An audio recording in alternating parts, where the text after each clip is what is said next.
And what is going on, everybody? So, welcome to another MLB Live play-by-play. This time between the Tampa Bay Rays and the New York Yankees going at it tonight. So, let's say they're remembering Derek Jeter, probably one of the Yankees' all-time greats, no matter what everybody says, being called overrated and whatnot. But before we get into it, if you guys are new to the channel, make sure you smash that like button.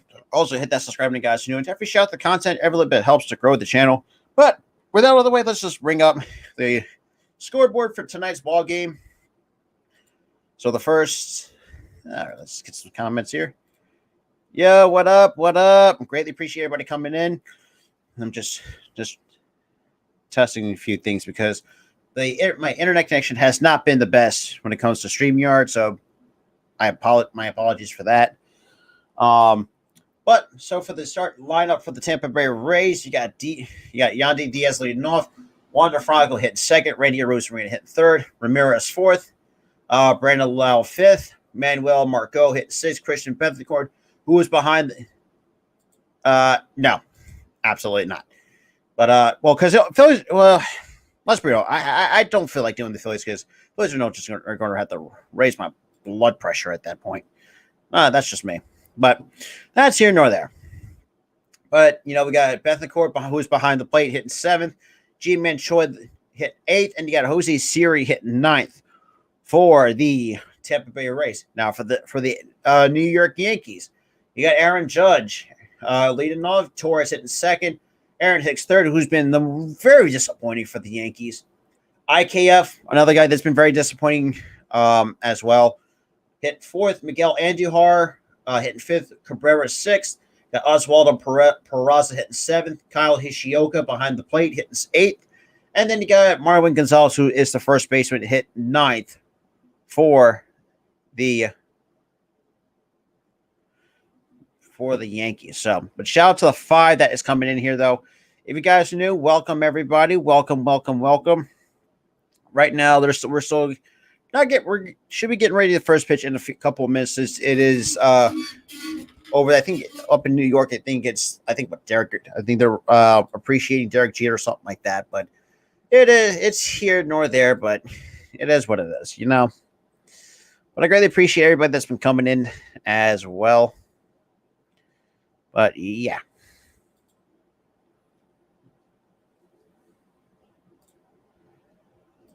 All right.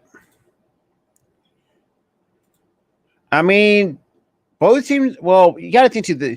With the way that the Yankees been playing, I think they can make a somewhat of a run, but they got to get their shit together. That's all I'm saying.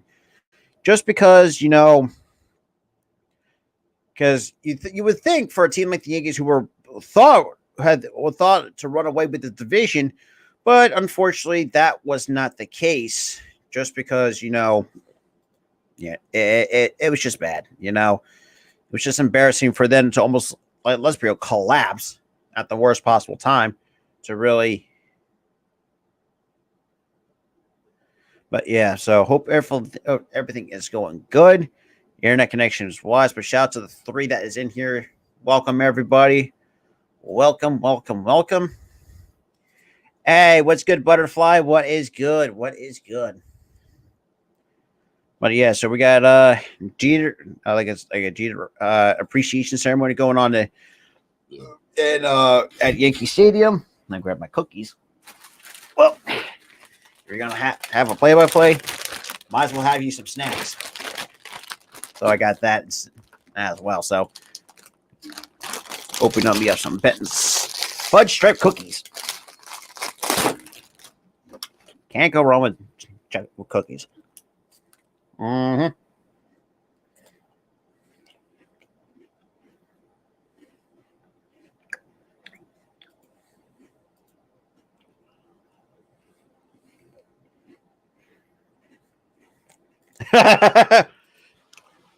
Oh, trust me, fudge stripe cookies is where it's at. And I love Oreos too, don't get me wrong.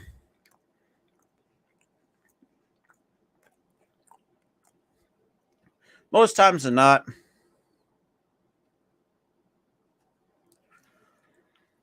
It's got to at least have some snacks with you.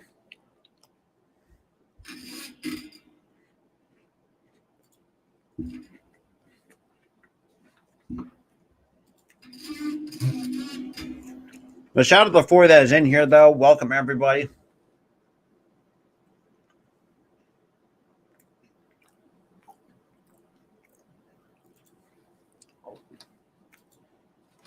Absolutely, Butterfly. But shout out to the 5 total viewers here in the stream. Appreciate everybody stopping by tonight. But let's be real. For my first MLB play-by-play, that's been a hot minute since I've been done one of these.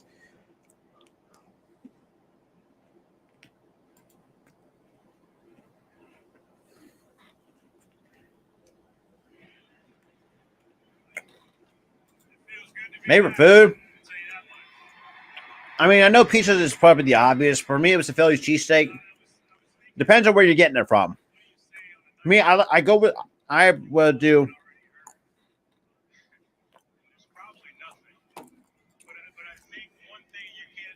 Tony Luke's cheesesteaks. Can't go wrong with that. But shout out to the 8 total viewers that is in here, though. I welcome everybody. Make sure we mash that like. Wait. Yeah, so the Ray.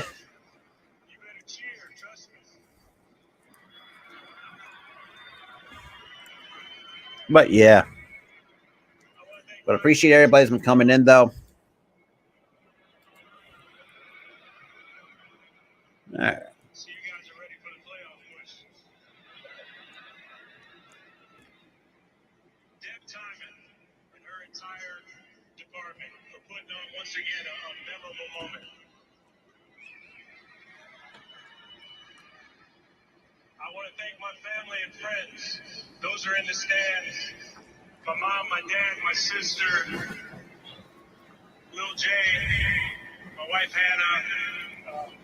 My girls who have come up here. Shout out to the 6, though. I told you this place is special. Well, ain't that the truth?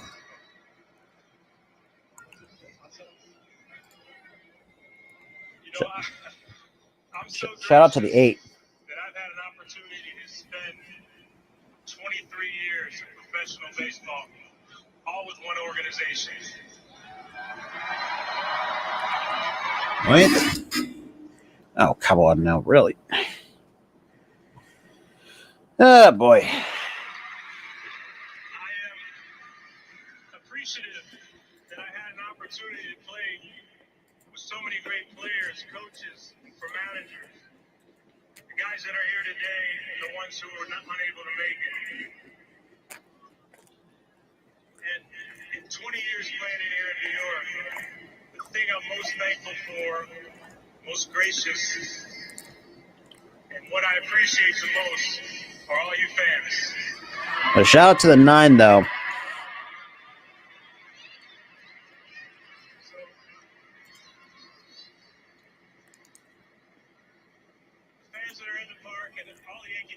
That is very true. The fact that Jared Jeter spent over 2 decades, because you don't see loyalty like that nowadays. Because you really think about it, not just Jeter, you got guys like Mo Rivera, who spent almost about 20 years with the Yankees. You had Trevor Hoffman, spent majority of his career with the San Diego Padres. Well,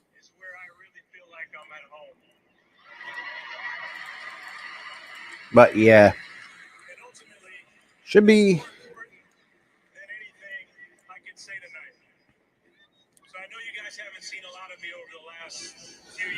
So according to ESPN, though, I mean, for the regular season series, Yankees, they have a 2-game lead in the season series against the Rays, which is crazy enough because.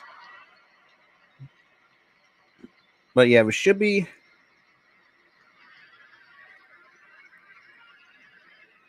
Hopefully, should be getting the first pitch very soon. But yeah, shout out to the 4, though.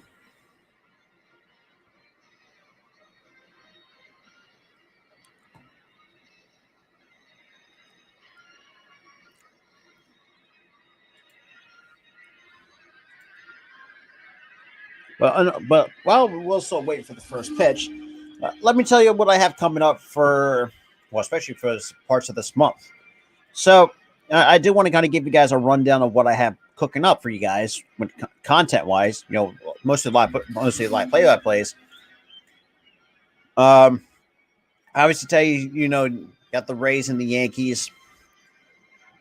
Then Monday 9:40. Well, actually, I have two streams on Monday the 12th.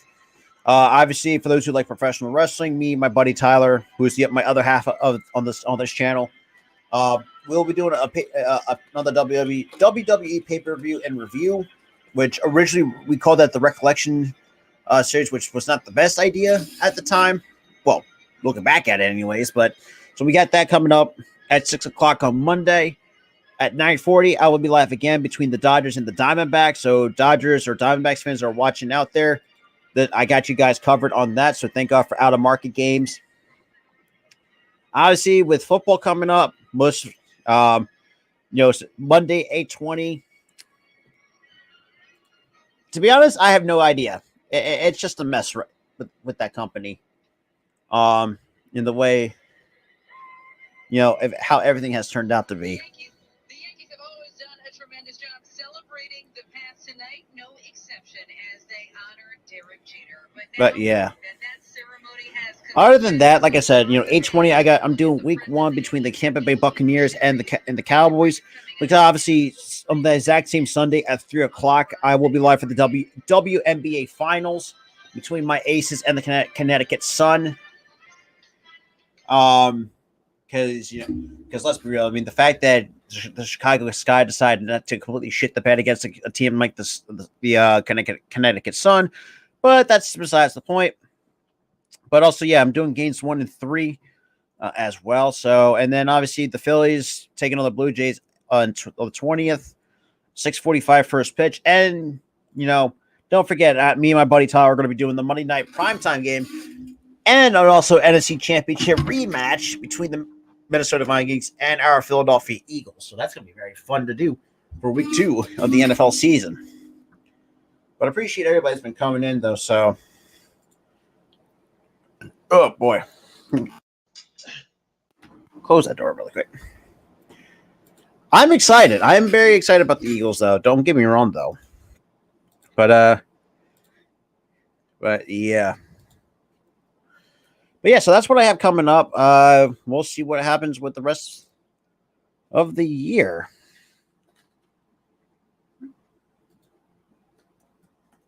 But yeah, it should be. Now I'm not gonna say it's a blowout like last year, but I mean there's significant significant positive changes between the and all that stuff.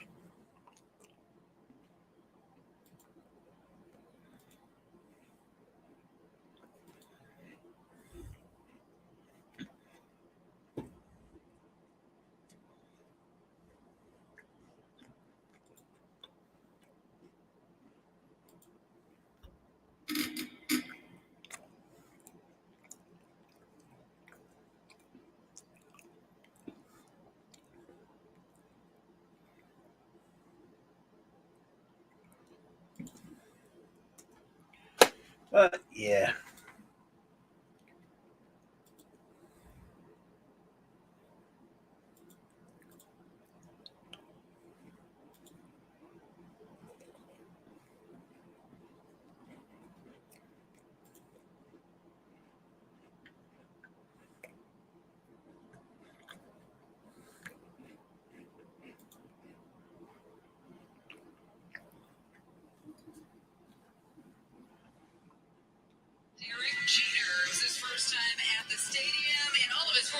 Yeah, Butterfly. Because it's Derek Jeter Hall of Fame night, so they're kind of reminiscing. You never know. You don't want to count out the Rams, because I mean, yes, one loss may not seem as much, but knowing what Matthew Stafford's capable of, and plus the fact that he hasn't played in preseason too. I mean, doesn't help his case either. At the stadium this evening. Well, now that he's been honored, Derek Jeter is getting ready to throw out the first ceremonial pitch, but let's take a look at Plus, over the starting pitchers tonight, you got Drew Rasmussen's coming in with 2.70 ERA and 22 starts, taking on Frankie Montas, who's been, I guess you could say, somewhat struggling ever since coming to the Yankees. I mean, like, and I said, and knowing that when the last time I did this, Montas just was not great, just was not good. But that's here nor there. But shout out to the 10 viewers that is in here, though. I welcome everybody as well. And our job is to. But yeah, so right now we're still waiting to get the first pitch underway. To start the top of the first. Yeah, it's gonna be. Yep, absolutely. Not a problem, Butterfly. Got to continue to be the like like delays like this. Opportunity for people to step up and play a role in some really important games, and that's where our focus lies. It's like, we know where we are. We know we're banged up. We know, we're certainly in. All right, hang on. Let me, because the fucking quality's fucking shit. So, my apologies. I'm trying to get all this fixed up. Go to the Yankees broadcast here. All right. All right. Shout out to the 15 that is in here, though. Welcome, everybody. Welcome. If you guys are new, like I said, make sure you smash that like button. Also, hit that subscribe if you guys are new. They're athletic. They've got speed. They play the game aggressively. And they're playing really well right now. And they're kind of getting healthy and getting some guys back right now too. So it's always a challenge playing them. Shout out to the 12 though. But, you look forward to going up against the best teams. You had Guerrero working out at first base today. Is that a realistic option for you? And is that telling as to what's going on with Anthony Rizzo right now? No, I mean, we're still optimistic about Anthony, but but. Oh, come on now, really? Gotta fucking start doing. In the short term, we're kind of seeing what we have as far as, obviously Oswaldo, pretty talented. God. Just in case something comes up here over the next week where we see an avenue there. Yeah, I mean, think about it too. Like I said, I know football season is not the longest, even though it's an 18-week schedule. I mean, some teams with certain bye weeks. Hopefully, Cam Akers can finally do it. Because let's be real, Cam Akers fucking. If you're doing fantasy football, if you have Cam Akers, if he's not doing anything for you, if he's not producing this year, just drop him. I'm sorry. I think his game with a lot of poise, with a lot of confidence. So. But yeah, just wouldn't feel, it was just horrible for Cam Akers not to be as effective. He's handled them superbly. And hurts me and my fantasy team. Bastard fucker. Over there and handled. But shout out to the 8 though. I welcome everybody. He's still available as a pitch hitter. What's the? Yeah, we'll see. As he gets moving around, I would think he would be available as a pinch hitter, and then hopefully at some point back in the lineup this weekend. But we'll just kind of keep taking it day by day. Let's check out the lineup that Aaron Boone is sending out this evening. Aaron Judge leads off, sitting. Here's another guy on the bench for the Yankees. You got Stanton, Tim Castro. You got Ronald Guzman, Florial. So we got a lot. We got a lot of righties compared to the two lefties they have in their bullpen. For the Rays, Wander Franco bats second. He is returning from the injured list. He's been out since July 9th after having wrist surgery. Number 3 hitter is Randy Arozarena. He's been hot lately, although the Yankees have done a very nice job. But Tampa has got a lot of arms to use in their bullpen. 323 season average through 97 games. We are going to take one more step aside on the prime. Oh, fuck commercial breaks. Oh, wrong, sorry. Of course. It's got to be done with goddamn commercial break. Why am I not surprised? But yeah. Favorite Philly player ever. Phillies has got to be a Ryan Howard. That's the first person, or one of the few many players that I've looked at. Eagles wise, it was T.O. Even though I've always liked T.O. But secondary, well, because the Eagles, I have a 1A, 1B. Because, T.O. throughout the 2000s. Then you had Deshaun Jackson in the 2010s. So, I mean, those are my 1A, 1B. Sixers, first of all, is AI. That's pretty much been a given. Flyers, not so much because I don't remember any other good players that the Flyers have produced over the years. But, I mean, it is what it is. That's just...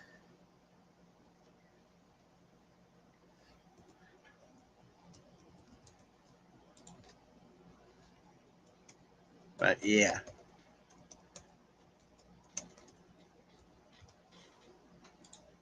That's just to answer your question, though.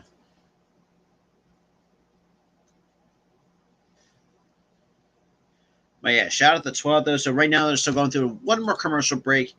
And then we'll be getting ready for the first pitch very soon. So, for those who are just coming in, I mean, obviously, we had a Derek Jeter Hall of Fame night ceremony a little bit that kind of delayed a little bit. But for the starting pitchers, like I said, you have Drew Rasmussen to go for the Rays. And then you got Frankie Montas. I mean, he's been questionable, to say the least, since joining the Yankees. So he's going for them. But kind of give you a bit of a rundown. I mean, shit. The timer. I'm not a huge fan of the timer. With the shift restriction, though, I've been very nitpicky because I hate the fucking shift. Because it's like, say, take 2 steps to your left and you play straight up defense, but you're just like, you're shifting, kind of like, say, you want to try to shift up the middle. But, yeah, what up? Thank you, Butterfly. Really appreciate that. Now just got to wait for this game day commercial break, and then we'll be underway for the very first pitch between the Yankees and the Rays. While the Yankees are hosting the Rays at home at Yankee Stadium in the Bronx.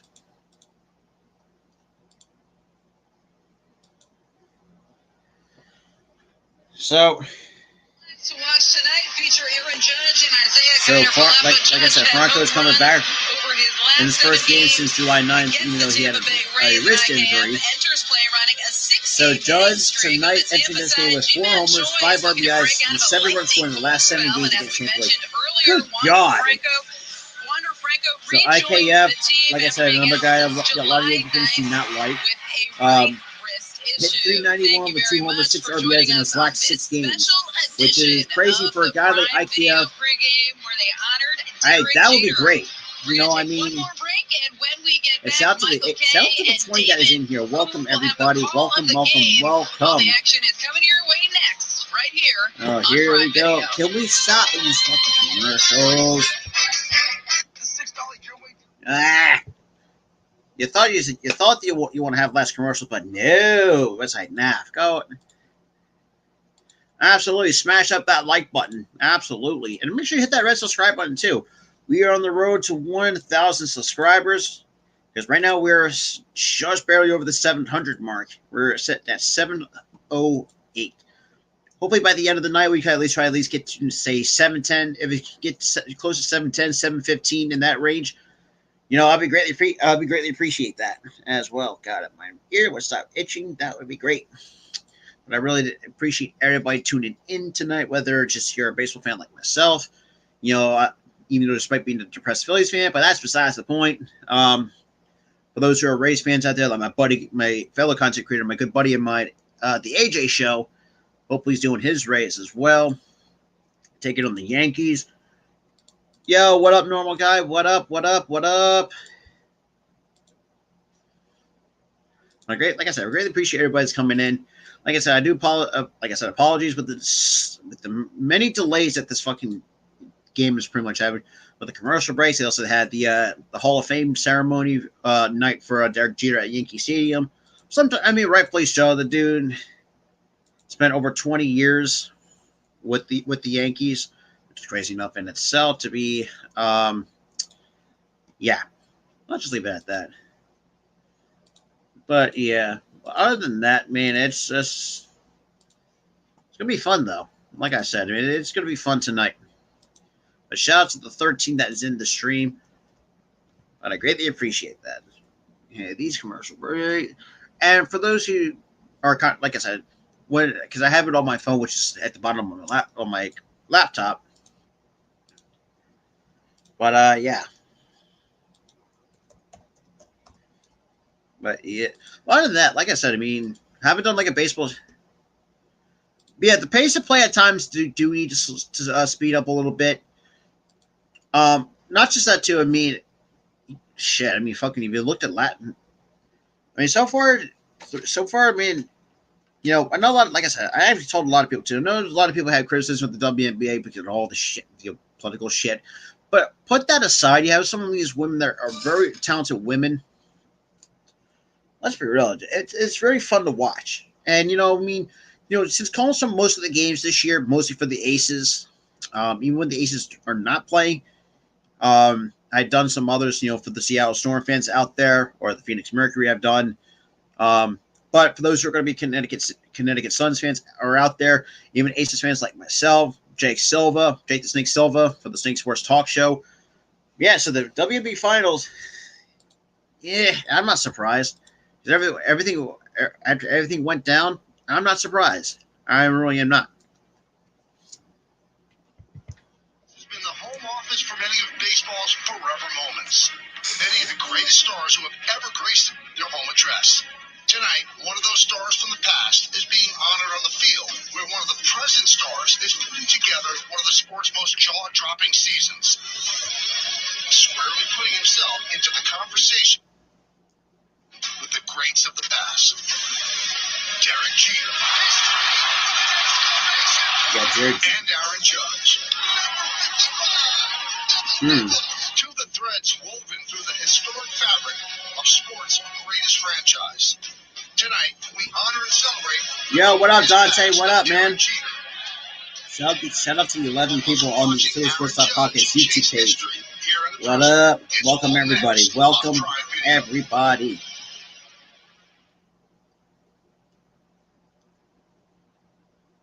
Matthew, Little Caesars is now the official. Oh my God! What is with this damn commercial breaks? Blah.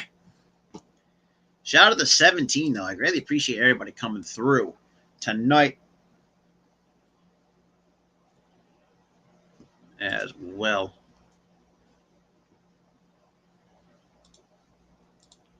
But yeah.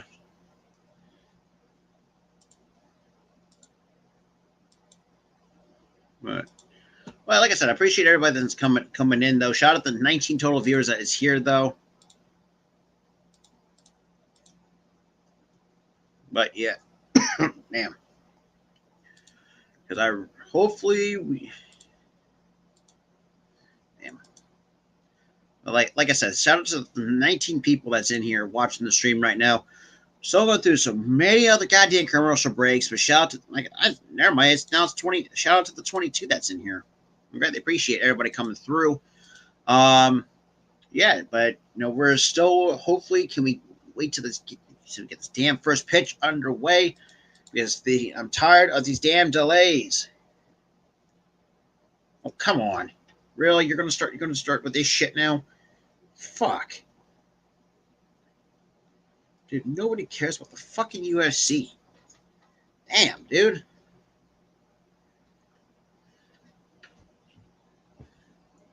Go to the Yankees broadcast. Holy crap. Shout out to the 16. Okay, what are we doing?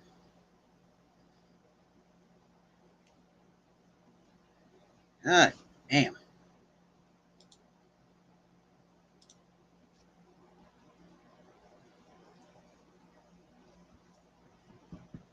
And a goddamn day now will be great.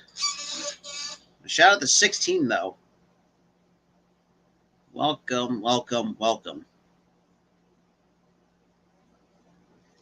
Oh my God. What the fuck?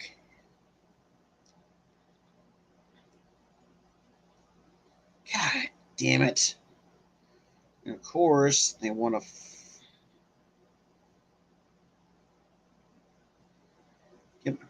My apologies, everybody. Of course, my phone wants to have technical.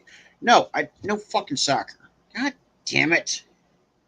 Come on. I want to get this damn game underway, but y'all are not letting me fucking. Oh, really? That's interesting. Come on. Any goddamn day now will be goddamn great and will be interesting. Interesting.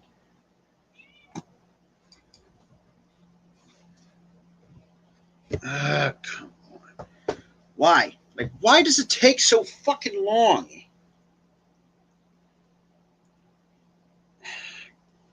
God damn it, dude. Hang on. Let me do this really quick. Who the fuck called me? Get out of here. Get this goddamn. Yeah, like I said, apologies. Having technical issues to get the goddamn game up on my phone. Because my Wi-Fi for some reason is acting like absolute shit. So my apologies for that. The Yankees, of course, they were all in the dugout. They were up against the fence as well, and had a real nice feel to it. The ballpark was pretty close to full, and they were in full-throated love with Derek Jeter, expressing how much they appreciate the almost 20 years of greatness that he had and 5 world championships as well. And Derek looks happy, David. You know him very well. He's back home, and he sort of alluded to that you're going to be seeing him a lot more in the future here, and maybe even up here in the booth. Who knows? But certainly good to see Derek back home and feeling comfortable. All right, so the Yankees take the field for this very important game, and Derek is going to be part of the first pitch ceremony. And why don't we listen? Welcome back, Hall of Famer Derek Jeter, to throw out tonight's ceremonial first pitch. I see, man. Man, that's great.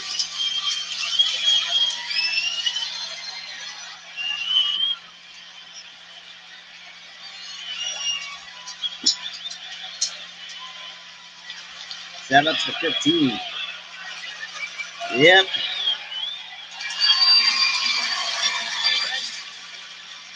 I'm a little surprised, David. Remember, he told President George Bush you have to throw from the rubber, and he went from in front of the mound. He did. He completely sold out. So I can't wait to talk to him about that. Having a talk with Laz Diaz. Yeah, Laz Diaz was a home plate umpire. His family was here, his mom and dad. Here's the first pitch. Why don't you break it down, David? He got on the grass, played it safe, yanked it down and away.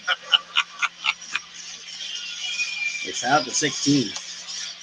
And we're finally getting underway for the very first. Tampa Bay Rays lineup presented by Geico. Yandy Diaz at third base will lead off. Harold Ramirez back cleanup, the designated hitter. So far, the minute best, he has a 353 batting average, best in MLB, minimum of 200 at bat.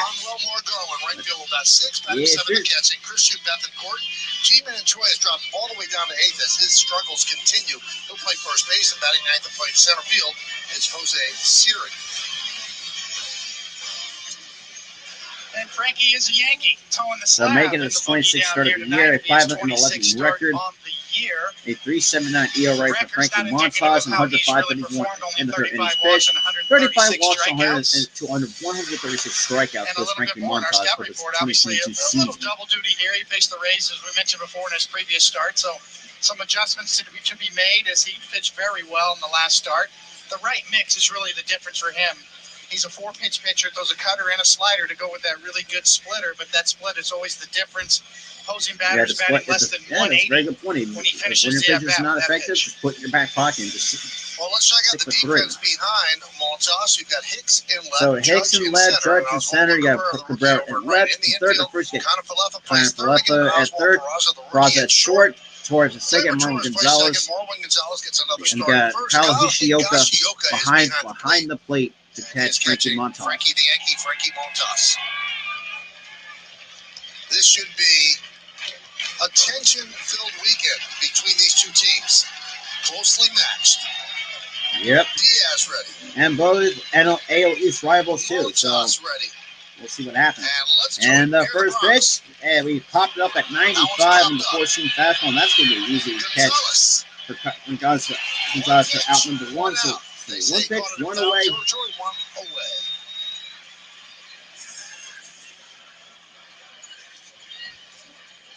Well, that's one way to be very efficient. 1 pitch, 1 out. There you go. He could relax a little bit. And I got Wander Franco. Now it's come back in his first game off the being on the IL for 2 months. And here is Franco. And the first pitch. And Franco to deep right, and that's going to drop in for a base hit. Hits the base with the wall. That's going to be extra bases for Franco. So Franco is going to pull up to second with a 1-out double. Off the first pitch swinging. Now, boy, he is a burst of offense for this team. Used to be a time when the leadoff hitter made an out on the first pitch that you could count on the second batter taking one. Not nowadays, and not with this guy. Not nowadays. Wander Franco. A very talented player. Swing. Coming back from injury in his first at bat. Short swing by Franco to almost drives it out of the ballpark. Well, the bleacher creature's doing roll call. Here is the red hot Randy Rosarena, putting together another nice season. The number 3 batter in the order for the Rays. Rays are 77 and 58. Yankees are 83 and 55. Rays just swept the Red Sox in a 3-game series. Shout out to 11 people that's in here, though. Welcome, everybody. First time that Frankie Montas is out of the stretch. And the first pitch. And that's going to drop in for a base hit. And Franco's going to score easily. And that's going to be the first run for the Rays. And that's going to be an RBI double for Randy Rosarena. Montas early. 3 pitches, 3 batters, 1 run. Damn. Rosarena going to trade places with Wander Franco. 2-seam spin. Just look off the hands. Most times not. That one's up with a broken bat. Cuts him off with the pass. RBI double. The back-to-back doubles for the Rays. And one last roll call as the crowd chanting Derek Jeter. And here is Harold Ramirez. Will he take a pitch? And the thrower just to keep. Crawling back is a Rosarena, but Torres was nowhere close to the bag. Almost looked like he got stuck on the dirt. So an inauspicious beginning for Frankie Montas.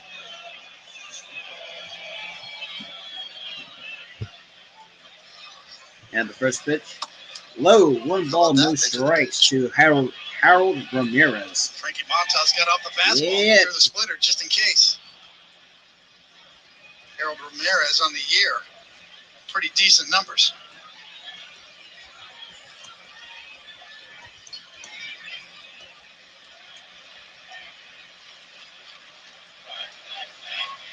And that's low, 2-0. 2-0.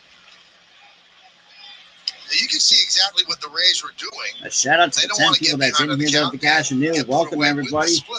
And for those of us tuning in, the Rays got off 1-0 over the Reds, or the Yankees, I should say. Yeah, that's curious. RBI double selection. Usually the splitters off for the kind of swinging this pitch. Rosarena. His slider is the mix that gets strikes early in the count. Counts out 2 balls and no strikes to Ramirez. And the pitch from Montas. That's off the hands to Giselo to Hicks going back to the warning track will make the catch. And Arena's going to tag and go to third, and that's going to be 2 outs with the runner on third for the Tampa Bay Rays. Well, then he did drift, and the ball kept carrying and carrying. Well, it's a short ballpark. That's the crazy part, though. Yankee Stadium is not what it was. As the old Yankee Stadium used to be.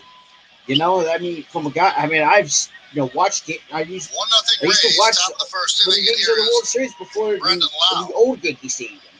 You know, the Yankee Stadium was somewhat of a deep ballpark, but the fence was a little bit higher. So I mean, it's like, yeah, I know people have gripes about the new Yankee Stadium. That's for sure. Now it's outside. 1 ball, no strikes to Brandon Lau. We got one on third, 2 outs. Phil Cuzzy at first. So you got Frankie Montas only allowed 1 run on 2 hits, especially in the first 3 pitches of the ball game. And there's up to 7 total pitches after that first ball called. And the pitch. That's going to miss. Strike 1. 1-1. Let's see a scout report on Laz Diaz. He's pitcher friendly. 27 big league season. and he calls many more outside strikes.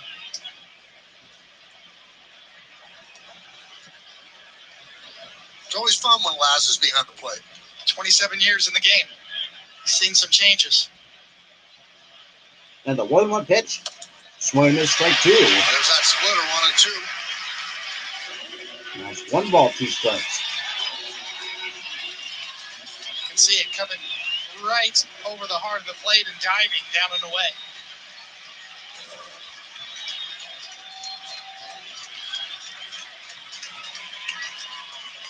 Rosarena at third. 2 men out, 1 run in. Top of the first inning. 1-2 count on Lau.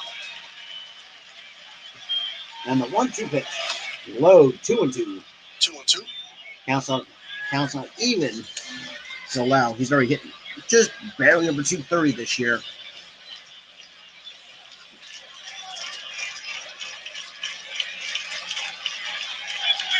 First game of a 3-game set. Yankees just took 3 of 4 against the Twins. They lost the final game of the 4-game set by a run.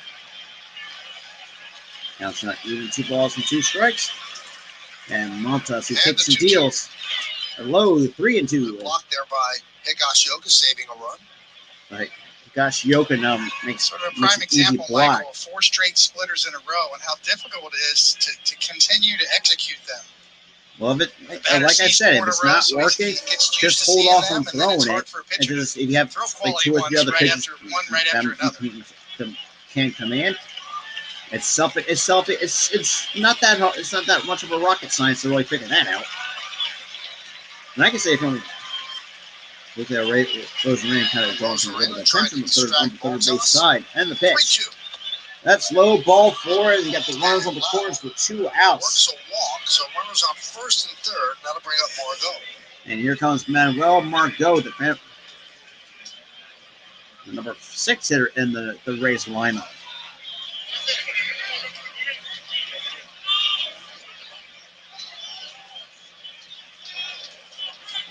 Margot had 4 hits in 11 at-bats against the Red Sox. Last weekend, the Rays took 2 out of 3 from the Yankees, losing the game on Sunday, which was a big swing game for the Yankees, worth 2 in the standings. And the first pitch to Margot, that's swung and missed for strike 1. 1 ball, or sorry, no balls in the strike to Margot on the first pitch slider.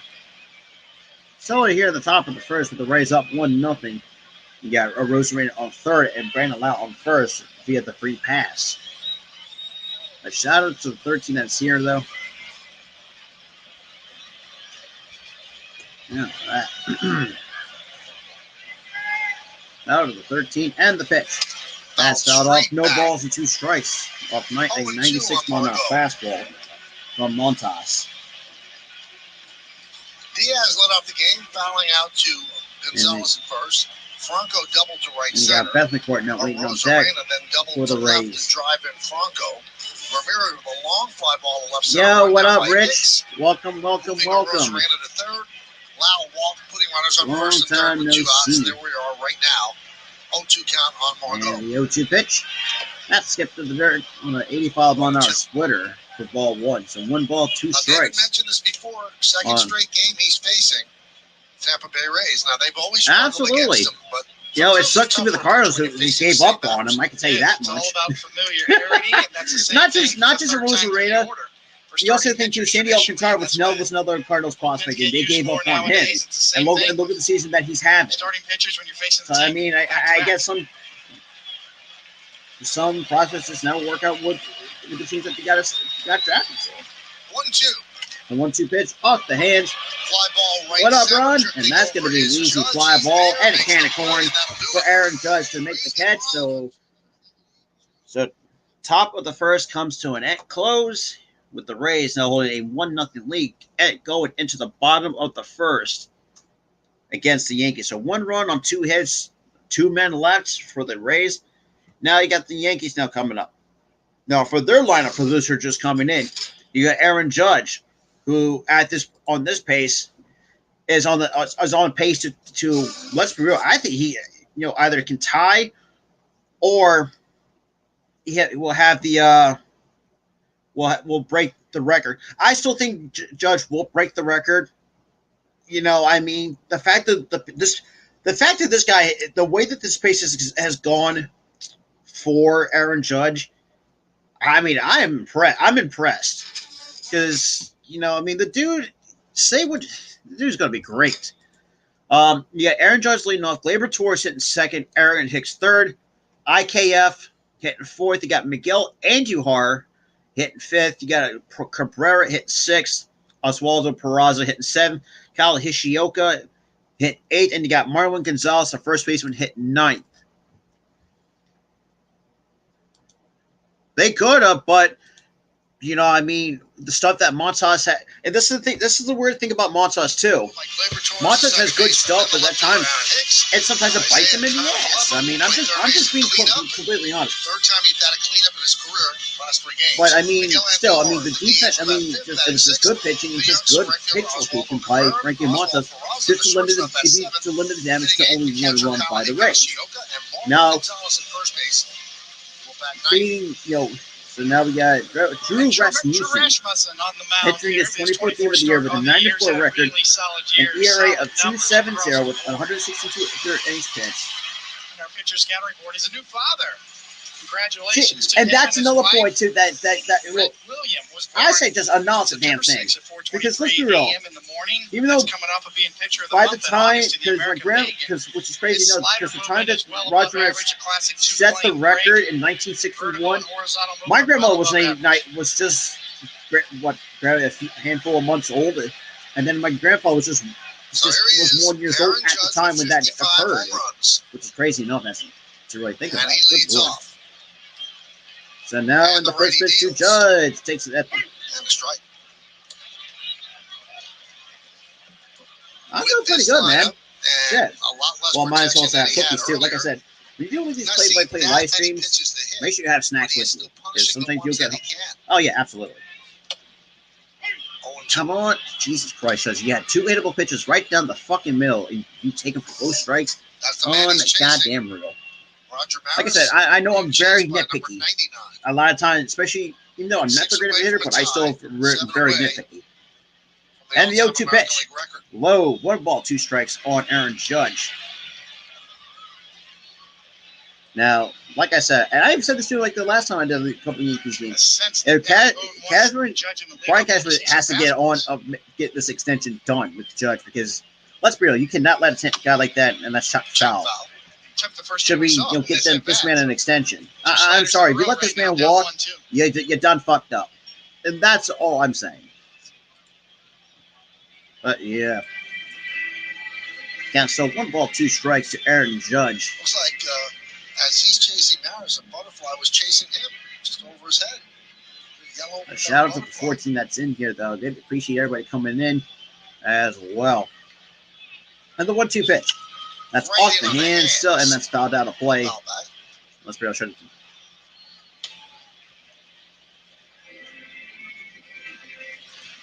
Who knows? We'll see how everything goes if Cashman decides to want to get this. Because let's be real, man, just get this man a shit ton of money, because this dude's a generational talent that you cannot let walk away. Later in the games when they have a chance to pitch around him, you'll see that. And the 1-2 pitch. And Judge, ooh, how do you miss a hanging cutter? Damn. Still, it's a 1 ball, 2 strike count. Shout out to the 14, though. I greatly appreciate everybody that's coming in there. Rasmussen working with 8 days rest because of missing that 1 start for paternity leave. Had a great August. 6 starts at 1.57. Damn, that's crazy. It doesn't look like he's 30. 2-2. So now it's a 2-2 count to Aaron Judge.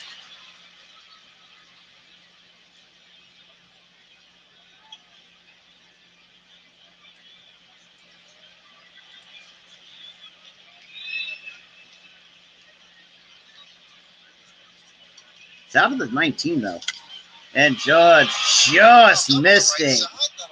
That's going to be a long foul ball. Still a 2-2 count on Aaron Judge. Good Lord.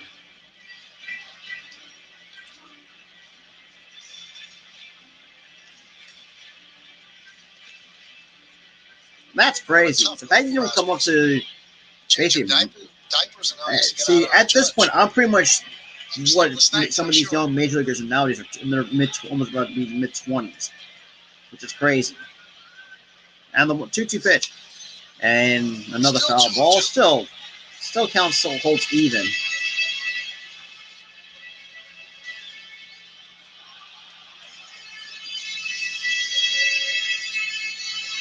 Nine pitch at bat. That's what leadoff guys do. Nice. What do you call that? The CBS? CBS or C. That's it. Yeah. We get to about 20% Counts out, also. still holding 2 balls and 2 strikes. And the 2-2. pitch, low 3-2. Yo, what up, Ron? What up? Appreciate everybody coming through though tonight. Welcome, everybody.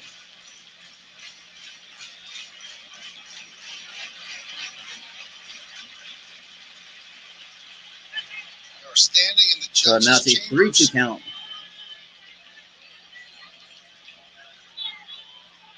And the 3-2 pitch, swing and a miss, strike 3, and that's the Got him first on the strikeout for cutter. Rasmussen. 10 pitch at bat. Judge goes down on strikes.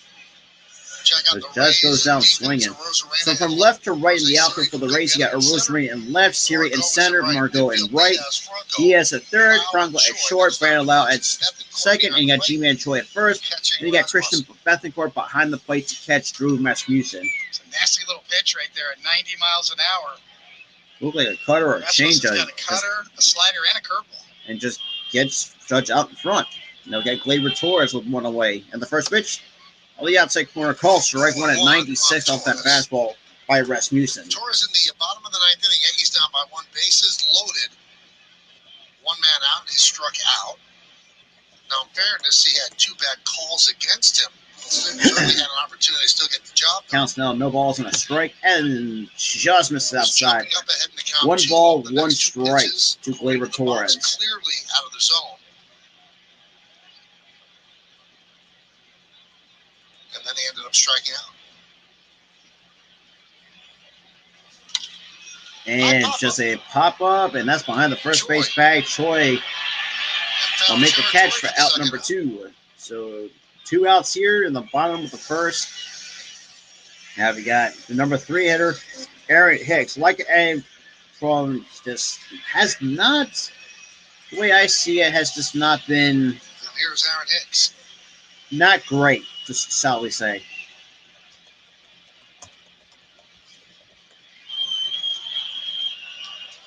Along with Meredith Morakovitz, David Cohn, I'm Michael Kay. We thank you for spending part of your Friday evening here on our Prime Video. If you have ESPN Plus, it's on there, or it's on Amazon Prime Video. If you are in the New York area. Counts down, no balls and a strike to Aaron Hicks.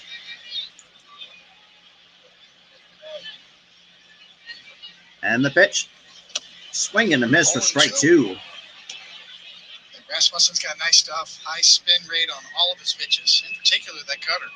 He struck out Judge and a couple here to Hicks. But he counts no balls, Well 2 above strikes average. to Aaron Hicks. Just about in any category you want to measure that pitch. Spin rate, movement. And the 0-2 pitch, that is low. 1 ball, 2 strikes on Hicks. The Rays are 17-6 when Rasmussen's on the mound this year. Rays got him from the Brewers last May. And they also got J.P. Fireeisen in that deal for Willie Adames and Trevor Richards. It's a deal that helped both teams. Adames has done very well for Milwaukee. Counts out 1 ball, 2 strikes. Tampa Bay's kind of set at short. And the pitch. Swing and a miss, strike 3, and the bottom of the first comes to a So close. the Yankees go down in So order. 1, 2, 3 go the Yanks. Just, let's be real. Just some pitches that Judge was out in front. To top of the second we go. Rays still holding 1. And entering the top half of the second.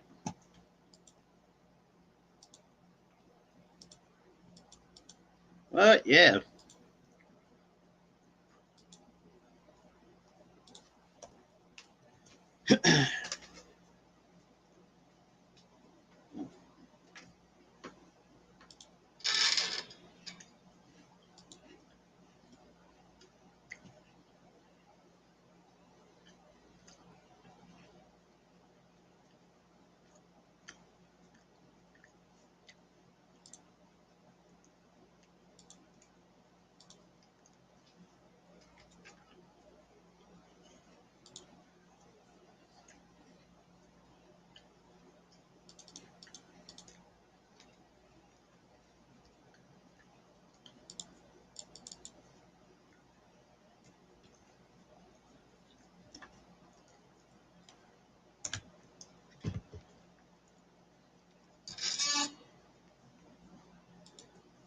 Yeah. Phillies are playing, but for me, I don't want to waste my time with my own team because they stress me the fuck. They stress me the hell out at times. Because right now, because my Phillies are taking on Washington. The pickoff rule. I'll say this too. The shift rule, yeah. I mean, the shift rule, I do not mind because with some of these shifts I've been seeing, I can understand why the shift rule. Number two, I think the bigger bases I like because I mean, shit. Like, I don't like seeing players get hurt, especially with the bases nowadays. Earlier today, the But second other child than for that, them, so the pitch timer I fucking hate. to get back. As a pitcher, from my pitching experience, I just take your time, and that's chopped on the ground. That's going to be a top play for IK up, and that's going to be an infield single for Christian Bethencourt. Hey, trust me. The only time I ever watched the Yankees was back in during the Derek Jeter, Jorge Posada, Bernie Williams, the old Yankees. Mm. So that's going to be an infield base hit for Bethencourt. That's going to be hit number 3 for the Rays. See the runner right there in your picture coming through. Would have taken an excellent play. So now we got a leadoff base runner with nobody out, and we got the first baseman G-Man Choi coming up. And the first pitch, that's chopped on the ground, foul.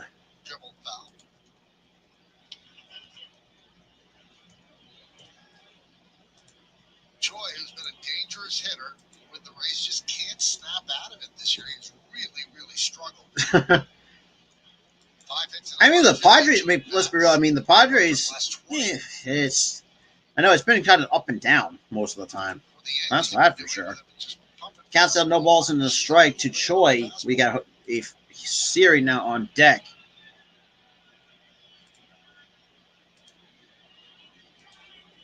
And that's low. 1 ball, 1 strike.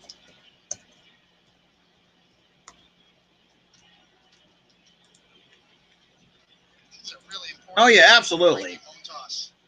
Absolutely. As a pitcher, like I said, coming from being a pitcher myself, I hate that rule.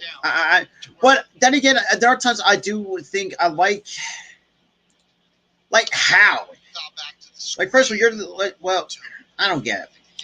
I mean, I can say this to Asia. We took 2 or 3 from the Marlins. Let's be real, should have swept them, but that's here nor there for me because we finally owned the season series against the Marlins. So let's be real, we struggled against that team for 2 years.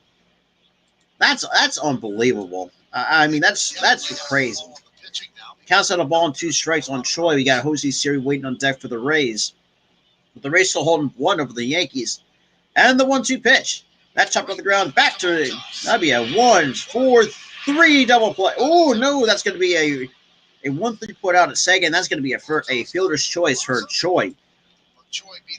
I'm doing great, Ron. How about you? How's everybody's day going so far? Oh, this should have been 2 easily. And the throw's a little low and a little soft, and Peraza you kind of had to reach for that. You see, Montas has got to deliver it better. You've got it right here. Choi's still in the box. You got to make a firm throw right here. Kind of gator arms it there. That's where you lost the double play right there. I mean, you still got the double play opportunity with 1 out here. I mean, it's not the end of the goddamn world. Jesus Christ. It's not that difficult. It's not hard to realize, I mean, you get the lead out a second. Great. I mean, you still have an opportunity to turn the double play. And the first pitch, that's going to hit to right. Looks like Cabrera will make the easy catch for out number 2. Hey, you're lucky. Good shit. So Cabrera will make the catch for out number 2, and here comes Jose. I'm sorry, that's the top of the order for Yandy Diaz. Rays are a very aggressive team. See, and I like, yo, what up, Owen? What up? But I do like. I mean, Tatis. I don't want to leave him injury prone because I feel that's a bit of a strong on him, on Tatis. But the fact that this dude has not able to stay healthy is It's going to get there. I think the injury prone label is still going to. It's going to be. It should be applied to Tatis. But it counts down no balls on the strike to Yandy Diaz, and he is 0 for 1 with, I think, with a pop out back in the first.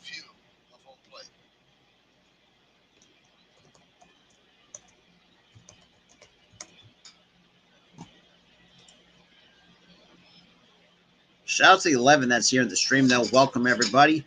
And the 0-1 pitch, that is low to even count 1 ball, 1 strike to Yandy Diaz. Judge 408. Diaz 397. That's in the American League. Ain't that the fucking truth? I said that a lot of times. For a guy that's in his early 20s, and I can speak for a guy, for me, I'm 25. Like, I know. Oh, absolutely. I'm ready for some football. And look, I love baseball to death, but with football and basketball coming up, absolutely. I'm looking for my Eagles and my Sixers. And that misses outside 2-1 to Yandy Diaz from Frankie Montas. Video microphones are picking it up, but there is an audible buzz as this crowd is just waiting to help this team along. They're just buzzing with electricity. First the Jeter ceremony, and now a really, really big game. Counts down 2 balls from the strike. The shots of the 13 people that's in here. And the 2-1 pitch. That's skipped in the dirt for ball 3. 3-1. Just skipped a splitter right in the dirt. Down and away. Yoshioka moving well. Blocks it.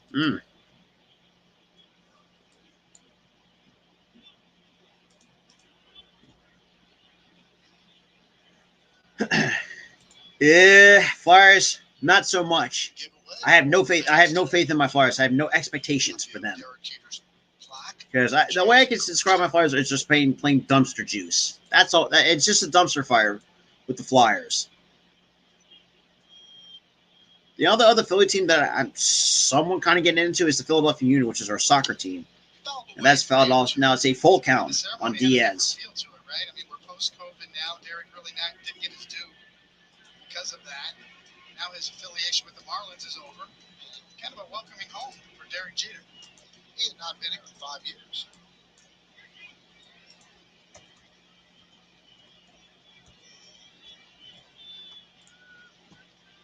A shout out to the 13, though. Welcome, everybody. Now it counts as a full count on Diaz. So Choi will go for first. And the 3-2 pitch kicks and deals. Misses ball 4, and that's going to be a 2-out walk to Yandy Diaz.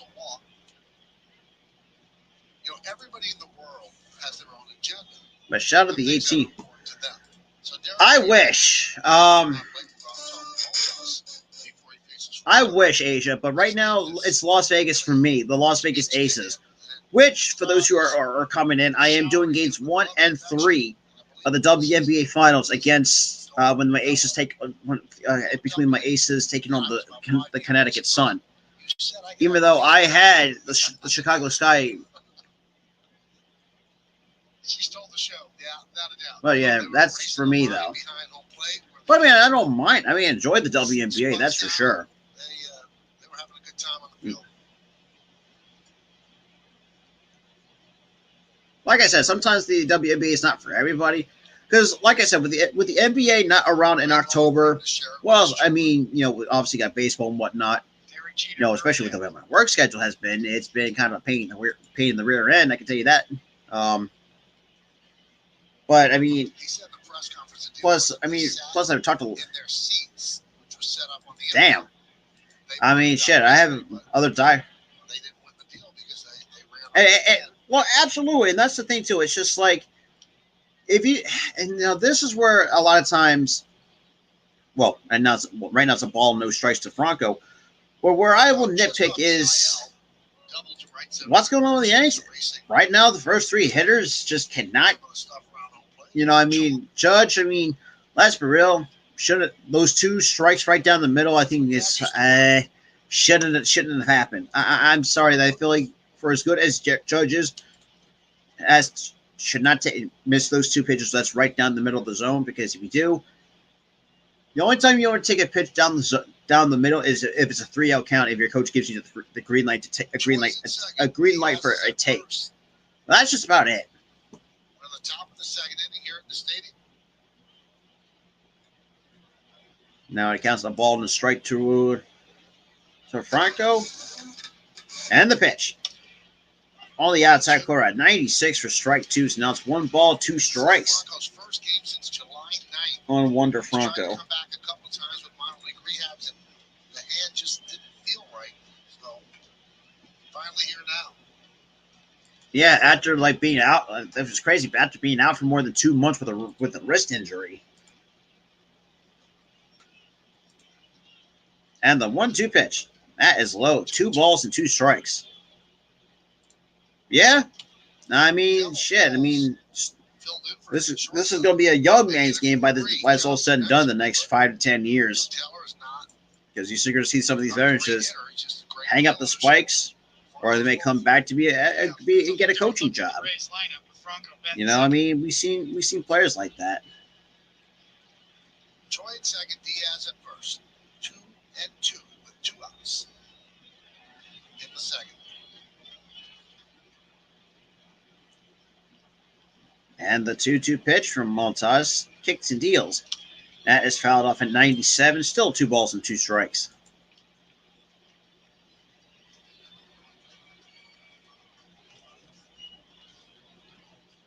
Back and forth between fastball splitter from Montas to Franco.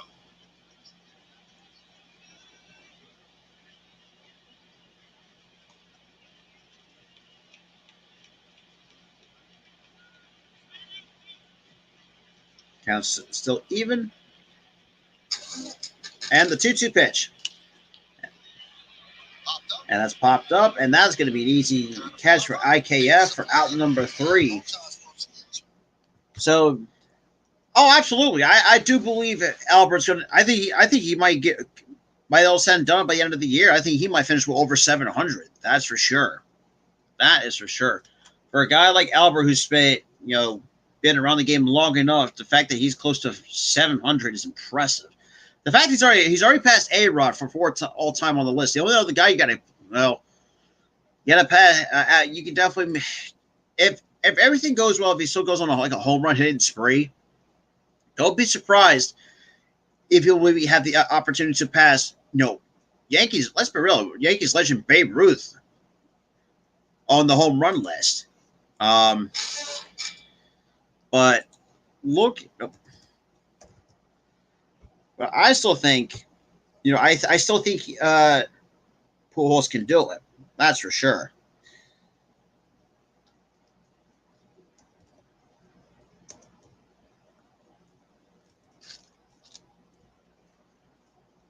All right.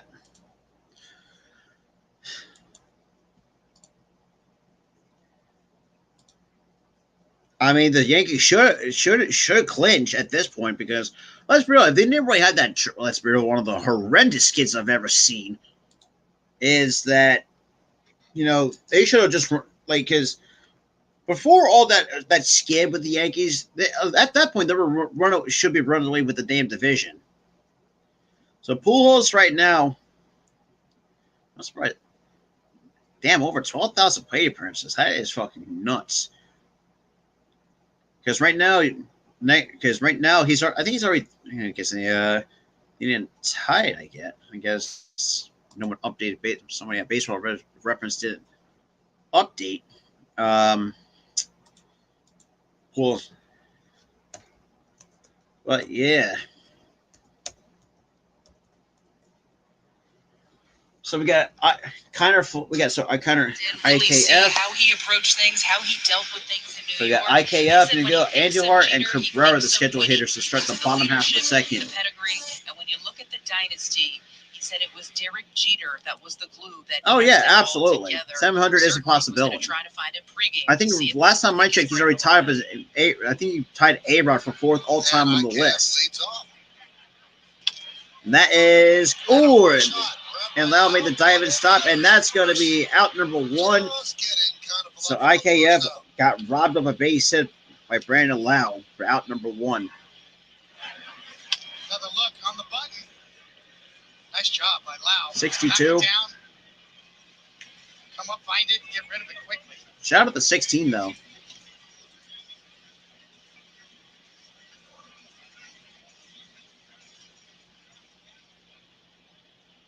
So one down here is Miguel Andujar. They got Miguel Andujar now coming up. Enter Ike grounds out to start the bottom half. And the first pitch is in there at the knees at 95 for strike one.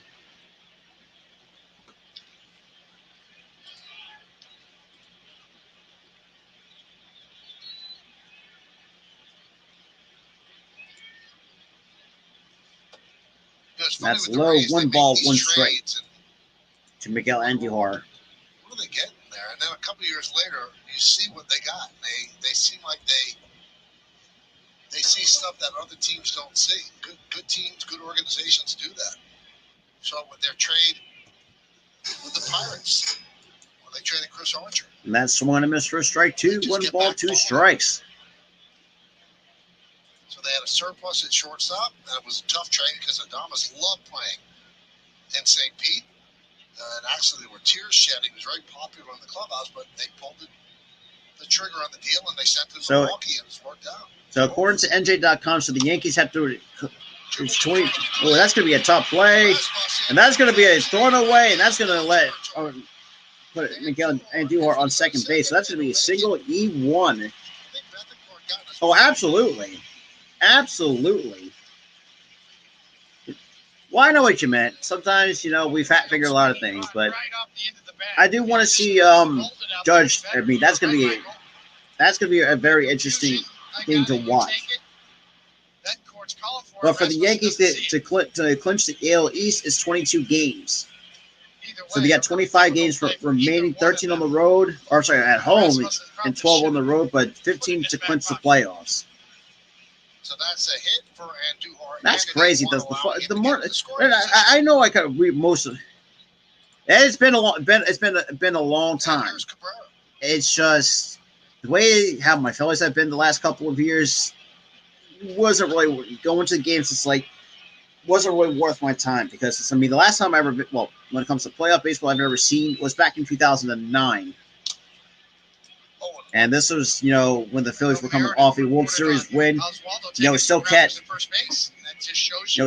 what they had, and added some pieces here and there, and made went back, had a good, let's be real, a good series against the Dodgers, but that was pretty much about it. So the counts down the balls and the strike to Cabrera.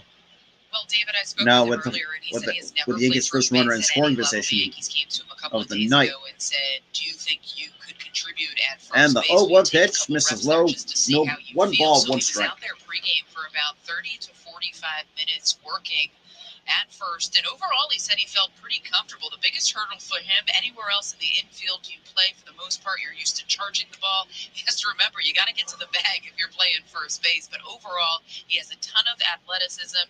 One more pitch, so and that's lined to first base, and that's going to move Andujar to third. So that's going to be 2 outs here in the bottom of the second for the Yankees. Now here comes, and then you got Kyle Kishioka now coming up with an opportunity with the tying run on third base. So that's Peraza. Rare Peraza kind of look like one of the same. So you got Oswaldo Peraza now coming up with an opportunity to tie this game up for 1. Time here in the Bronx so far. Here's Oswald Peraza. And Michael, just to finish that point, Travis Chapman was working with him at first base, and he said his footwork was way better than expected. And the first pitch, pretty comfortable. Low, that's low and outside. 1 ball, no strikes. Said he is a gamer. He plays with poise. He plays with. Hey man, I appreciate you coming in. Always ready, regardless of the situation you throw him in. So you wonder what's going to happen with Anthony Rizzo. There was no new news on him earlier today. Aaron Boone said there could be some more news after the game. Check swing. And that's going to be a check swing up the middle, and that's going to be out number 3. So the Yankees cannot capitalize with a runner in scoring position so far through 2 innings here in the ball game. So Rays to hold 1-0 against the Yanks.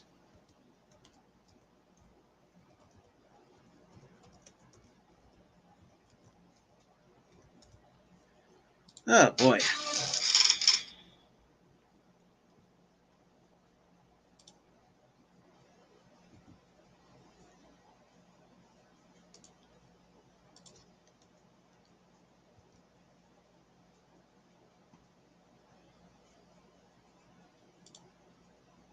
Yeah, shout out to the 12, though.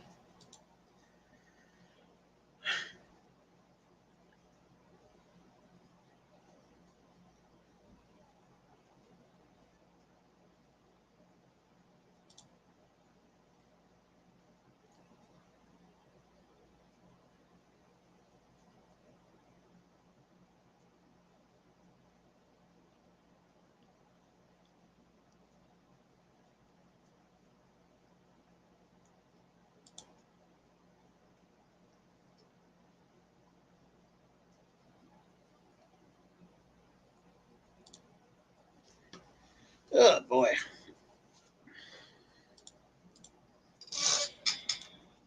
Damn. That's great. That's nuts.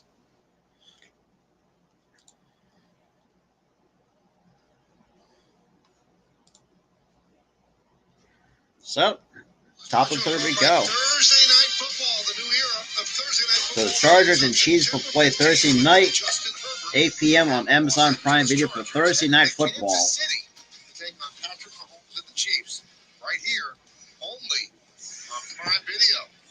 Some football outside About the to be stadium. 11. Looking forward to hearing Al Michaels, Kirk Herbstreit. It's going to be great right here on Prime Video.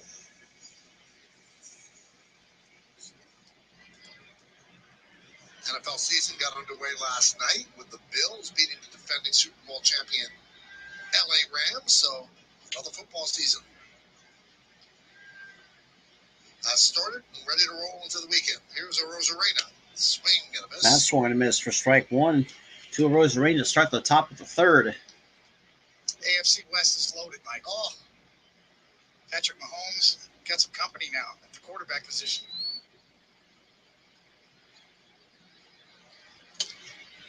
That's shit. Now it's no balls and two strikes to a Rosarena. Rosarena with the double to left drove in Franco in the first inning. That's the run on the board right now, 1-0.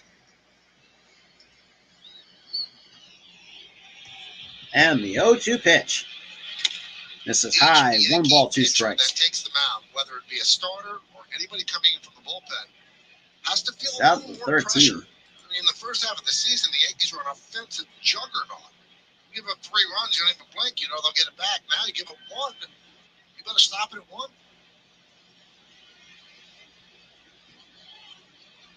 And got time called here before the 1-2 pitch. As a starting pitcher, you hear the cliche, "Oh, I'm just facing the opposing lineup. I don't really care who's pitching or what we're doing." Now that's a lie. You know, you're very aware of everything. Who the opposing pitcher is, how he's throwing, how well your offense is doing. And the 1-2 pitch. That's top of the ground. That's going to be another tough play for IKF. And Rosarena will beat it out for an infield base hit. So leadoff single for Rosarena. I've seen a few of these on both sides so far. The problem there is the location of this doesn't allow Kinder Falefa to try to barehand it. He's got to go over and glove it. And Rosarena can run. As he gets it and beats it.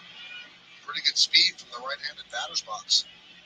A shout out to the 17 that's in here, though. So now we got a runner on first with a leadoff single by Rosarena. So now, here comes Harold Ramirez with an opportunity and a throw just to keep Rosarena close to first base. But shout out to the 18 total viewers. 14 from the YouTube page, though. I greatly appreciate everybody coming through. They won 14 of 17 games while the Yankees are trying to work their way through these injuries. So we still got to. And the first pitch to Ramirez, and that's skipped by Hishioka, and that's going to be a wild pitch, and that's moved. So Rosarena will put the brace on and hold up at second base. So a stolen base for Rosarena. Oh, wow. So they're actually going to say a stolen base. You see the slider down and away. Yoshioka tries to pick it. So Rosarena with a really good jump, too.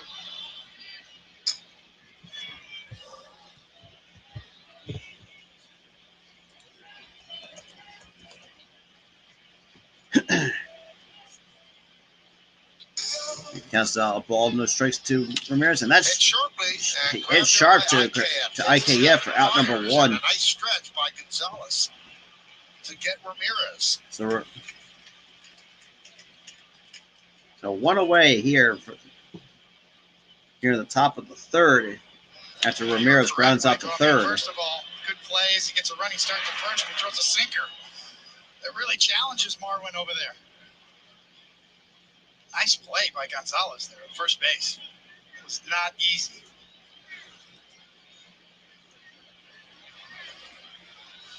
And Brandon Lau. Yeah, Brandon Lau coming up and his second plate appearance, first plate appearance, walked his first time up.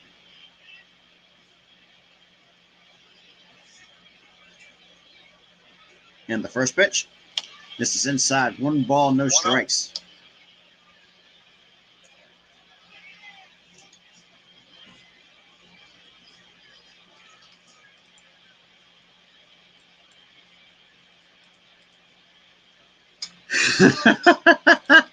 Yeah, ain't that the truth? I hate autocorrect. Counts a ball, no strikes, and the pitch. That's in there, strike one. Counts out even a ball and a strike to Brandon Lau. Total missed 9 games with a right triceps contusion. Also missed 55 games from mid-May to mid-July with a stress reaction in his lower back. Last year, 39 homers, 99 ribbies, 97 runs. So they've been missing a big. Shout out to 16 coming in though. I really appreciate it. And the 1-1 pitch. Did he go? Nope. Brandon Lau holds the swing, so now it's count 2-1. Shows you what the Rays Brandon think of Lau. this series to have 2 bats like this to throw back in the lineup with him and Franco.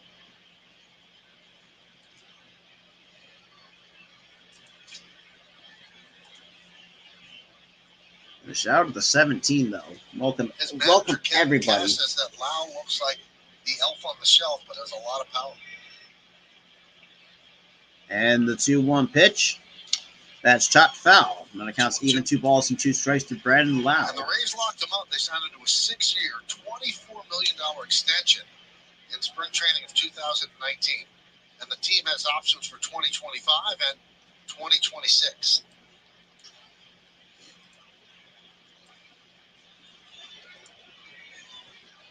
Oh boy.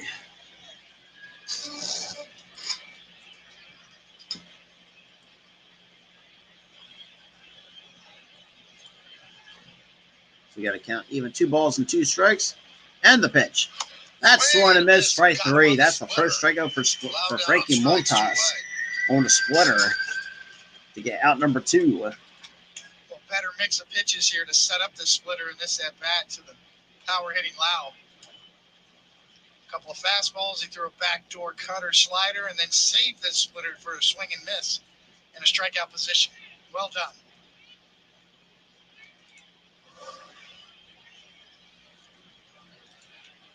Here's Margot. And I've got Manuel Margot, the number 6 hitter, and he is 0 for 1. And the first pitch, that's swung and a miss at 96 for strike 1. Got it by him, 0-1.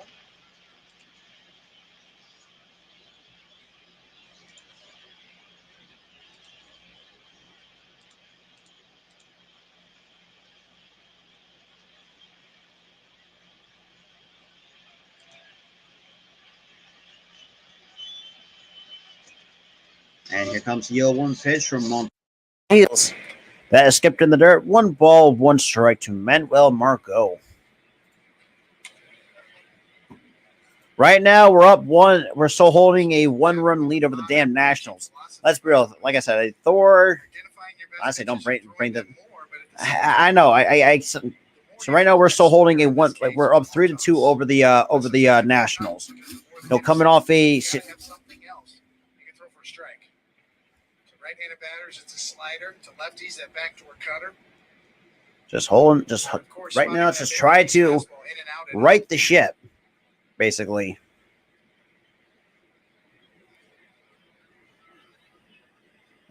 And that's swung and a miss for strike 2. 1 ball, 2 strikes. 1-2. So Margot. Yeah, absolutely. And people on take and on social media are so fucking disgusting of how they want to disrespect the queen and shit like that. So I'm not going to get into it though. But I will say too, I'm surprised that none of their parents actually gave him any fucking love or actually raised him better. So, but shout out to the 19 that's coming in though, and the 1-2 pitch that has popped up to shallow right center. Judge will make the catch for out number 3. So despite the infield single, so it's another solid inning by Frankie Montas. Just only give up a run through 2 1/3 innings so far in this start tonight.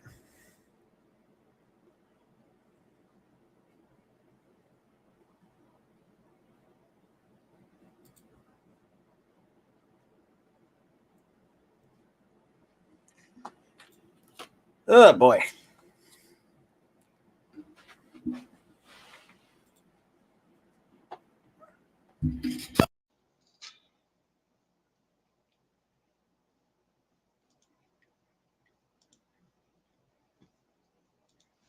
I don't know.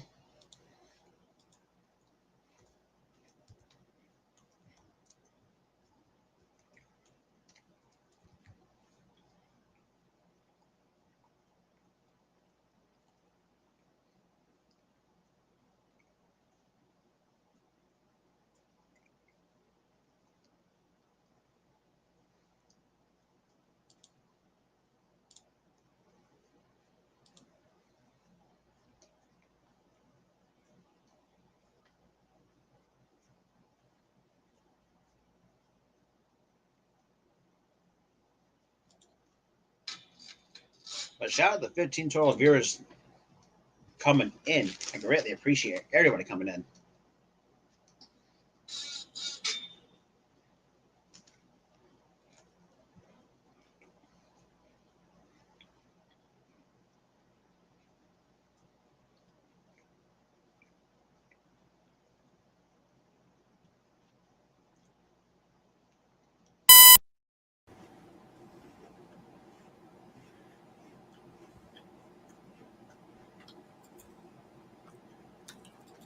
I don't know, man.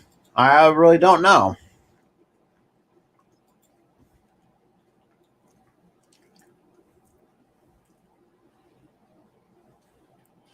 Good looking moon. Neil Young wrote a song about that moon.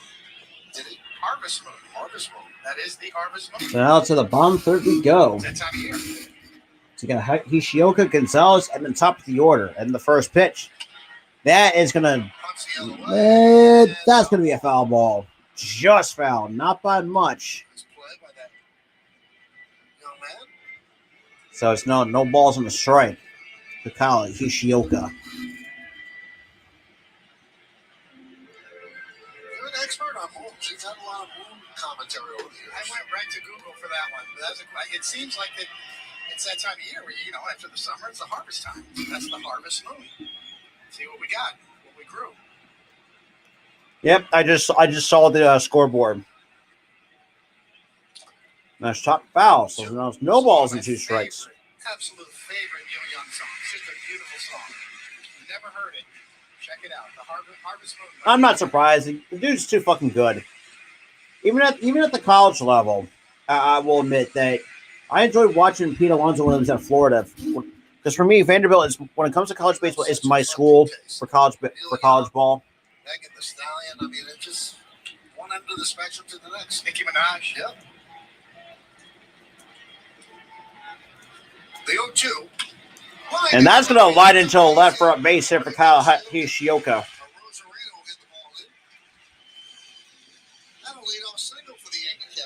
So that's going to be hit number 2 for the Yankees to start the bottom of the third.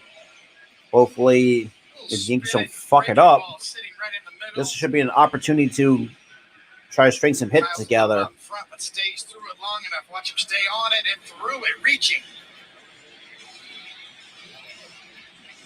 That'll be a knock.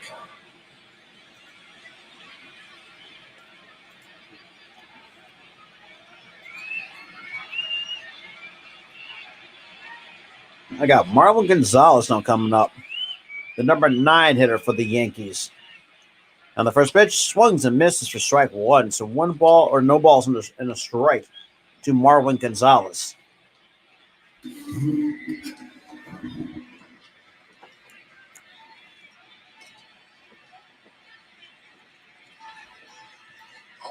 On Marwin Gonzalez.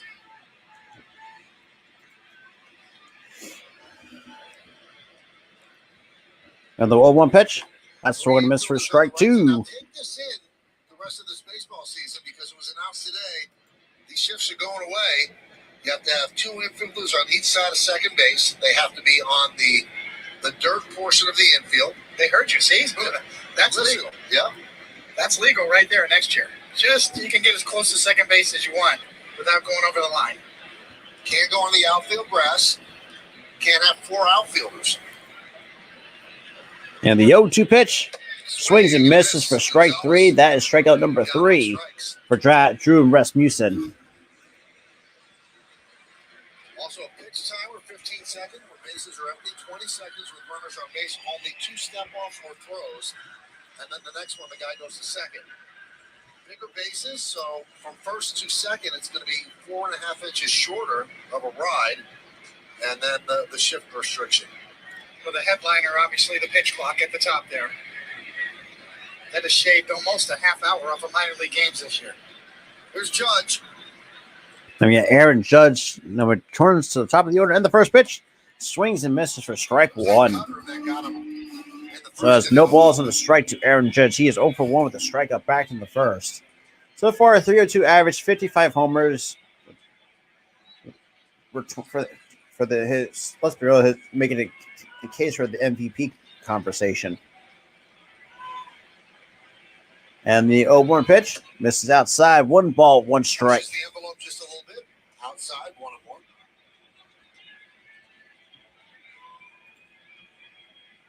1-1. A shout out to the 15 total viewers that's in here, though. I greatly appreciate everybody coming through.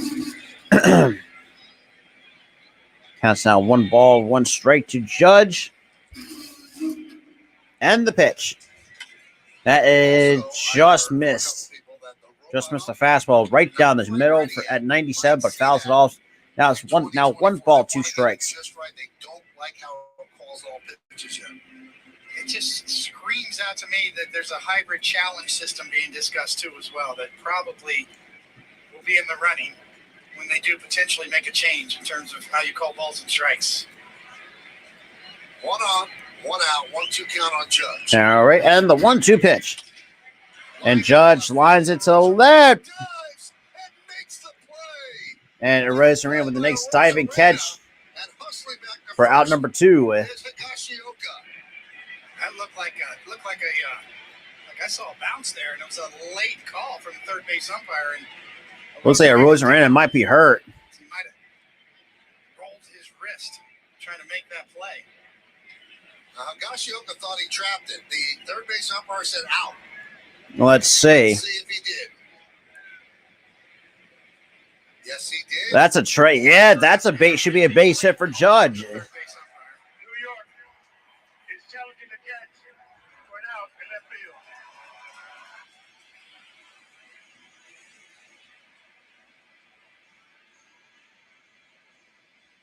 Now, this is where the challenge system is not perfect.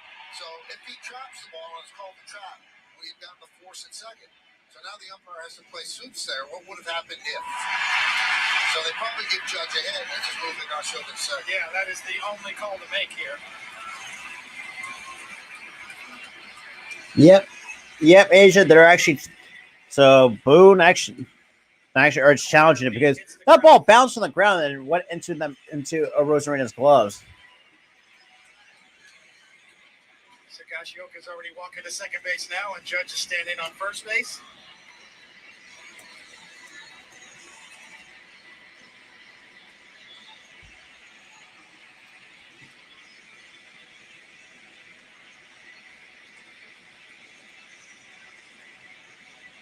Now, obviously, it's clear that it's trapped, but they are talking about where are we placing the runners here. That's also what they look at in a challenge of this sort. Oh, boy.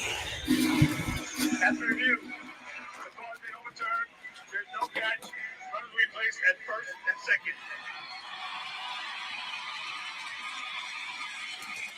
Diaz with the emphatic explanation, so base hit for Judge.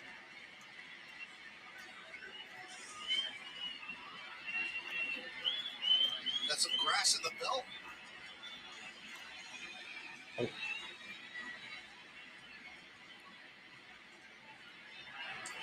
So many outfielders on the glove hand roll their wrist or their thumb on those kind of diving. So now you got runners on first and second, nobody out for the New York Yankees. And the pitch to Torres, and he pops it foul. Now, no balls and a strike to Gleyber Torres.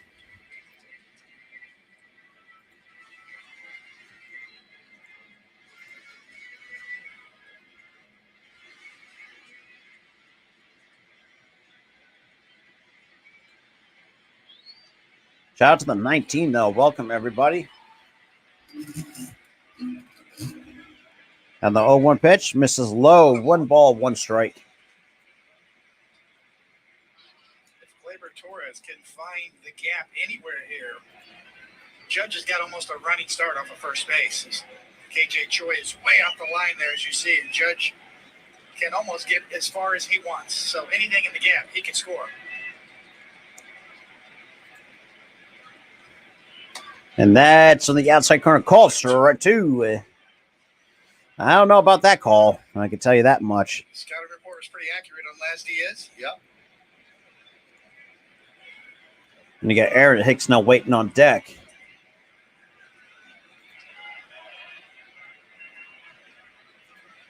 Higashioka in second. Judges in And the first. 1-2 pitch, Rasmussen kicks and deals, and that's pop foul. Fouled away.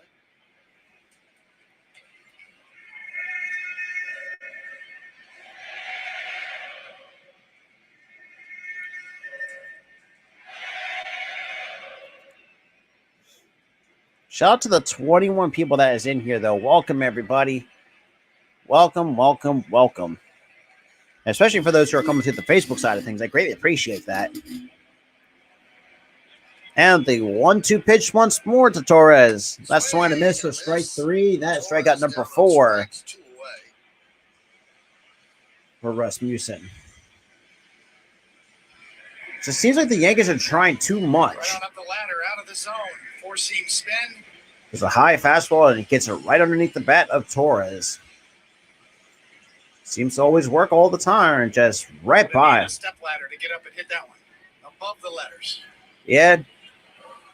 4 strikeouts. Well, the smart move is just to leave it go. And here is Aaron Hicks. That is low. 1 ball, no strikes. See the Rays' defensive alignment with G-Man Choi, rather. Now guarding the line almost. Playing Aaron Hicks definitely in a pull mode. Way over.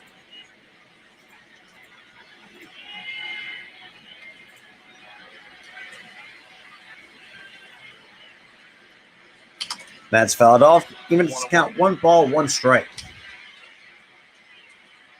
James Smythe says I got to put $5 in the Joe jar because I said KJ Choi instead of G-Man Choi, so, which I've done more than once.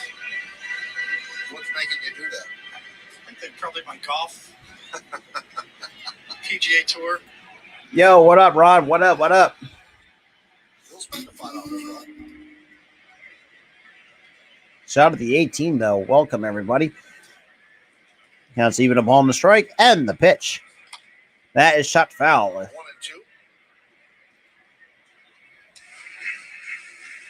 So it's counts now 1 ball, 2 strikes on Aaron Hicks.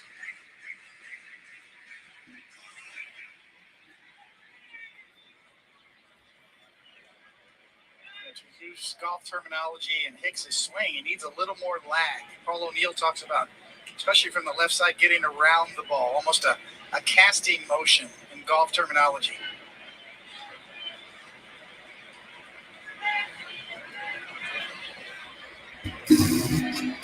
And the 1-2 pitch. That is low. Even to count 2 balls and 2 strikes. Large crowd on hand here at Yankee Stadium for this big matchup. Also, Derek Jeter Hall of Fame night. 19 people that's in this stream right now. I welcome everybody. The support of the Yankee Stadium faithful this year has been amazing. Big crowds all the time. Counts even a 2 balls and 2 strikes. 2 balls, 2 strikes, 2 outs. Swinging and miss, strike 3. That is strikeout number 5 for Drew Rasmussen. And Yankees completely wasting an opportunity to get on the board. So top 4 we go. So 3 innings. So 3 innings of baseball in the books. So the Rays holding a 1-0 lead over the New York Yankees. Yeah.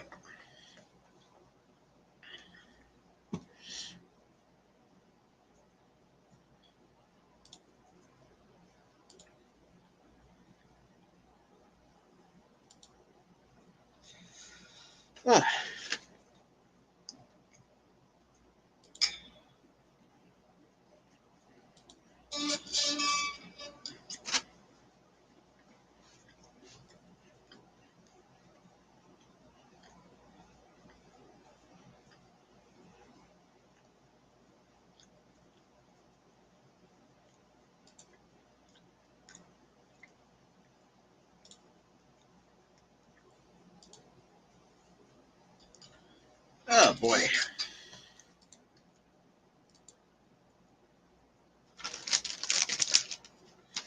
Oh boy. So right now we're going to the top of the 4th. Yankees. I don't know. It doesn't seem like the Yankees are just really not picking up the pitches well. I mean, some I would say. I mean, it's just hard for some of these especially the line to get anything going.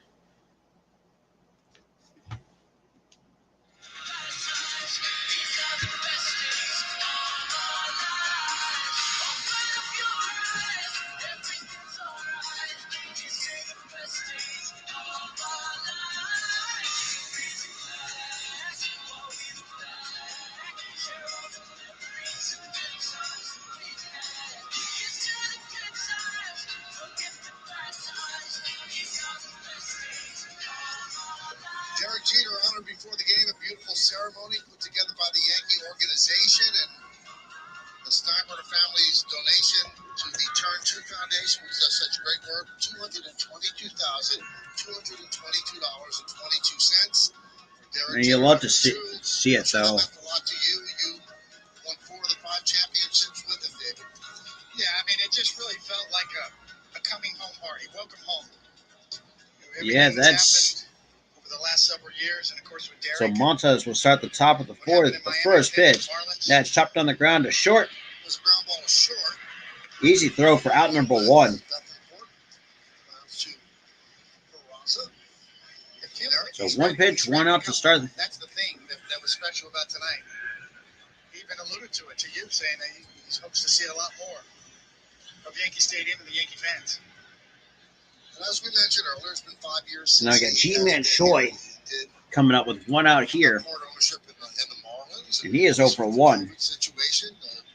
Weren't crowds for a couple of years, so it's good to see him back. And this is certainly his field of dreams. Shout out to the 10 people that's in here, though. First pitch is on the outside corner. Call strike 1 from Frankie Montas. 0-1. So no balls and a strike.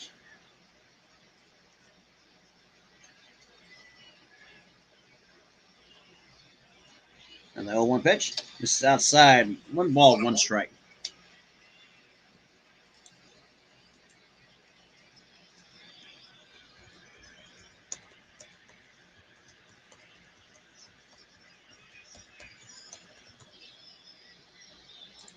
Ah, boy. That's low. 2-1.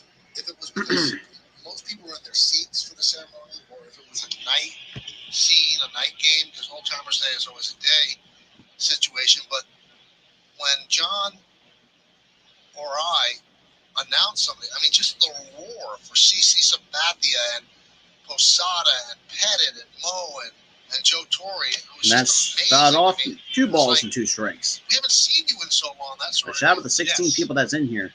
Some pretty heavy artillery, too. You run out there Joe Torre and CC Sabathia and Jorge Posada, Mariano Rivera, Tino, all fan favorites, all legends.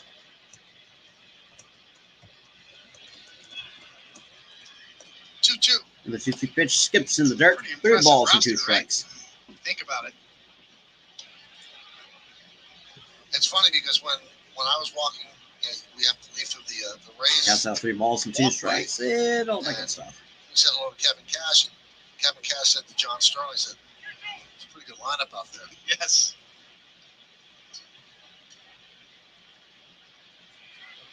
Tino can still play some first base. Sure he could. You know, Mo can get people And the out. 3-2 pitch. This is outside, ball 4, and that's Choi going to be a works 1-out walk against Montas. to G-Man Choi.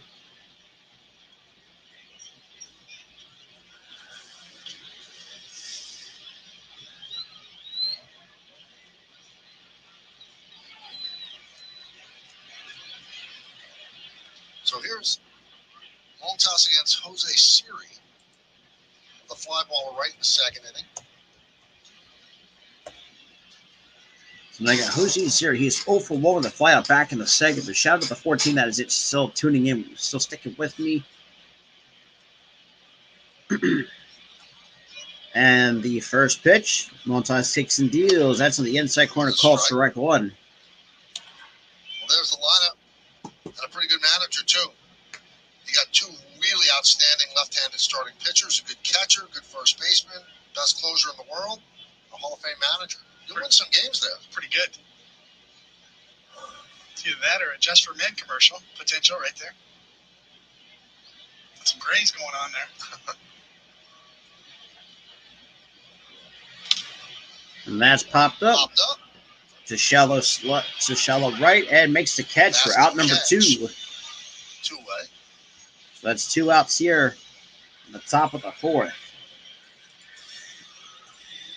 I mean, so far, up to this point, Montas is actually pitching Might have been pretty toying well. with the idea of dropping it and getting a double play, but Siri was already down the line. It was too high. And you don't want to replace Choi with Siri, so you'd rather have Choi at first. G-Man Choi, that is. Just save yourself $5. Can't make it up. I already hung that slider. Here's Diaz, 0 for 1 with a walk. And the first pitch was outside, 1 ball, no strikes to Yandy Diaz. KJ Choi is an excellent golfer. PGA Tour.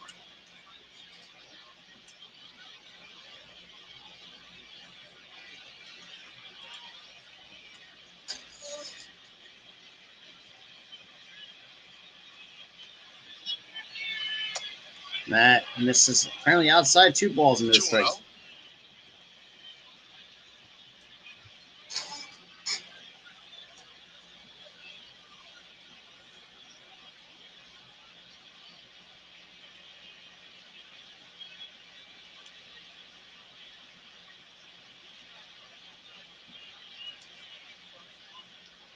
Counts out 2 balls and no strikes. And the pitch. Deals. In there, strike 1 at 96, right down the middle. 2-1.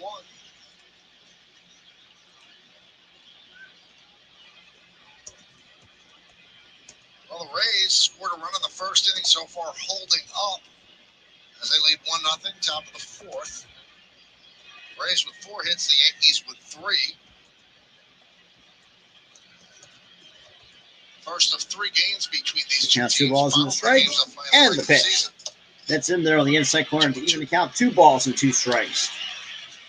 To Yandy Diaz, he is 0 for 1. 0 for 1. So a comeback here by Frankie Montas to get back in this count. You got Yandy number Diaz 2 has been hitter, a tough Wonder hitter all Franco, year that waiting long. on deck. The one constant in that Rays order with all the injuries they've had.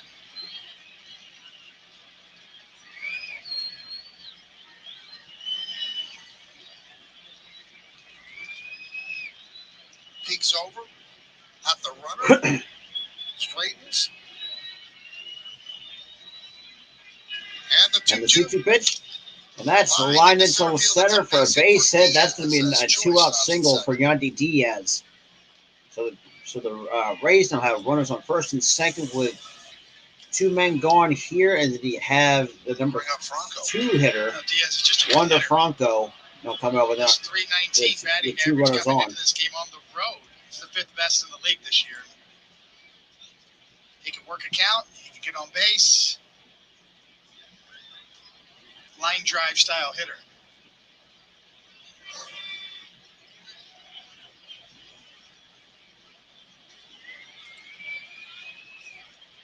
Out of the 15.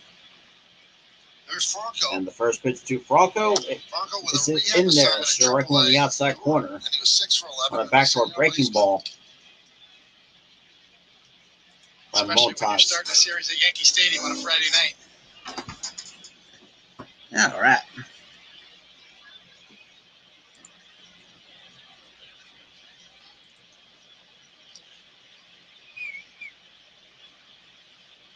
And that Franco to the left. On the run is Hicks into And the Hicks corner.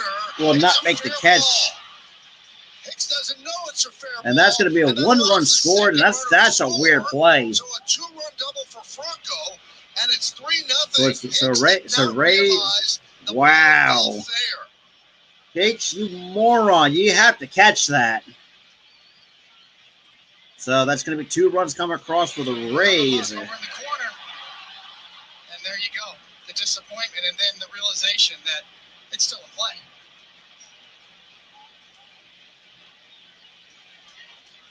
That's a fair ball. Sort of a lack of awareness of where you are on the field and what the situation is. There's plenty of time for emotion Damn. after you figure out where you are and what's happening on the field. I don't think the emotion comes too quick. The disappointment with not making that play. I mean, at this point, That wasn't if his I'm fault. I mean, like, he went a long way. It just see, didn't the thing stick. is with me, if I was a part of the front office with this team, or if I'm like Aaron Boone at some point, Still running at this point. what other outfitter do you even have at this point? And then Montas said, come on. Honestly, I don't blame Montas. He got to make the fucking play. Hey, oh Trying to boy. hide his You're talking about having a resting bitch face. Aaron Boone, oh boy, he is pissed. And I would too as a manager. Like, that should not happen. You have to make the play. With 2 outs of all situations. Now you got Randy Rosarena with a runner in scoring position with 2 outs. He's already 2 for 2. He's already got an RBI with a single and a double. Plus with a stolen base tonight. The double, the 6th hit for the Rays against Montas. And it looks like a inside move to keep Franco close at first. At this point, just focus on the batter. Because since you're already 2 outs, just focus on the hitter.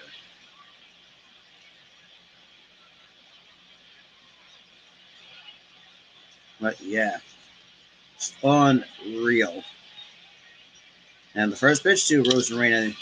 That's line into left. Hicks on the run. Cannot make the grab. And that's going to be another run scored by Tampa Bay. And that's going to be an RBI double. And the boos are raining down on the Yankee left fielder. Oh, and rightfully so. You deserve to get your ass booted. I'm sorry, but Hicks has got to get it. Someone's got to take Hicks out of there. He's just not great defensively. Good Lord. It's so bad. Well, first things first. It's a bullet off the bat of a Rosarena over 104 miles an hour on the line. So that's a very difficult play. I don't think you can put that one on Aaron Hicks. I would disagree. And the first pitch, chopped to the ground, foul. So no balls in the strike. See here, that's on the line. It's a rocket. Maybe he could have got his glove up a little bit, but that's a very difficult play as he overran it just a bit. Not a lot of time to get there on this one.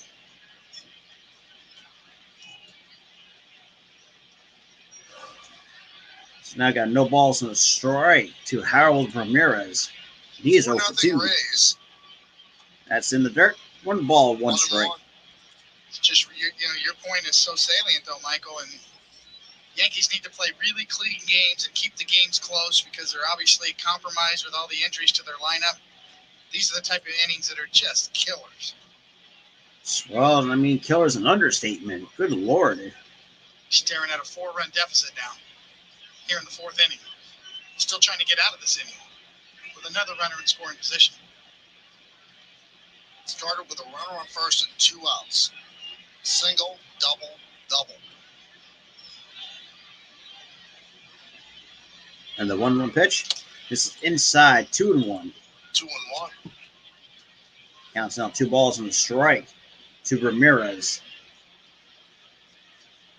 With the lineup they're running out, you almost have to manage this game like you would a playoff game, but you can't do that because it's not just a 5 or 7 game set. You still have a lot of games left. You can't blow out a bullpen to win one And that game. misses outside, 3-1. But if this was a playoff game right now, Oh boy.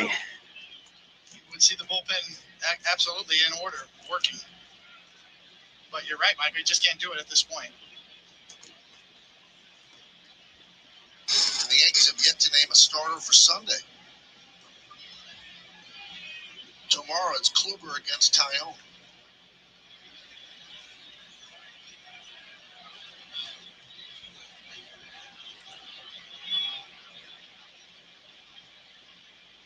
And the 3-1 pitch, low ball forward, and that's going to be another 2-out walk from Frankie Montas.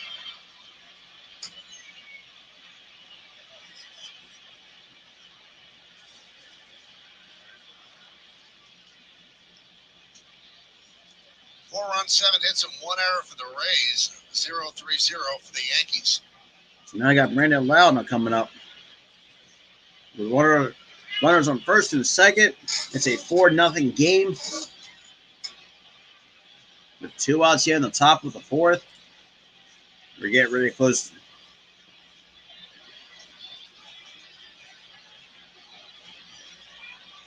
Eighth batter to come to the plate in this inning.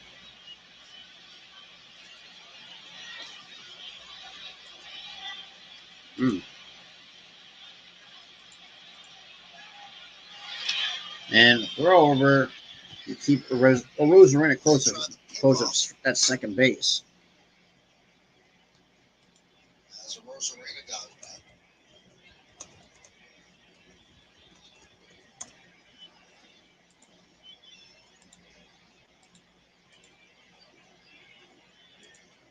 Oh boy. So you got Brandon Loud with runners on first and second, 2 outs, top of the 4th. Those are just coming in. It's a 4-0 ball game. Montas has really slowed down his pace here. That's a bit low. 1 ball, no strikes. Still no action in the Yankee bullpen.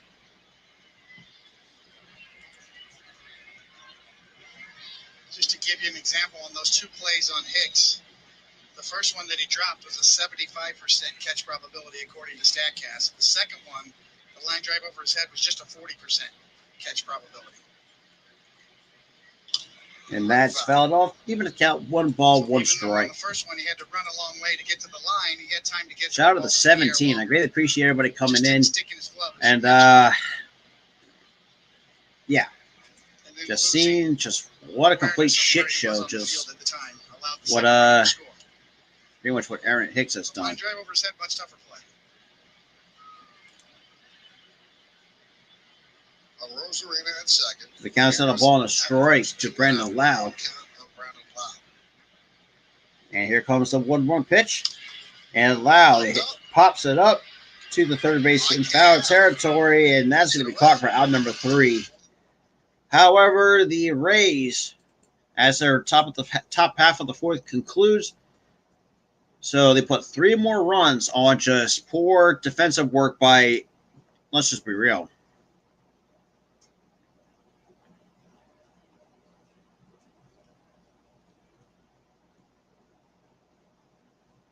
that's just, good Lord, just completely of a shit show.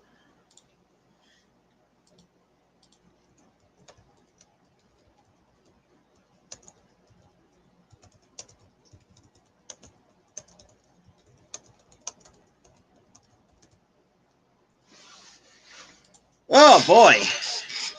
All I can say is, damn.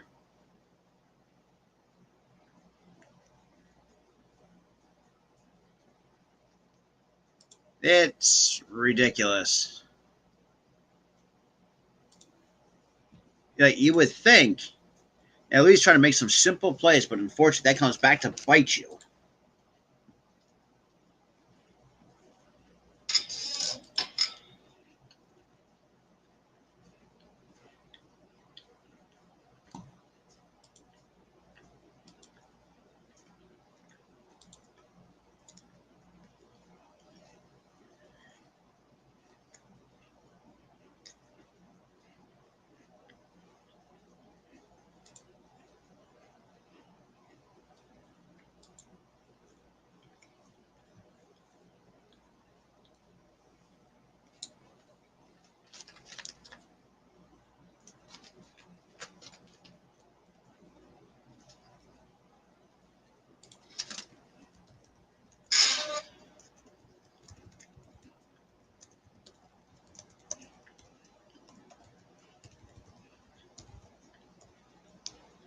Before and after, submitted by Dave.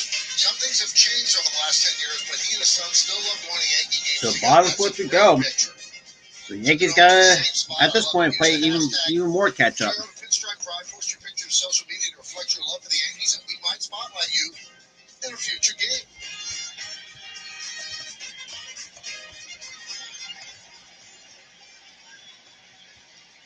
Ball gets loose in the outfield. So Connor So we got Kyler Falefa, Andujar, and Cabrera is now scheduled for the Yankees.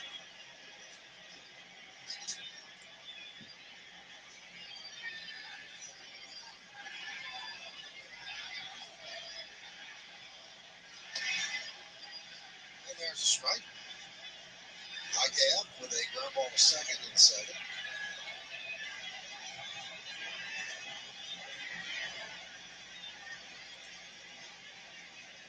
I got no balls in the strike, and that's a foul ball. Now it's no balls and 2 strikes to Isaiah Connor Falefa. You're killing me, David. Where did you get the red velvet cookie? I've never seen that here. Meredith. Really? Yes. Gluten-free, too. That's important. Yes. Yeah. I know you're really worried about the gluten in your diet. Yeah, I worry about gluten all the time. It keeps me up when getting up. He's concerned about weed all day long. I knew it. And the 0-2 pitch. That's chopped on the ground to second. Wow, has it easy throw to first. Out number 1. One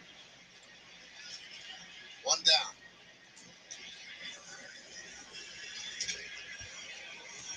Michael, you can happily have one. No, I'm not going to take it now after I had to ask for it. I mean, you offered it to David, and I'm sitting here like just pining for it. I'm cool. Thanks. I'll bring something more you can't have.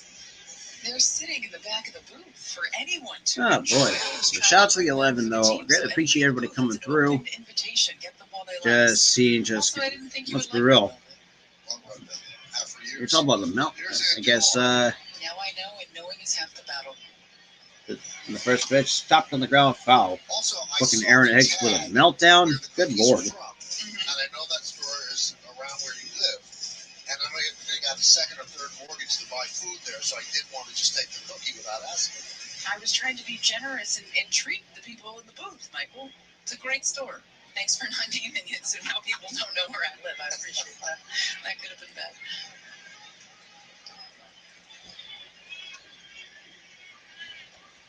And Duhar with a slow roller in front of the plate in a second.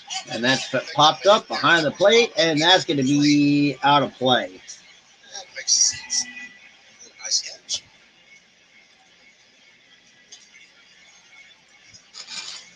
Oh, boy. Shout out to the 12, though. You know, we've talked in the past, David, we've seen it when a team is really hurt by injuries.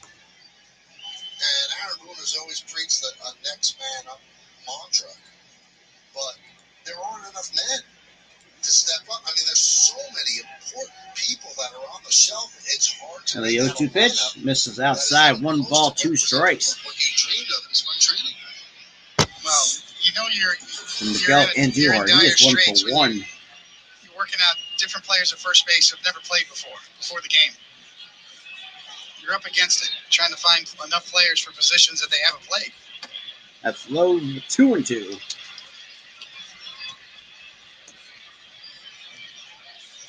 Anthony Rizzo is so important. 30 home runs out of the lineup. Matt Carpenter became so important after he was acquired. 15 home runs. He's out of the lineup. Andrew Benintendi with a hamate surgery. He's so important.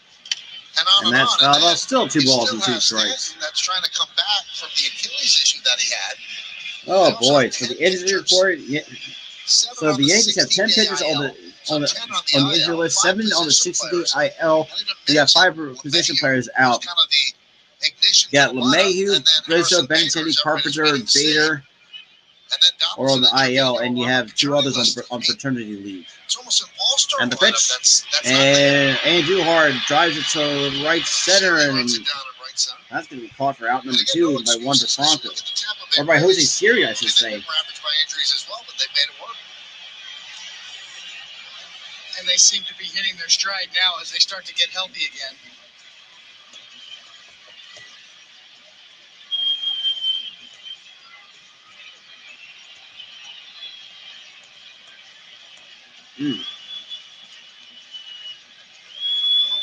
Yeah, trust me, I have the MLB tab up on my computer. So as he was throwing the real ball back, somebody threw a ball at his feet. Yeah, that's inexcusable. Social Security is looking for that person right now. Siri's got incredible speed in center field as he ran down that line drive. Oswaldo Cabrera now coming up with 2 outs here in the bottom of the 4th. There's Cabrera. And that's high. 1 ball, no strikes. 1-0.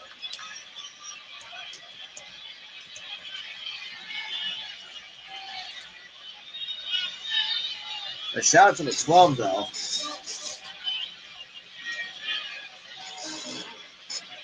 And the 1-0 pitch. That's only missed for strike 1. So 1 ball, 1 strike to Cabrera. Although he was 2 for his last 5 against the Twins, has obviously cooled down. He's at 189. And obviously, after being up a while, the league is learning how to pitch him, and he's going to have to adjust as a youngster. For the That's Yankees, one missed for strike 2. 1 ball, 2 strikes to Oswaldo Cabrera. He's certainly not overmatched defensively as he's excelled on that side of the ball. Yeah. Yeah, trust. Like I said, watching the game or checking out the game through the MLB.com. And the 1-2 pitch. Swing and a miss, strike 3. That's another strikeout. So 1-2-3 go the Yankees. Good Lord. Honestly, I feel bad for Yankees fans at this point. So top of the 5th we go. We're about halfway through.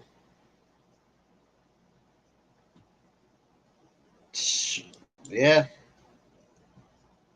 I will say this too is just at this point, like, if you're a Yankees fan, at this point, do you want to just try to cut your losses with Hicks? Because let's be real, Aaron Hicks stinks defensively. Like, I do not get it with him. I really, truly don't. Like, the dude just is very inconsistent. Like, I don't know. Like, it's not a tough, really thing to say. But you really look at it, like, 2 plays, he should have, well, I mean, play number 2, I mean, you know, I know it's a tough play, but the fact could have, you know, should have made the catch. But the first play, that's unexcusable. Like, you had an opportunity to catch it, but it's just, it's like I said, it's unexcusable. No if, ands, or buts about it. I'm sorry, like, you cannot tell me otherwise.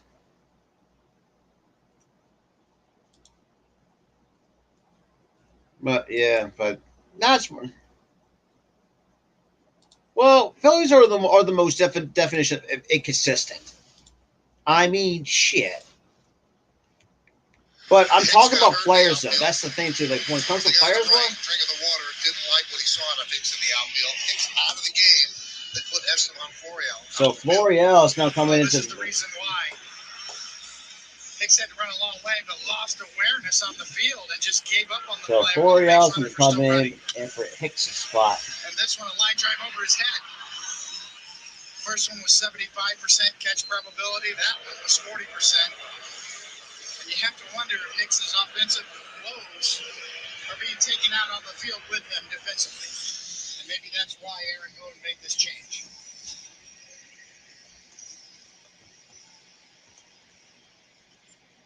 Boone has always tried his best to not embarrass his players. But at times you had to put your foot down. You got to be tough with it. Take somebody out of a game. So you got Margot, Bethencourt, and G-Man Choi, the scheduled hitters for the Yankees. The Florida has come in to play, probably hit for. But IKF could not get it, and that's going to allow Margot to go to second. Just more sloppy baseball. So a bunt single and an E5.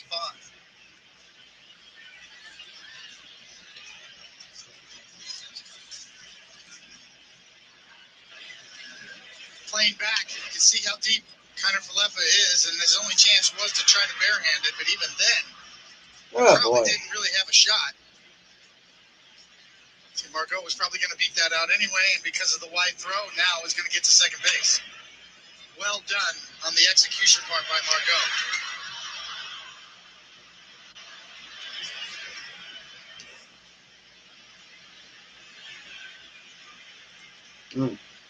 So here is Bethencourt, runner at second, nobody out.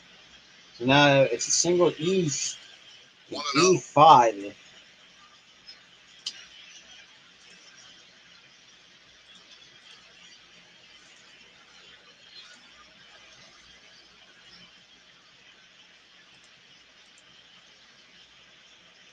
Oh boy. So the count's now 1 ball, no strikes to Bethencourt. 8 hits for Tampa Bay, top of the 5th. And he went around, now evens the count. 1 ball, 1 strike. Against the Rays down in St. Pete, where he had 5 innings and just 1 hit. Certainly labored here, and his defense hasn't helped. Yeah, the Yankees only have 1 error on the board. Could easily have at least 2.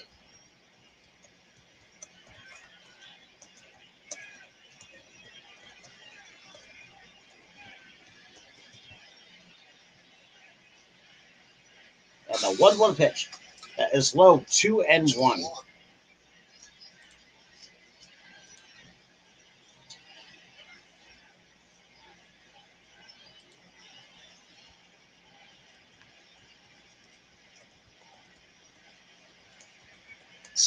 Pitches from Montas, so nobody up in the bullpen.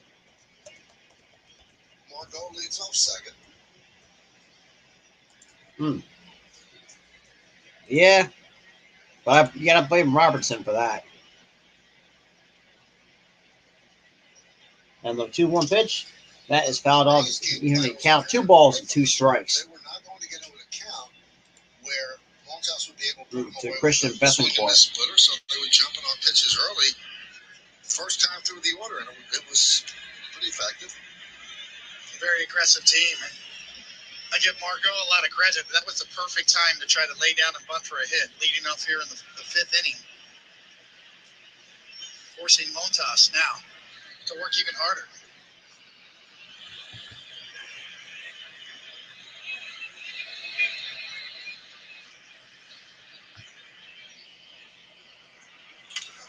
Grounded to third. And that's going to be grounded to IKF for out number 1. Moving to third is Margot. Margot will go to third on the play. The out is made at first.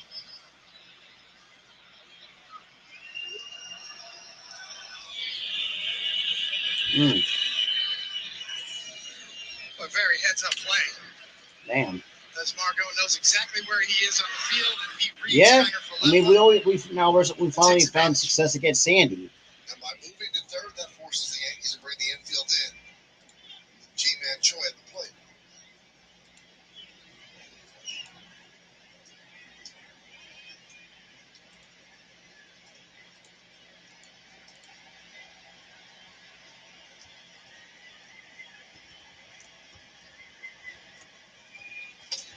And that's in there. Strike 2.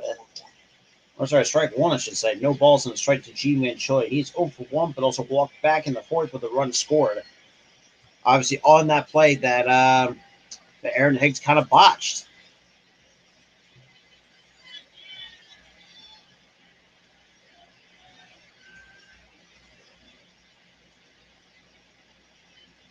And the 0-1 pitch.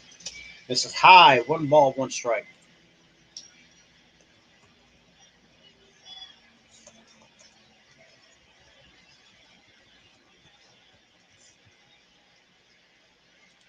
Nothing Rays. On third, 1 man out, top of the 5th. Counts even a ball and a strike to Choi. 3-1 for the Yankees. Infield in for the Yanks. 1-1 count on Choi. And the 1-1 pitch. That's in there at the knee. Strike 2. Many teams in your career, David? Were you ever on a team where a player was pulled from a game in the middle of an inning? Because the way it was done here, it's a modicum of embarrassment for the player. It's not like he pulled off the field. Did you ever see it as a player with a... I can't say that I remember it ever happening.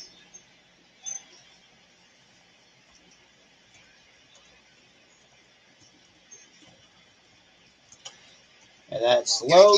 2-2. Remembers Billy Martin sending out Paul Blair to get Reggie Jackson in right field in the middle of an inning at Fenway Park.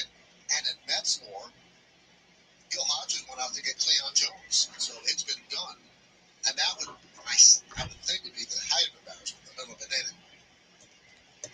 Again, we don't know why it was taken out, whether it was an injury or not, but it does seem after those 2 plays, that's what probably happened.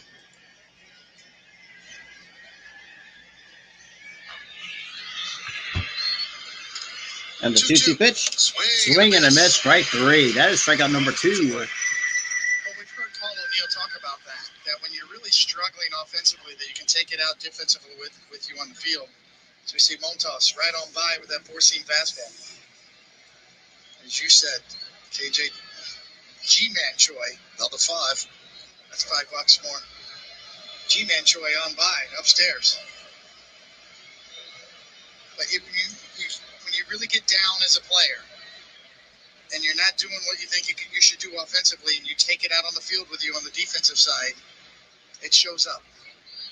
Oh, boy. That's usually So now you got Siri and the pitch. That is shot foul. And these are tough times for a manager to make moves like that because the depth of the pool is not too deep, so to speak. I mean, you're playing with a very short bench and people that probably belong at AAA. So when you make a move like that, you're taking out a big leaguer to send out a AAA player. Now so no balls and a strike. And that's swung on this for sure. Right 2 in the dirt.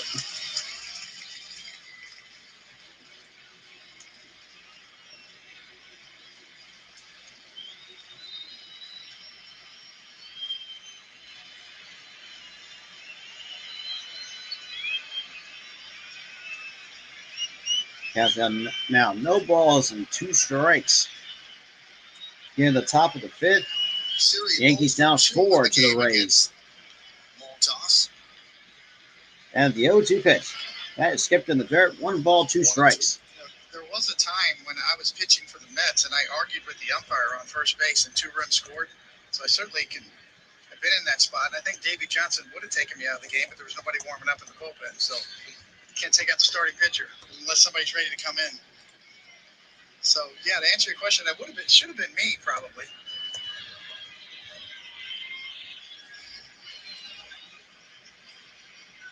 Now it's 1 ball, 2 strikes. 2 runs scored. But you got the words in with the ump that you wanted. He's out.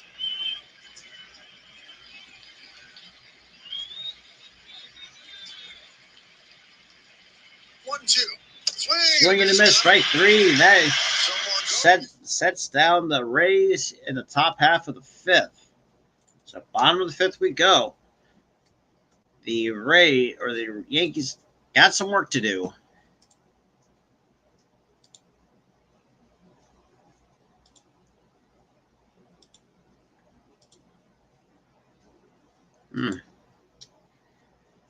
Oh boy.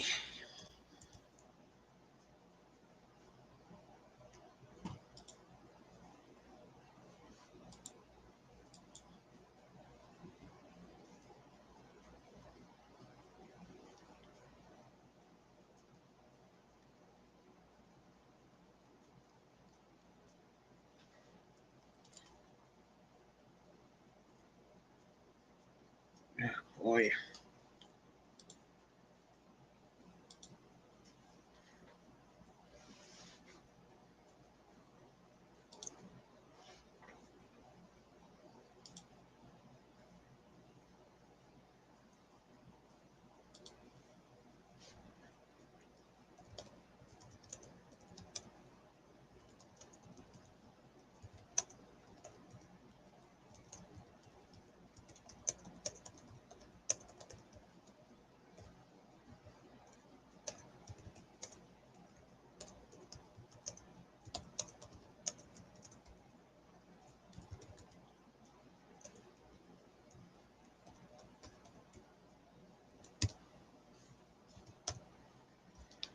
This had happened at Fenway Park. Billy Martin did not like the effort that he thought that Reggie Jackson gave on a fly ball right. And Paul Blair comes out and Reggie goes, "You want me?" He said, "Yeah, that's."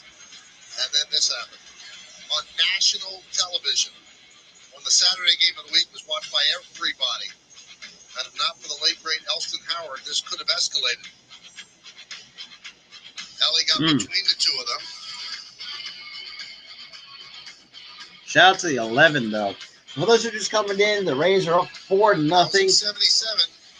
Team stayed together and won a world championship. And just it's been an ugly game so far for the Yankees. When the first pitch swinging, good. That's going to be out number one.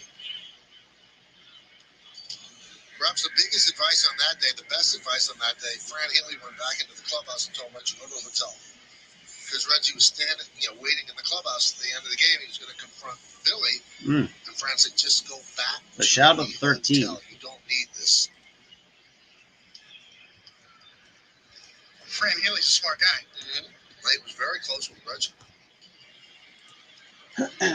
Here's Kyle Higashioka. We got the catcher, Hashioka, coming up. Stopped on the ground, and that's going to sneak through for a base hit. Higashioka's 2 for 2. That's 2 for 2 for the catcher, Hashioka. And here you are in Atlanta, David. Oh, for instant replay. He's out. He's out. The most embarrassing part of that is the two of the slowest runners in the history of the game scored, Dale Murphy and Ernie Witt, right behind him. He's out, Michael. He's out. I believe you. It looks like he was. No excuse. But if anybody should have been yanked out of a game, that was me right there. The only thing that saved me was being a pitcher. So now we got the number 9 here, Marwin Gonzalez, now up with 1 out and the first pitch. Slow, 1 ball, no strikes. You have to get to the bench. So what did Davey say to you? Oh, I can't repeat what they said to me on the bench. It was not good. I remember looking up at Davey after he read me the riot act, and I said, "I'm so sorry." I said, "But I'm going to have to live with this the rest of my life." And the 1-0 pitch is low, 2-0 to Marwin Gonzalez. And you got the top of the order now waiting on deck is Aaron Top Judge. 5 all-time bloopers in the history of baseball, and always will be. Cancels out 2 balls and no strikes to Gonzalez. It's like I said, I mean, after the sloppy defensive work by Hicks, that's in there. I need strike 1. Almost like incident in the postseason with the Yankees team you are when Knobloch just was blowing bubbles at first base as he was arguing the call. I remember on the charter flight after the game, sitting down with Chuck Knobloch and telling him shout out to 13 though, and encouraging him to go to the media the next day and own it. He was great that next day. I believe it was in Cleveland. Yeah, yes. He's in travel to Cleveland.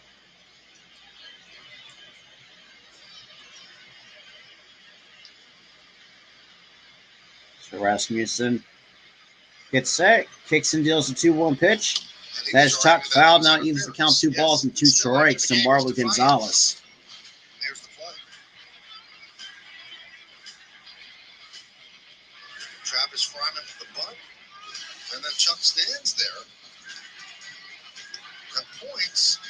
scores.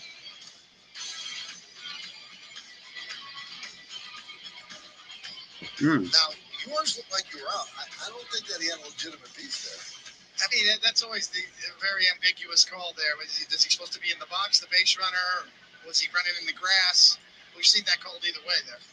That's shot foul once again. Still holding two One of balls the and rule 2 changes that strikes. we have is that the bases are going to be bigger. But the one thing that I wish that they would have done, David, was extend the base like they do in softball into foul territory so the runner has a place to go.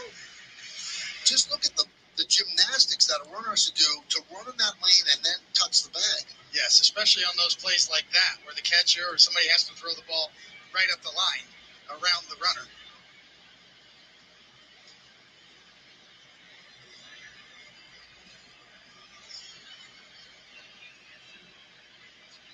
And the 2-2 pitch.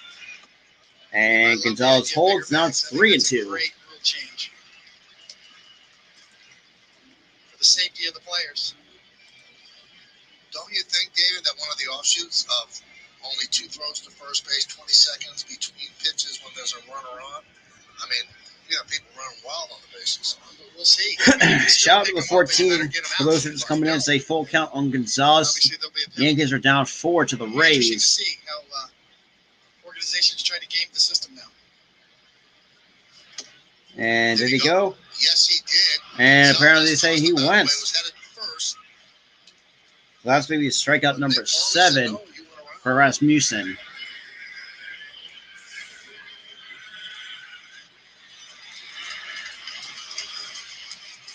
Another look from the side. That's too far.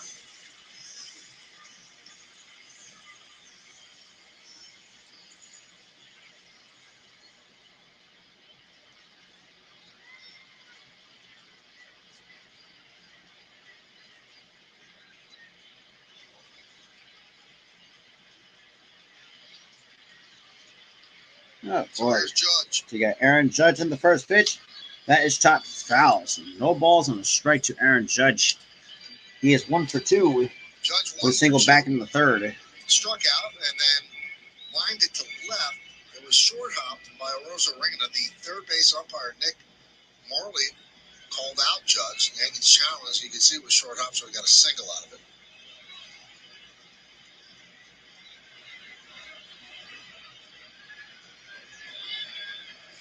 That's swing and miss for strike 2. No balls and 2 strikes.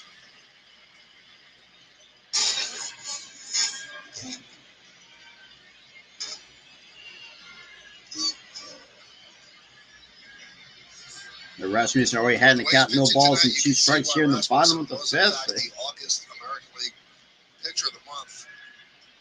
He certainly has an idea what he's doing out there. And the pitch is high, 1 ball, 2 strikes. Surgeries in his career.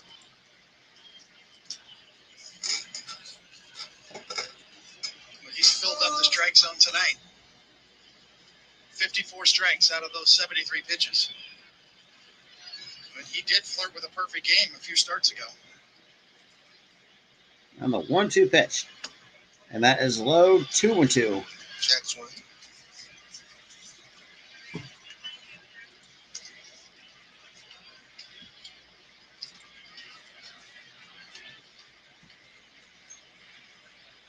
Back on the 14th of last month against Baltimore. Took a perfect game, actually, into the 9th inning. And the 2-2 pitch. High, 3-2. I've heard those are hard to do. Much harder than a no-hitter.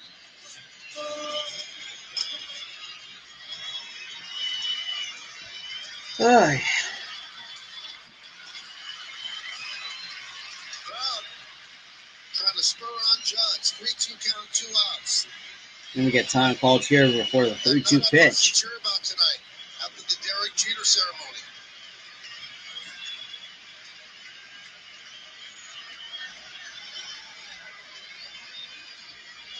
And the 3-2 pitch. Swing and a miss, strike 3. That is strikeout number 8. So down go the Yankees in the bottom of the 5th. So top 6 we go. Just not looking good for the Yankees tonight. Just because, I mean, you had Hicks just completely just, I don't know, just had a complete fucking melt, like a brain fart out in the outfield. It's just, what the fuck is going on with the Yankees? And the fact that they're having a hard time adjusting with, a lot of injuries, that also plays a part into it too, but just, ugh.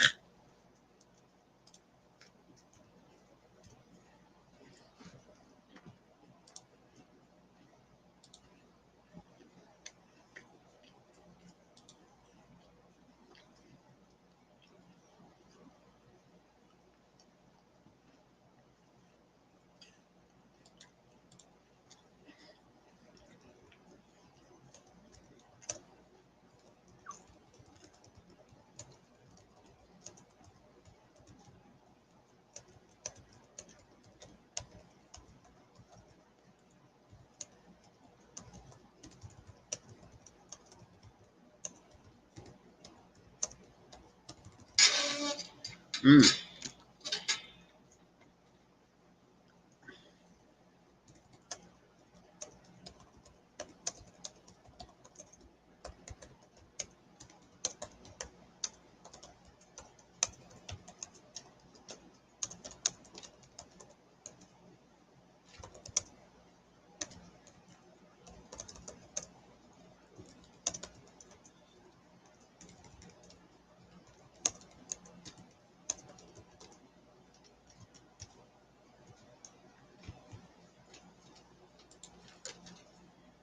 Shout out to the 5, though. Well, I still appreciate everybody still sticking with me.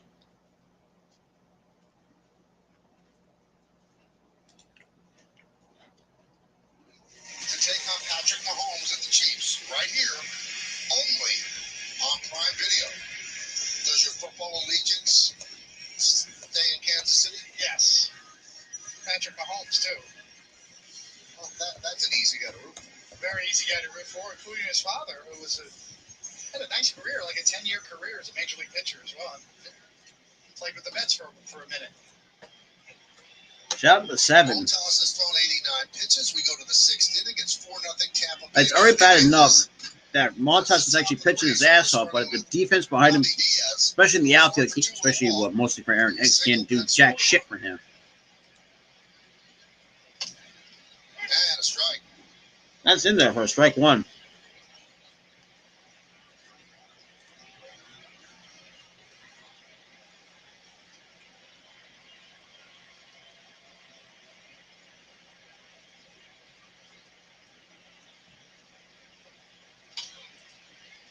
Foul. Popped up, foul territory, and that's going to be out of play.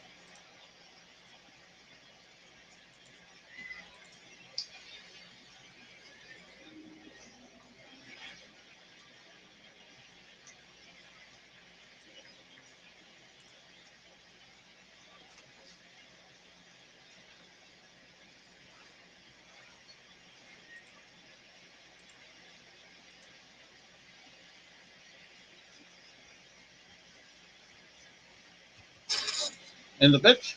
The teams.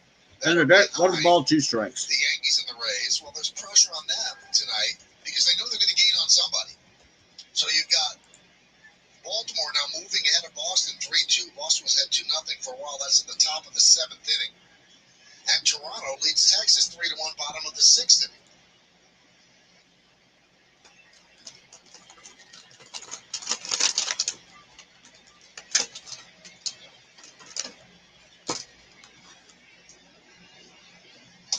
Swing.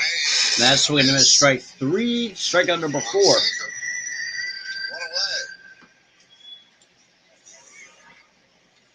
Good action on that two-seamer, running in, down and in.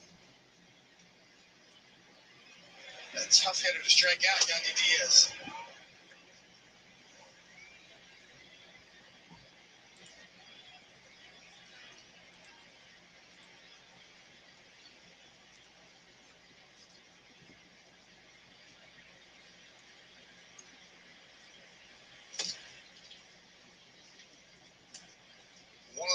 On Franco. So Franco missed 51 games, hasn't played So since now it's July 1 9th. ball, no He's strikes to made 1 to Franco. couple of doubles, couple of runs scored, couple of ribbies. credited with the second double there. It's really kind of the turning point in this game. Fly ball down the line. In and out of Hicks's glove. Now it's 2-0. Franco's just 21 years old.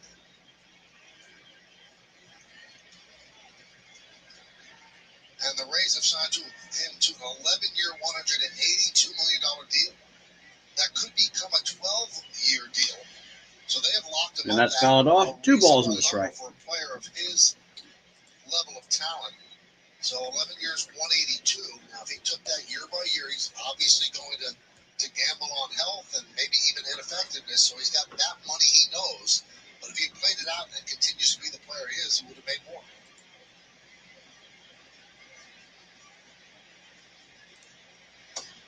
That's low in there, 2-2.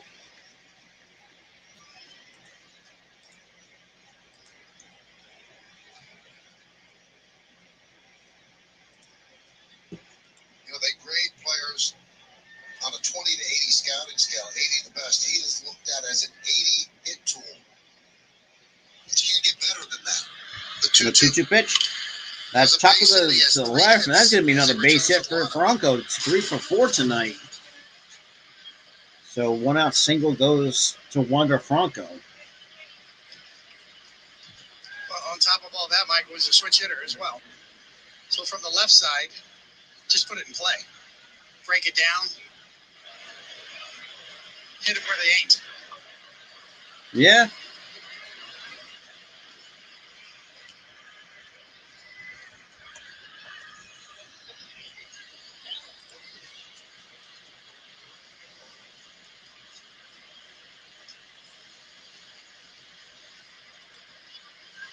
There's a Rosarena. He is 3 for 3. Yankees held him down last week. He was 1 for 11 in that series, but he's tripled his output here in his first 3 at-bats.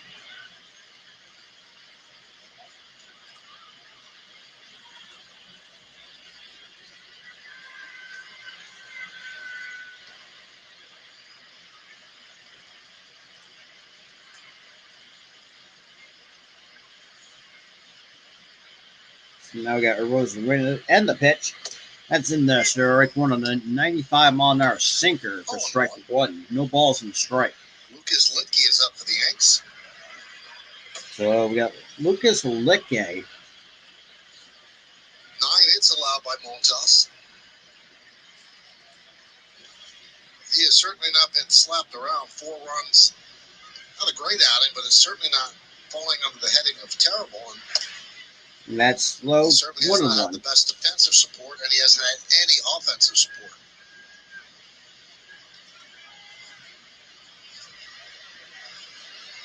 So he's at 100 pitches. Trying to get through the top of the Rays order here in the 6th.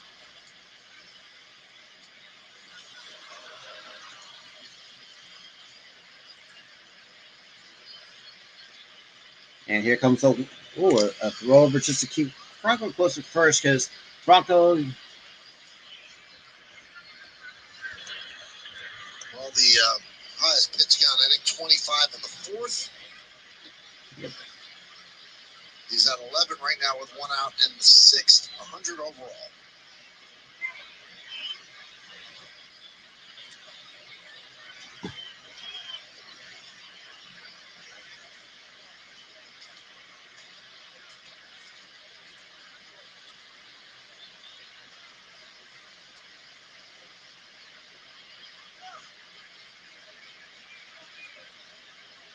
Cleveland scored 4 in the top of the 1st inning against Minnesota. It's a big series in And the the 1-1 pitch. Just a bit low. 2 balls and a strike. And watching Minnesota in the 4 games here in the Bronx, they did not play really clean, crisp baseball at all. Mistakes on the bases, but they did sneak out here with a win last night.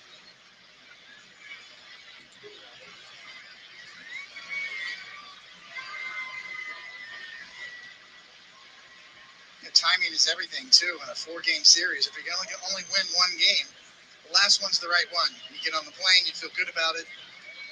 Carlos Correa had a big home run.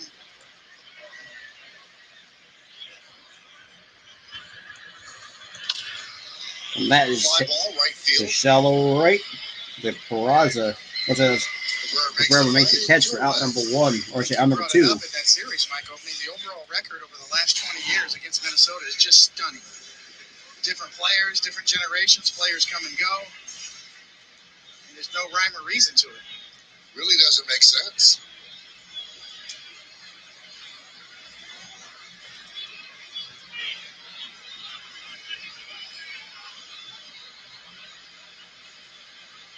Here's Ramirez.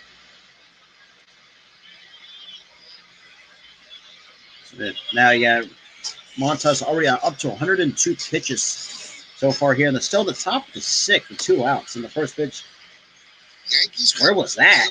And that was ball 1. That was in the strike zone. Good Lord, this is why I think the Robo Umps are going to be up here sooner rather than later. Best record winning the West. Then the winner of the Central will play the 3rd wild card, and the winner of that series would play the Yankees. And the 1-0 pitch. That is chopped foul. Now it's even to count 1 ball, 1 strike. Yeah, the different twist this year is that the first round, you're going to be all home games. So home field advantage is a big deal. No traveling in the first round of the playoffs this year on both sides. First round will be best of 3. Best of 3, all at the home park with a better record.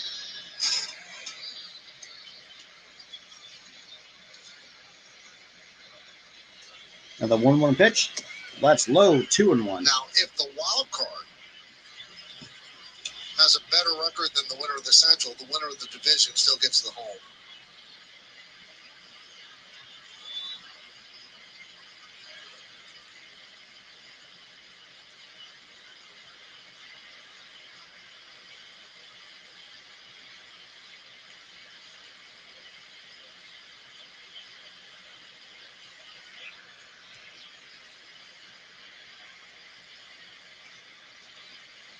And the 2-1 pitch misses. And That either hit him or catcher's interference. I think it hit him.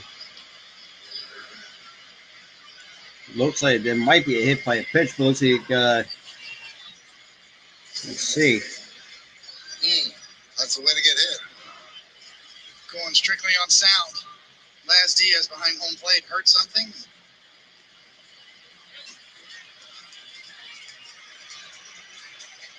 I don't know. Whisper of the uniform going by. That's good enough for us. At least the Phillies won. Again, that's the way to get hit. Aaron Boone comes out. And that's going to do it. So Boone makes the call to the bullpen, brought to you by Infinity. So Montas is done after, well, basically 5, and I guess you could say after 5 innings. So now we're going into, so the Yankees are going into their bullpen.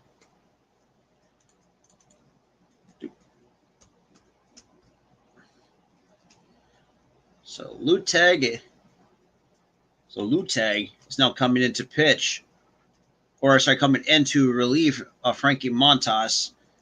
And I gotta say too, I think Montas actually pitched his ass off, but like I said, the defense has not done it. Has not really helped out the what do you call it? Just really has not really done anything to help out the what do you call it?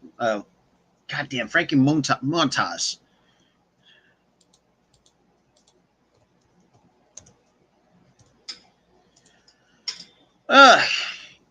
This is ridiculous.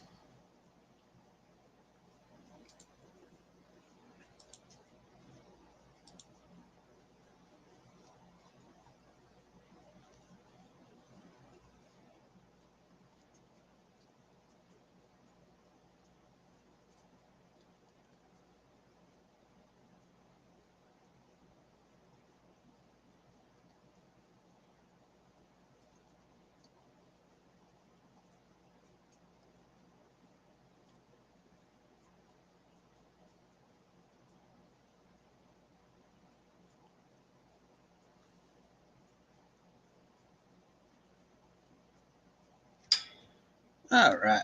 The award presented by Capital One, which recognizes players who best represent the game through positive contributions on and off the field. Vote today at MLB.com/Clemente21. This is an award that really means a lot to players.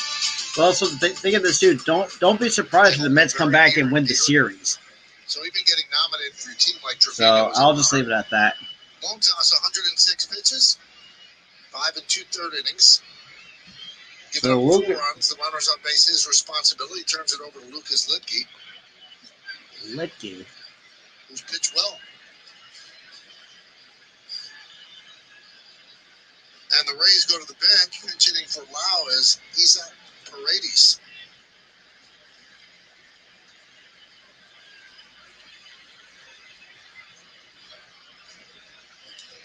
all right. Franco's at second, Ramirez is at first. 2 men out here in the 6th.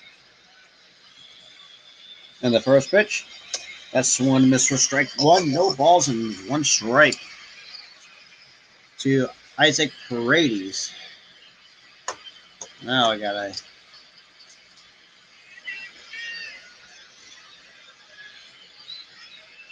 Seen the Rays kind of start to get healthy. It's a nice weapon to have for Kevin Cash to bring Paredes off the bench and his 18 home runs.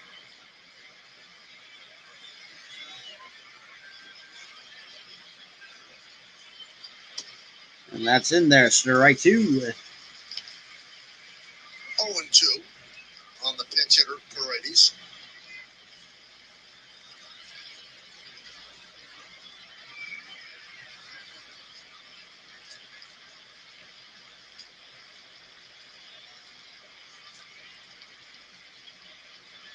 And the 0-2 And a pitch. That's in the dirt. 1 ball, 2 strikes. I thought it was interesting after Stanton's pinch hitting appearance in yesterday's game that Aaron Boone was encouraged by what he saw, and he did get some good swings, although you see him there. Probably available to pinch hit tonight in the right opportunity, but not going to put him in the lineup against Rasmussen tonight. So it'll be interesting to see just what his status is moving forward, as his bat is greatly needed right now in this lineup. That's low. 2-2. 2-2. The right fielder, Oswaldo Cabrera, very shallow for Paredes. A lot of room behind him, so he feels confident going back. Won't toss. Just a spectator now, rooting on Lipke. Grounded up the middle, that just misses the bag. Torres fires an easy throw to first for out number 3. So Lipke does his job coming out of the bullpen to end the top half of the 6th to the bottom half. Damn. It still shows that sometimes the Yankees got some work to do. There's no... should be no excuses.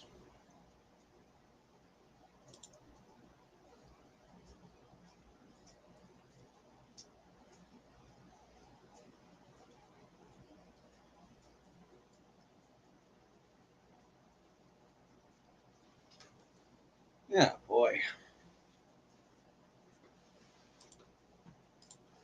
A shout out to 5, though. Really appreciate everybody coming in, though. Because right now we're going to the bottom of the 6th. It's still a 4-0 ball game between the Yankees and the Rays. And just Yankees, they can't get nothing together. Just a lot of stuff that's just been happening. Like I said, I mean, my biggest criticism is Aaron Hicks. I think that's pretty much the one guy I still feel like needs to. For me, I think the Yankees need to cut the losses with. Because let's be real, the dude's completely bad offensively, and he's just bad defensively.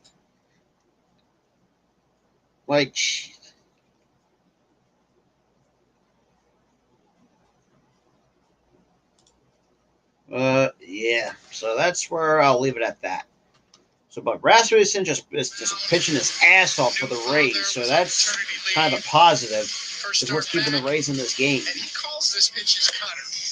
But it goes down. It has more vertical tilt than it does horizontal movement, but it's got high velocity on it and high spin. Now look at the slider. 33 times. He got 9 whiffs on that pitch.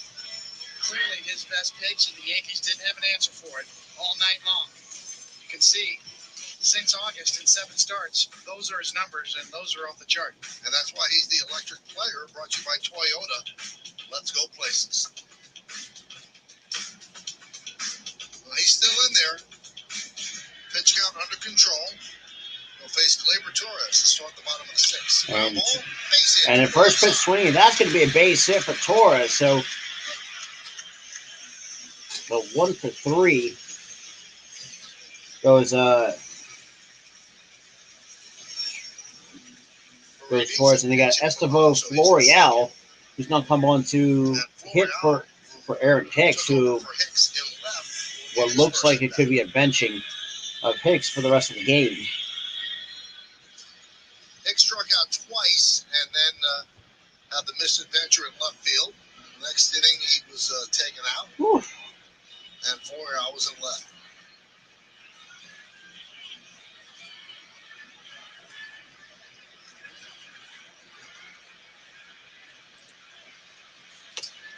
That misses a bit outside. 1 ball, no strikes for Florial.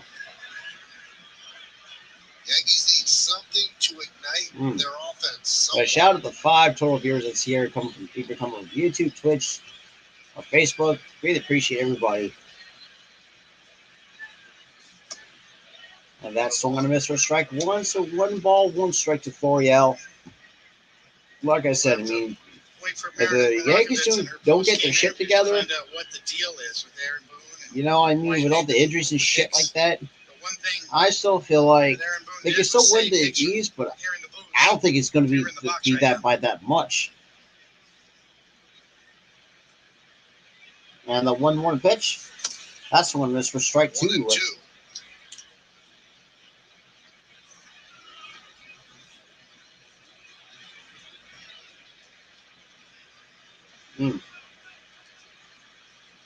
Unreal. We heard Cameron Maben talk about the pinstripes are heavy. They certainly are right now for some of these players. And that's And that's tipped into the glove. strikeout number 9 for Drew Now Florial down Rasmussen. on strikes. So 1 away here in the bottom of the 6th. 9 strikeouts, no walks, David. Just a steady diet of cut fastballs that really have a lot of depth on them. High velocity, high spin, and downward tilt. Oh That boy. cut fastball. Shout out to the 7 though. Welcome everybody. So we got bottom 6, 1 There's out. IKF. We got IKF now coming up. And the first pitch. And that's fouled off. No balls and a strike.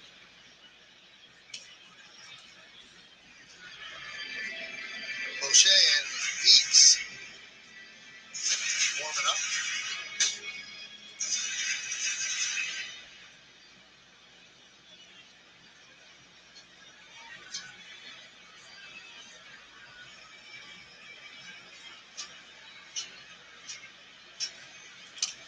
We talk Stock foul, the no pitcher balls and that 2 Rasmussen strikes. is. The pitcher that they acquired from Milwaukee is not this guy. They did change him up.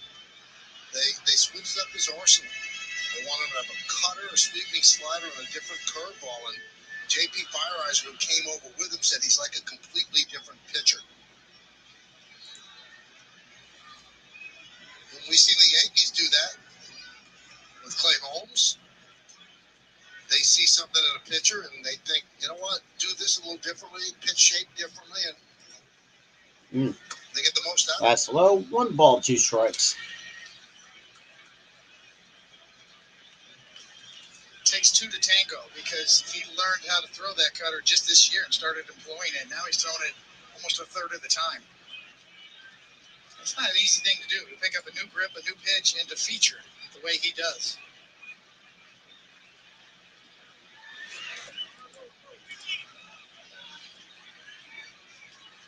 And I cast out 2 balls Now, and we 2 mentioned he had strikes. 2 Tommy John surgeries, first in 2016 in his sophomore year at Oregon State. The second was a year later.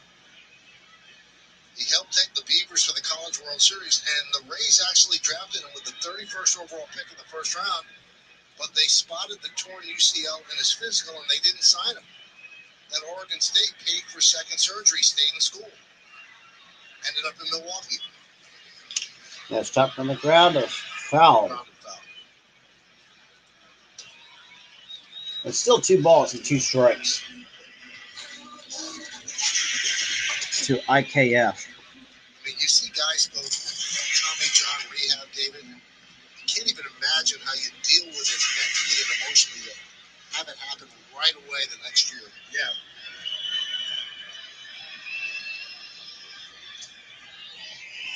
Two and two on Connor Falefa. There's risk with any surgery.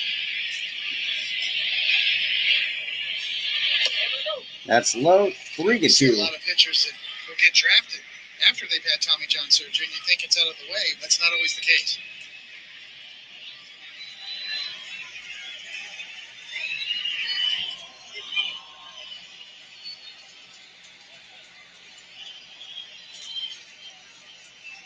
Anytime you're drilling holes in your elbow, there's risk involved.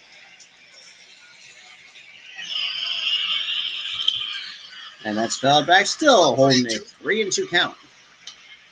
Isaiah Kiner Falefa.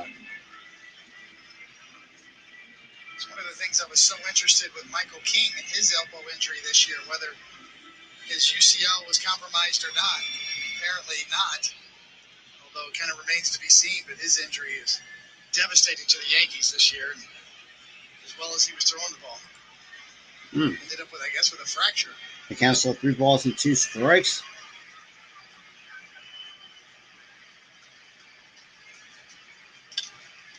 And that's going to line it to right. That's going to be a base hit for IKF.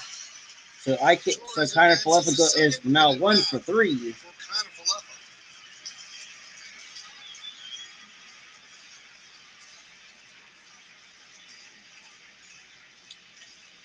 Margot's going to play this safely, and probably rightly so. But you see, it's right at him.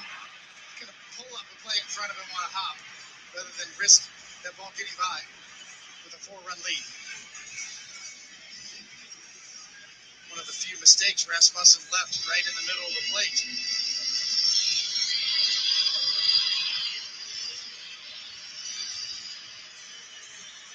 So that brings the pitching. Now we got a meeting. Now we're going to meet on the mound.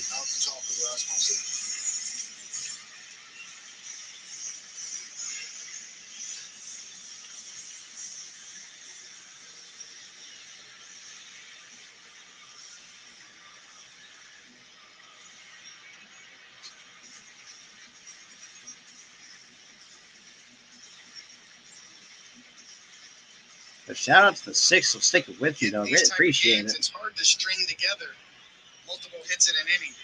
That's where you need one big swing to get you back in it. Now we got A.J. Uhar. He's 1 for 2. And the pitch. Swings and misses for strike 1. So no balls and a strike to Miguel Andujar. Well, the way pitching is now and guys out of the bullpen, to get 3 or 4 hits in an inning is rare, and the Yankees score 52% of their runs on home runs, and that's the way they're built, because they know how hard it is to string together hits. And the 0 pitch. Swings and misses for strike 2. 3 or 4 hits in a row here will get you 1 run, maybe 2.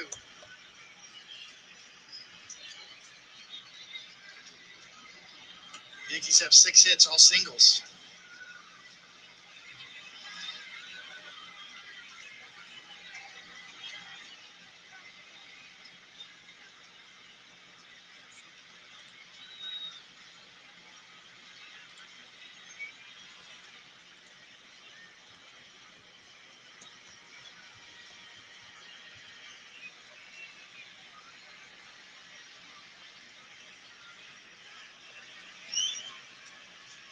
Swing and a miss, strike 3. That's 10 strikeouts.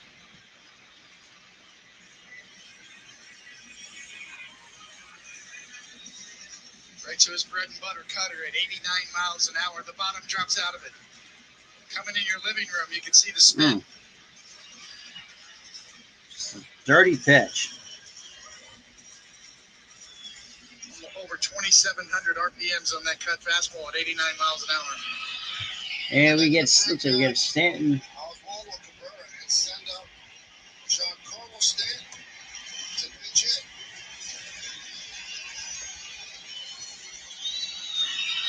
All right, so looks like Big spot. Had a 9-pitch at bat. Ended up striking out on a breaking ball. He has not had much success in his career as a pinch hitter because he's been an everyday player most of his career. 3 for 37 with 21 strikeouts. He's never had an extra base hit. now we got Stanton pinch hitting for Oswaldo Peraza. Two base runners on. So Aaron Boone rolling the dice, hoping for one good swing to get back in this game.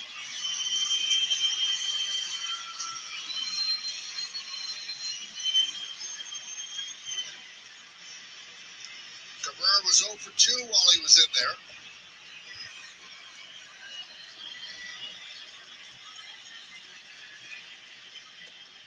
That's low. 1 ball, no strikes.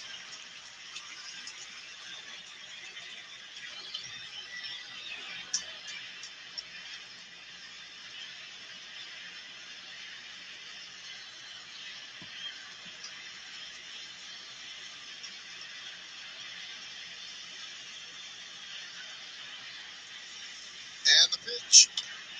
Grounded up the middle, right there at Paredes. And that's going to be out number 3. He gets sent for the final out. And top of the 7th we go.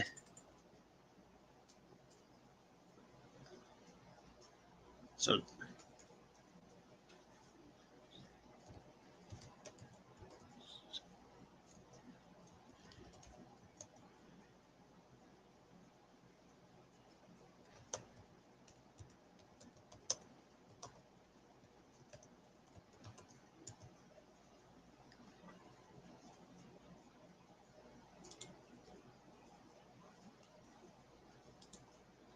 all right, so we're going to the top of the 7th.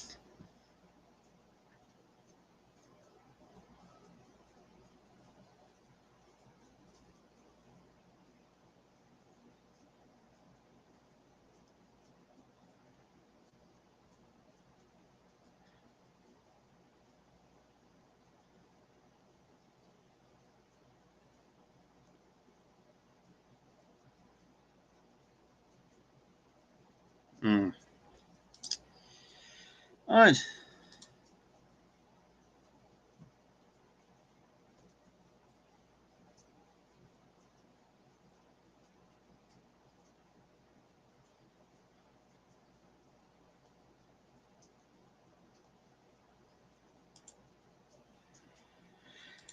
Oh, Jesus Christ. So now we're going to the top of the 7th.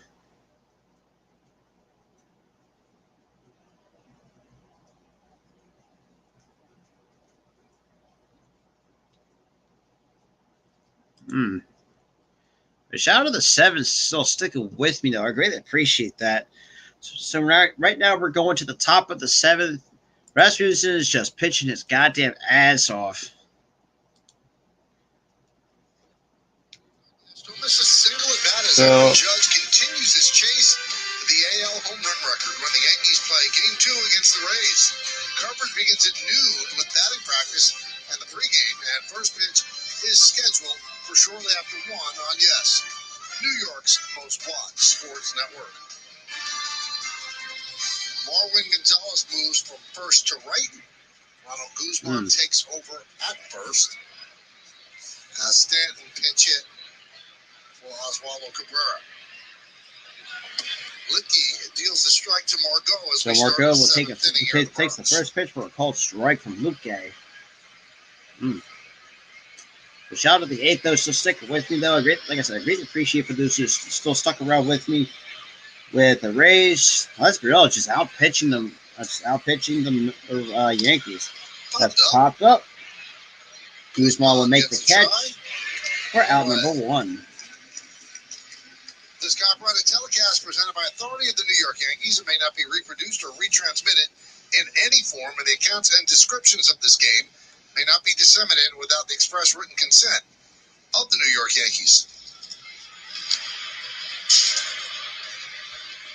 So here is Christian We Bethencourt, got Christian the catcher. Bethencourt with one out here in the bottom, at the top of Infield the single, 7th. slow roller to third base, and he's 1 for 3. Ground ball to short, ground ball to third as well.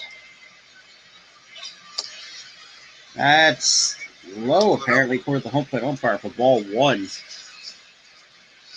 the Rays have won 14 of 17.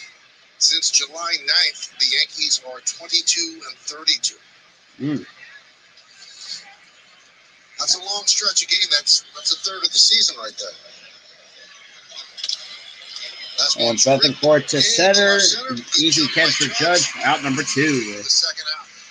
That's 2 quick outs for Luque here in the top of the 7th.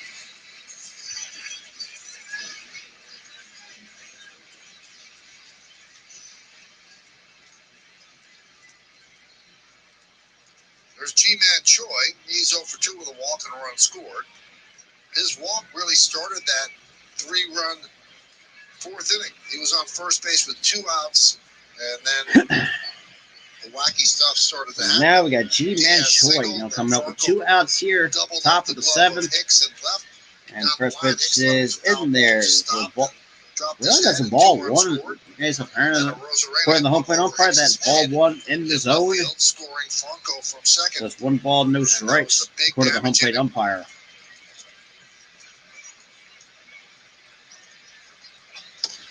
And that is outside 2-0. Yeah, the 4 walks from Montas tonight certainly did not help his cause, along with the 9 hits he gave up. 13 base runners through his 5 2/3 innings. That's a lot. And the 2-0 pitch. That's swing and miss, strike 1. 2 balls and a strike on a cutter to G-Man Choi.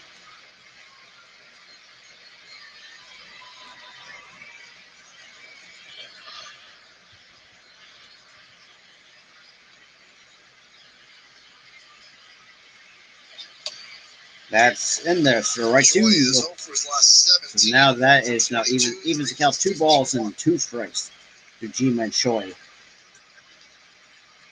We mentioned he did work that walk in the 4th. We're in the 7th, 4-0 Tampa Bay. And the 2-2 pitch. And he serves that one. And that's going to line into alert. And that gets by Florio, and that's. As Choi will go to second, the throw is. And Choi gets thrown out at second base. So that's going to be a single. Made up for the mistake and got Choi for the final out. So it still counts as a hit, but however. So Florio, despite that misplay on that bounce, still gets Choi out at second base. To the bottom 7th we go. With the Rays still upholding a 4-0 lead.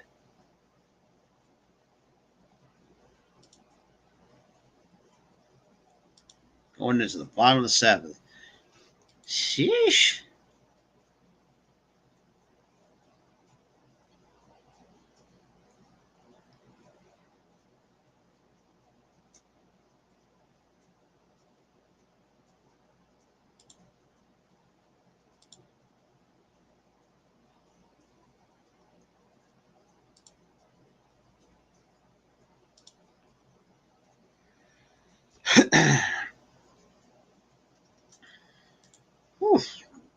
Shout out to the 3. Really appreciate everybody coming through. Like I said, let's be real. I mean, the fact that the Yankees can't get, like I said, can't get shit going, but why not? Because it looks like they might just get shut out. But until otherwise, I mean, it's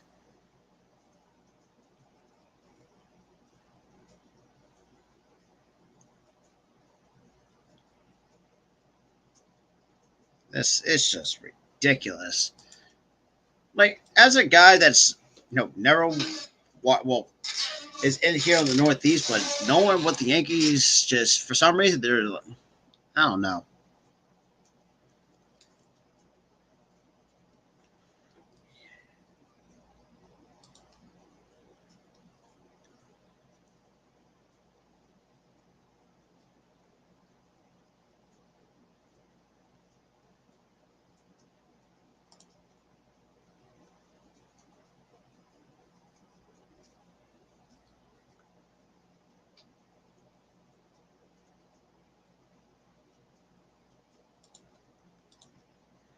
Oh, boy.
Oh, boy.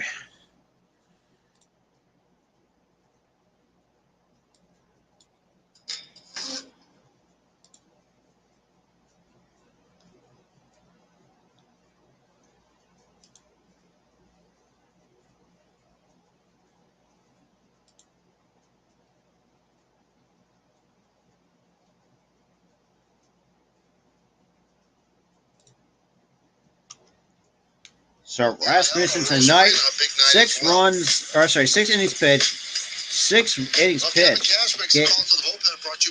So Rasmussen is done after 6. So Jalen Beeks has now come on to pitch for the Rays, which this will be Beeks' 39th game.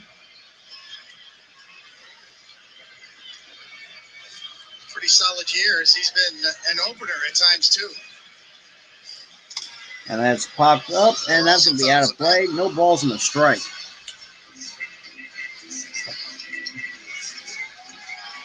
It's an Oswald Peraza. Pretty simple approach from Beeks. Fastball changeup. 2-pitch pitcher. Shout out to 6, though. Welcome, everybody. And the 0-1 pitch. That skips in the dirt. 1 ball and 1 strike to Peraza. They brought up so many of their kids, and a couple of them highly touted like Peraza and Cabrera, and they've needed a spark, and they have not been able to get that spark. And there are that's only low, so many 2 and that 1. are on the 40-man roster, and you do wonder, because after Peraza was called up from AAA, they called up Anthony Volpe from Somerset to go to AAA, and he has really owned it. Yeah, that's outside 3 and 1. David, you think they do something like that? Bring up the local kid, first-round draft pick who has dominated every level just to have a spark? I think they're probably one Yeah, injury 3-1 away pitch. from That that. is Yes, in there. So right 2 at the top of the zone. Now it's a He's not 3-2 protected count. on the 40-man roster now. It's going to have to be in the offseason.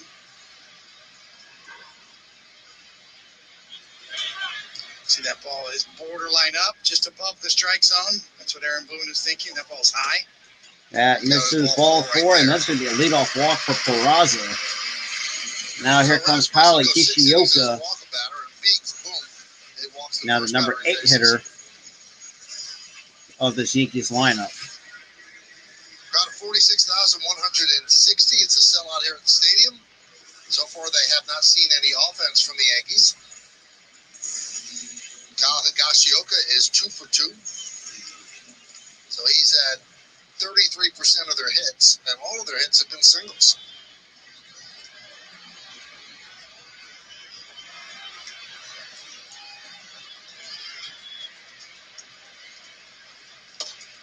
It was back in And 1995. that is in there for ball 1, apparently. Minimal time during the regular season, but hung around in the postseason to be able to see that unbelievable series against the Mariners, and really credits that with his development. And that's going to be caught. Easy a 5-4-3 double play. I don't know if he caught it on the short hop, The umpires aren't signaling right now. And Peraza's staying on first base. So they say he caught it on the fly. Let's see. No, that's on the short hop. Damn. Kevin Cash is telling Las Diaz that was on the short hop.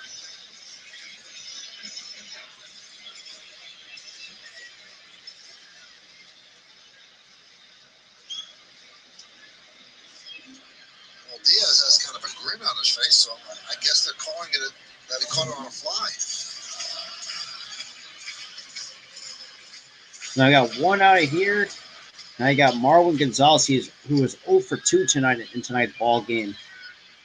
So Peraza kind of fortunate that he stayed right there. That's inside. 1 ball, no strikes. And Diaz immediately threw the ball to second rather than to first, where Peraza was off the bag. He's 0 for 2 with 2 strikeouts. Goes to Gonzalez and the pitch. That misses inside once again. 2 balls and no strikes. Certainly a break for the Yankees.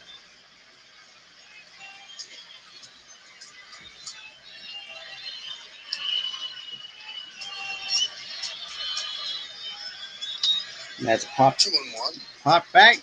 2 balls and 2 balls and a strike. Ryan Lever pitched the 9th inning yesterday, getting ready for the Yankees again. Got some more bullpen action going for the Yankees. You got Weber warming up in the pen. Looks like Boone is trying to stay from the high leverage guys when they don't have a lead. And then you also and then you got Rays with bullpen action. You have Mike Groh, although Weber didn't do that yesterday. And the 2-1 pitch beats kicks and deals. Chopped on the ground, foul. Now it's 2 balls and 2 strikes. Well, I guess if you're looking on the bench trying to play the odds, the win probability for the Yankees right now around 12%. That's probably why down 4-0 here in the 7th, that Weber's warming up.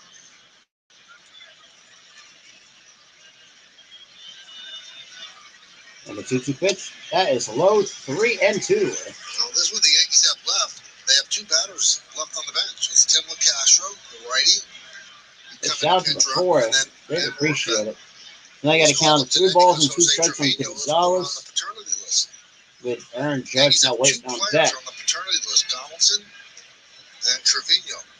Now, Donaldson is local, and he's going to be coming back in all likelihood tomorrow. Trevino is in Texas, and in all likelihood he's missing this entire series. And the 3-2 pitch has fouled back, still holding a 3-ball, 2-strike count on Marwin Gonzalez.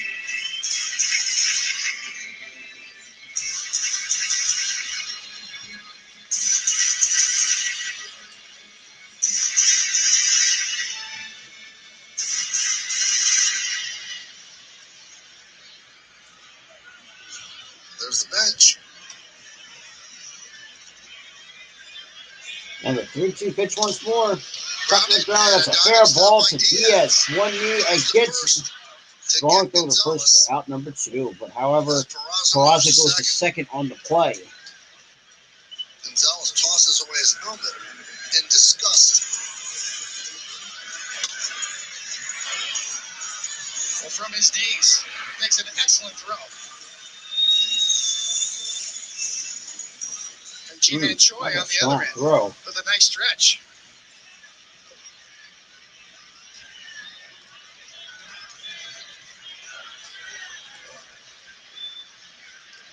So runner at second now with 2 outs, and here's Aaron Judge against Jalen Beeks. I got Judge, and the first pitch is low. 1 ball, no strike. 1 for 3 against Rasmussen. To Aaron Judge. Struck out twice and then singled to left.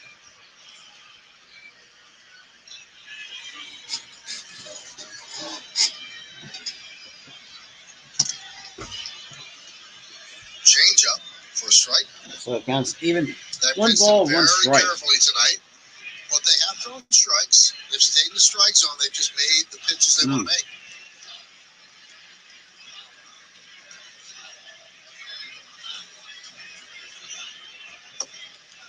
That's low, 2-1.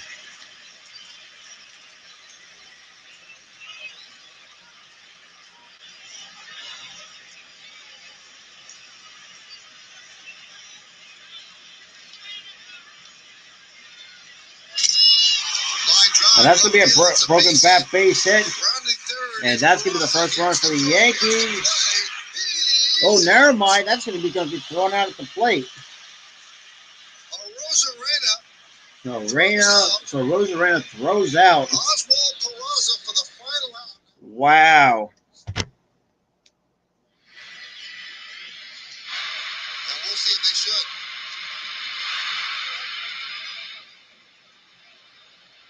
Peraza thinks so.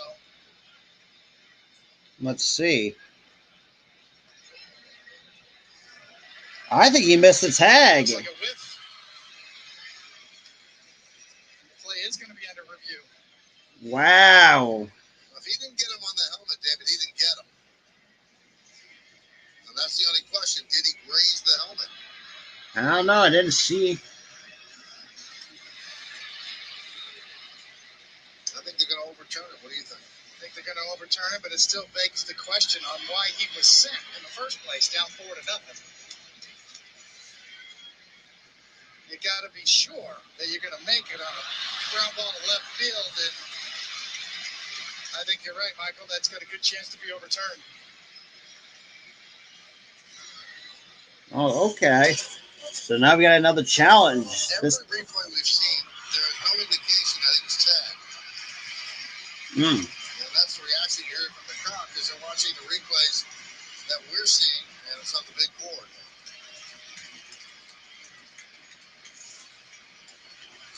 Well, Peraza runs well and made a nice slide. Now, you can make the case the lace of the glove hit the helmet. Well, let's see. That's a pretty sketchy case. Shout out to the 7 still coming through. Was out. Is there enough to overturn it?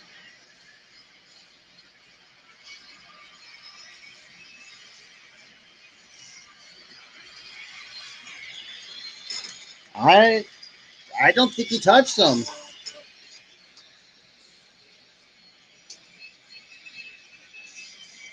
Well, a lot riding on this as the Yankees are trying to break through on the board. And that would be Judge's 119th ribby.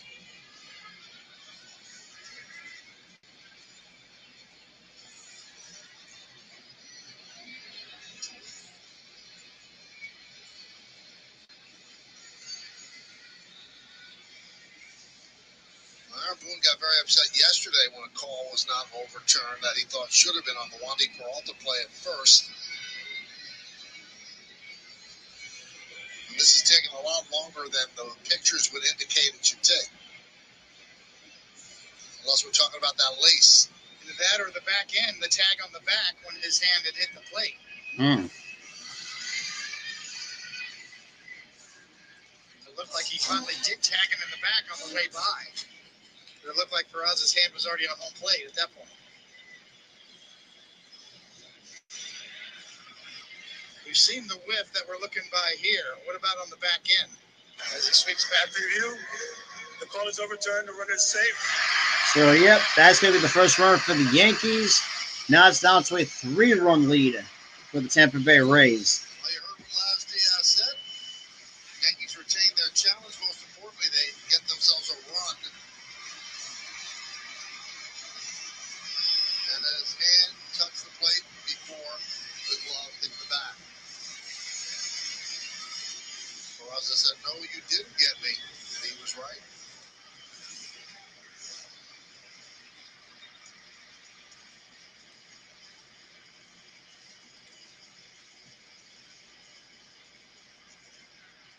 The Yankees break through against Beeks. 119th ribby for Judge. Here's Torres. So now we got Torres up with 2 outs. You got Aaron Judge on first. Now it's down to a 3-run lead. That is swung on him as for strike 1. 4-1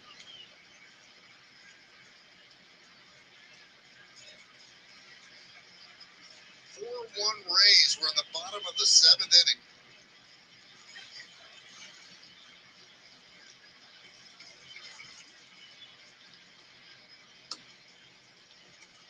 That's low. Evens the count. 1 ball, 1 strike.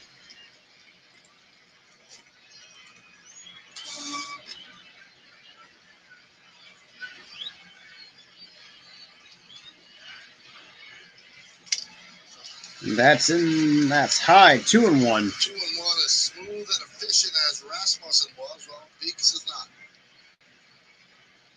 Florial on deck.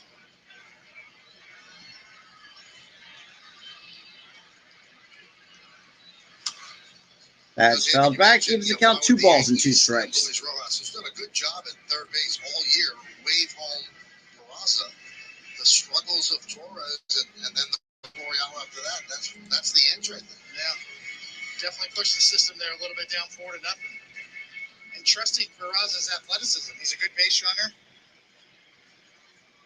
A nice athletic slide to at home to avoid the tag. 2-2 with 2 outs. Runner at first base. Pitch. That's outside. 3-2. 3-2. So I think Judge will be off and running on this pitch. So it's now 3 balls and 2 strikes. The Torres, and we got Florial waiting on deck for the Yanks.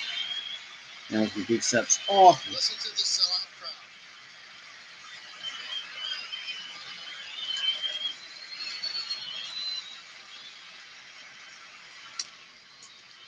crowd. And chop to third. Diaz, easy throw for out number 3. So the bottom half of the 7th continues. However, the Yankees finally get on the board. Now it's a 4-1 ball game going to the top of the 8th.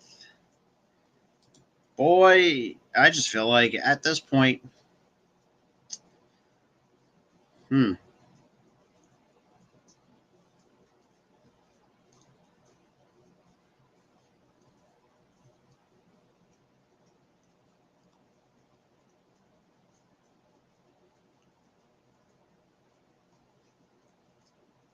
Bruh.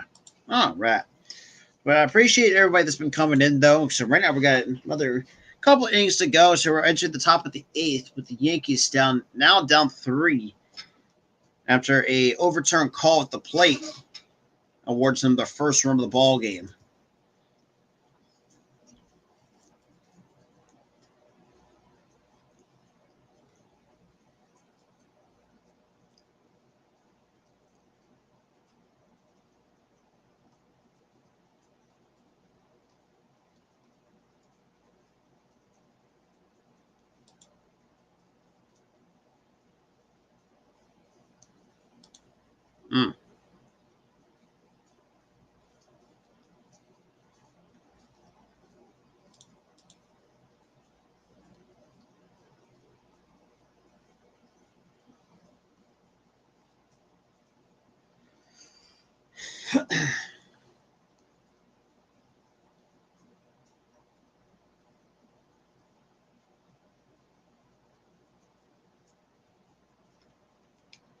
September 15th when Justin Herbert and the LA Chargers head to Kansas City to take on Patrick Mahomes and the Chiefs. It's right here, only on Prime Video. A new era indeed. 8th inning, Tampa Bay 4, Yankees 1. A pressure-packed 3-game set this weekend between these two teams. Battling to the top of the American League East. And the Yankees will go to Ryan Weber. So Ryan Weber now comes on to pitch. It will be 9-1-2 For the in the Yankees. Rays order against Weber. Weber, a sinker slider guy, has done very well in his limited time here. Relies on contact, keeps the ball on the ground.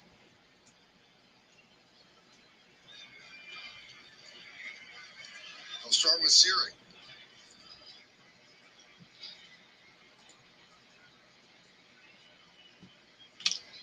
Head sharply right And into the shift. Torres right there. Torres with an easy throw to first for out number 1. So 1 pitch, 1 out. Goes Ryan Weber out of the bullpen.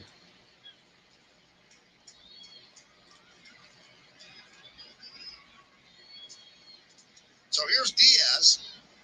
He's 1 for 3 with a walk. Also scored a run.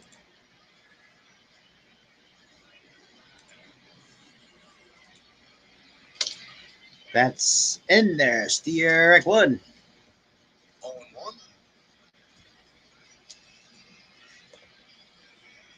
Rays have 10 hits. The Yankees have 7 hits. Rays have 11 hits. And that's going to be hit number 11 for the Rays. Good God. So he comes into the game with a .397 on-base percentage, and he's reached base 3 times in 5 at-bats. Yeah, he's had a good, solid year. A couple of good defensive plays at third base as well. He's a tough out.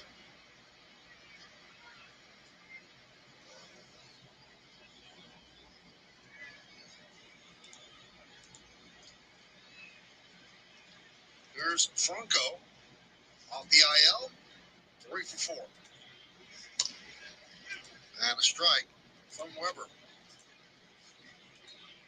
So that's no balls on the strike to Franco with the runner on first with only 1 out here in the top of the 8th. And they throw over just to keep Diaz close at first. Well, the Orioles have beaten the Red Sox 3-2. Toronto and Texas tied at 3 in the 9th inning, top of the 9th. High fly ball, right field. And it looks like Peraz or Cabrera will make the catch Takes the play. for out number 2.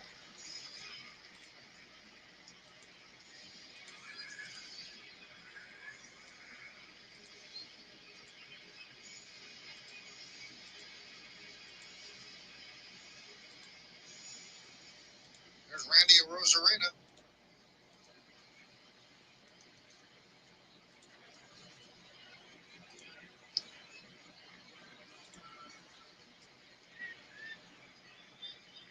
So now I got 2 outs.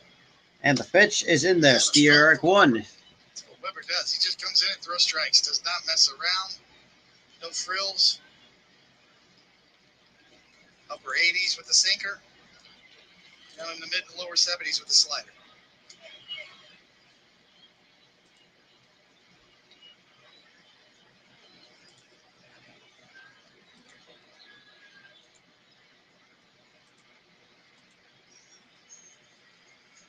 And the 0-1 pitch.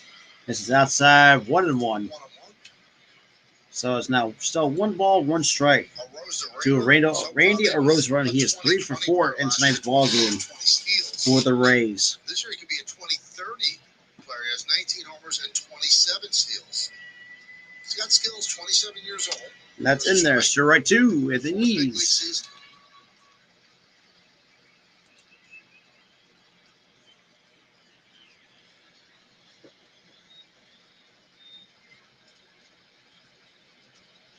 Another throw over. Base already today, so he has 28. So 2 more to 30.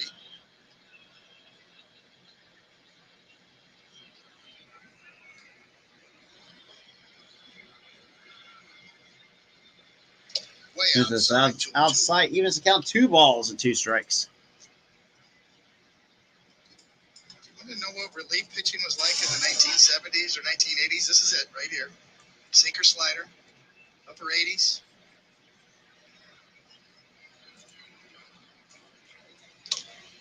Let's shot at the ground, the third. IKF field fires. And IKF will make the play for out number 3.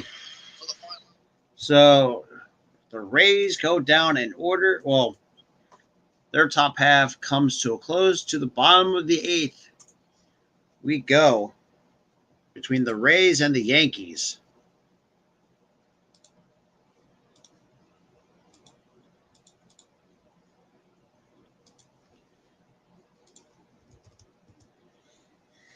Hmm.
11-1, leading 1-7-1. Yankees got a run in the seventh on a Aaron Judge single. And I got Brooks Raley now coming on. Another lefty out of the bullpen is Brooks Raley. His All right. numbers are very good. But coming in his 51st appearance of the season. David, like the Rays, somewhere in their front office, they have a 3D printer that makes relief pitchers. Different styles and shapes, too. I think that's the secret sauce. Anthony Volpe, the top prospect for the Yankees, mentioned that facing the Rays in the minor leagues recently, that different styles of pitching, one reliever after another. Tim LaCastro is going to pinch hit now for Esteban Florial.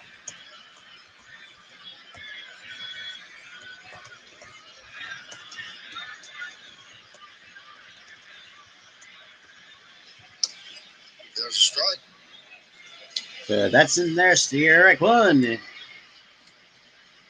the other thing is that they all seem, and this is, I hope it doesn't sound as harsh as it might, they kind of seem fungible. So many of them go on the IL, and there's just another one there that does the job. And now we got They have LaCastro. a lot of pitchers on the IL. The life of a major league reliever. Toronto is taking a 4-3 lead over Texas, top of the ninth inning. That game's in Arlington. And LaCastro dumps it. Oh, right into Siri's glove for out number one.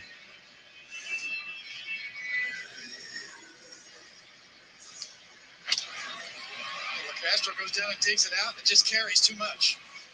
A little bit unfortunate there.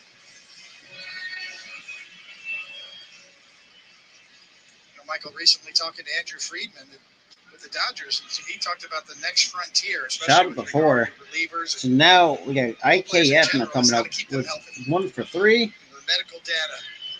And that's in there, Sierra one now that everybody sees on the inside corner. How do we keep them healthier? How do we learn more about load management? For the old school baseball fan, that's kind of, you get a buzzing in your ears when you hear about these sorts of things.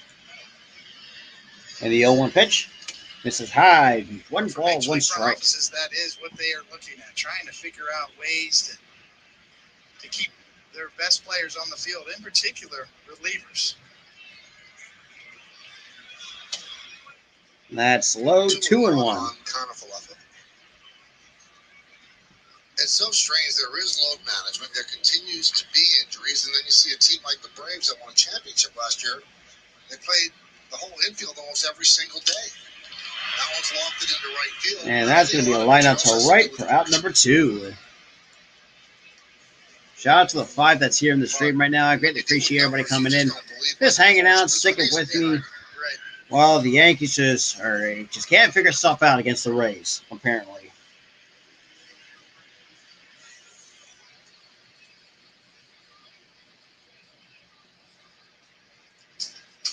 So here's Andujar. He's 1 for 3.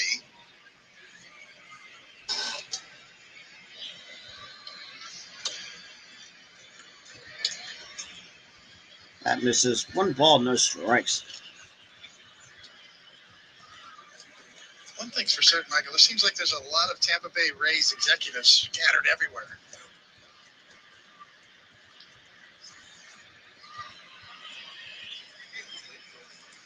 Oh, damn. Well, Friedman That's hot. Well, that's it. Well, I guess the, that's in there for strike 1. Sox, so. Eric Neander actually does a great job for the Rays. Sports is a copycat world. And the 1-1 pitch. And that's going to line into left for a base hit. That might be extra bases.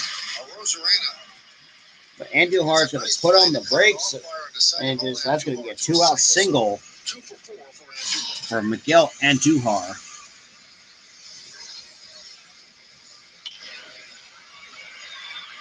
Good decision by Miguel Andujar to not chance it here. Especially when you're down 3. Absolutely.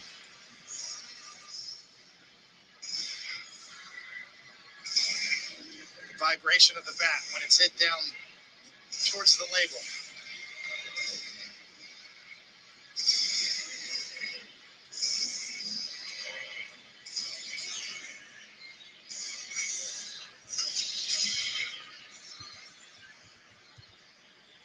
if they're in and making some friends down the left field line. So here is Guzman. And I got Guzman. He had a rough night in the first game. Of the That's in there, strike one. Twins. 4 strikeouts and hit into a double play. 3-2-3 in extra innings. There's a strike. So now, no balls and 2 strikes. Pinch hit for Cabrera in the 6th. He grounded to second. And then they moved some pieces around, and Guzman ended up at first. As Morwin went to right.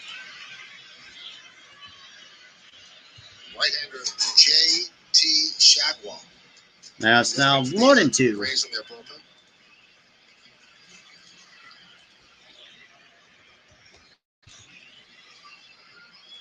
Such is the state of the Yankees right now. Shout out to the fly, so stick it with me. And here comes a 1-2 pitch from Rayleigh. He kicks and deals. That is swinging and miss, strike 3. Down goes Rayleigh. And the Yankees go down scoreless in the bottom of the 8th. Top 9 we go. We're down to the home stretch.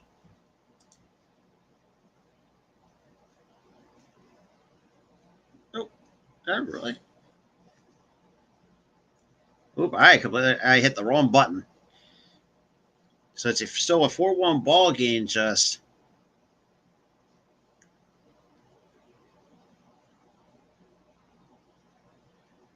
Oh, boy.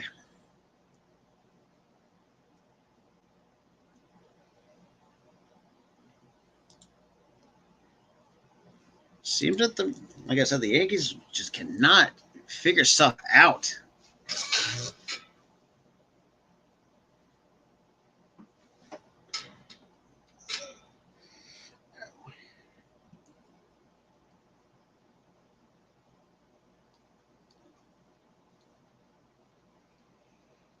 Ugh.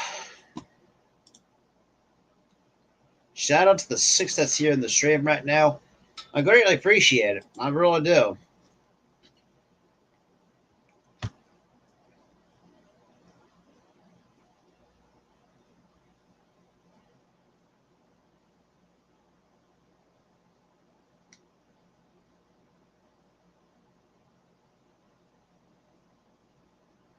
All right.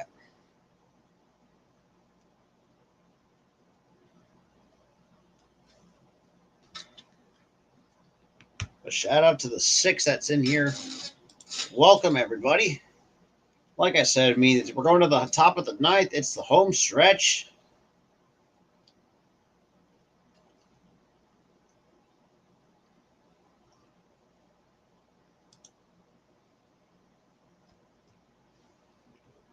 All right. Pitch hit for Florial. He takes over. So Castro takes over the lead for Florial. So it's going to be Ramirez, Paredes, and Manuel Margot, the scheduled hitters. Ramirez will lead off the 9th. Thank God I can. Come on, Dodgers. Unless the Yankees rally, Tampa Bay will have whittled the lead in the American League East down to 2 games in the loss column. So that's misses inside. 1 ball, no strikes. It shows you how important that Sunday win was down in Tampa recently that you mentioned. It's outside 2-0. Yankees just finding a way to win a game, to avoid long losing streaks at this point. If the Yankees hang on to the East, 2-0 pitch. You'd have to That's say that in game there, Sunday strike 1. will be one of the biggest games of the year. So it's now 2 balls and a strike to Harold Because every time Ramirez. these two Shout teams out to play each the other, 5 that it's a is 2-game in the swing. stream right now. I greatly appreciate everybody coming in. And that For is top instance, foul. if the Yankees come back and win this, Now it's a then all of a 2-2 sudden count. it's 4 games in the loss column rather than 2. So they're big, head to head, gigantic.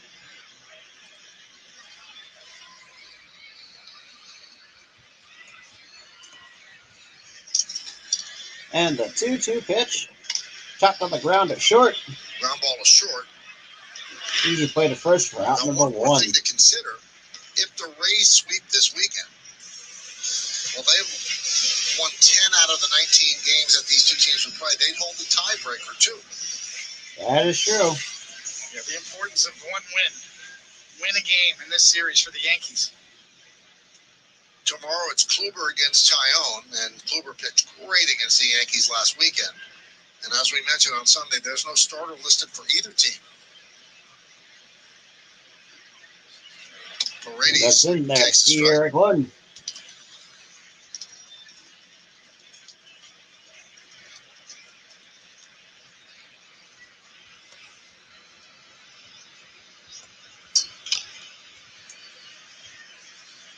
And that's now no balls and 2 strikes. It's Michael, I know maybe I'm a little biased. As you look around, we're going to see the body language on the Yankees right here and trying to hold the fort down, find a way to right the ship and win a game. But Weber on the mound here, it's just a joy to watch. Just strike after strike. The pitch misses a bit outside for Nothing ball 1. overpowering. So 1 ball, Good 2 movement, though, strikes. sinking can be for valuable on the Paredes. staff. Somebody can eat up innings, throw strikes, keep the ball on the ground. There's value in that in a game where relievers normally throw 100 miles an hour. And the 1-2 pitch. That is a rocket of a foul ball. Still 1 Now, ball, this 2 one strikes. may date you, but I kind of look at him and I think of Fred Bean, a guy who used to pitch for the Yankees. And he was in pinstripes 72, 73, and parts of 74. Small right-hander, a little bit of this, a little bit of that. Sinker slider? Yep. And the 1-2 pitch. Nope, that is outside. 2 balls and 2 strikes. Like the movie Heaven Can Wait, just kind of jumped into his body. Warren Beatty.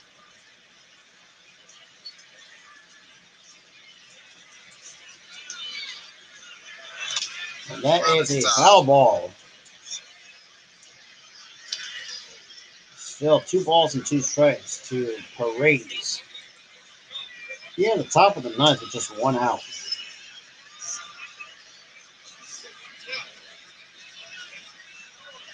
There's a reason he keeps getting a chance because he does what he does very well.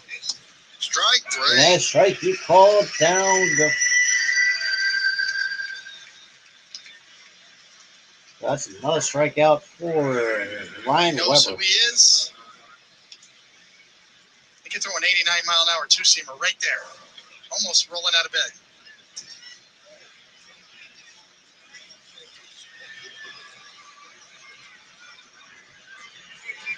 Now, for you Yankee fans of a certain vintage, I mentioned Fred Bean. Well, they ended up trading him to Cleveland, and that's in there, strike came back 1. in the deal was Chris Chandler. No balls in the strike. To Manuel Marco. He is And 1 for the 4 Yankees tonight. from that time, they were so mad. Bobby Mercer said, "I can't believe this trade." And the 0-1 pitch. It just Nice, means that they don't think we have now a winning ball no club. balls and That 2 was one of strikes. the moves that started the Yankees into a championship team.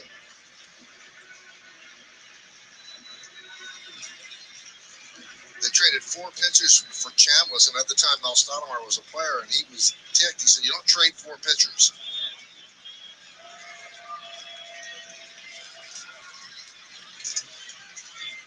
That's topped on the ground. It's Shot short. to short. Easy play for out number And that's a 3. pretty nice job for him. So 1, 2, 3 and go. The Rays. Bottom of the 9th. Here we come for the New York Yankees. But shout out to the 6 that's in here, though. If you guys are new, make sure you smash that like button. Also, hit that subscribe button, guys. You're new. Definitely share out the content. But I appreciate everybody's been tuning in tonight for another MLB live play-by-play, which has been a hot minute though since I have done one of these play-by-plays though. But yeah.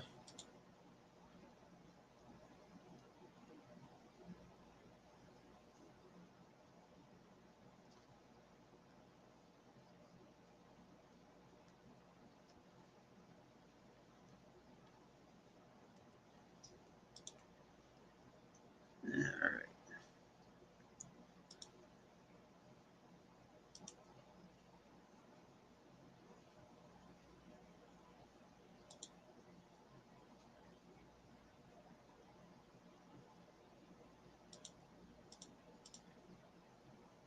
Hey, what up, Steve? Cheers, man. Appreciate you coming through. Because, like I said, Yankees cannot get this shit together against the Rays for some odd reason.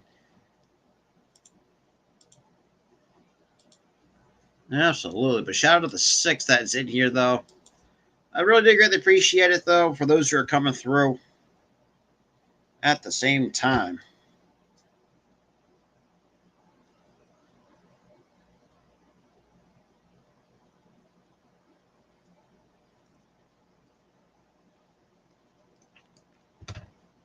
Hmm.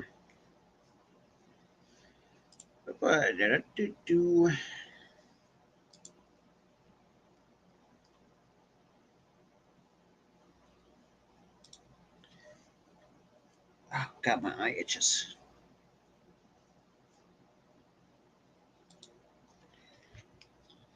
In the loss column. So those are the permutations. What could happen in this 3-game set? The bottom of the ninth, so we got combined Sharkwa. JT Shagwa, his 10th game. He'll try to get the final 3 outs.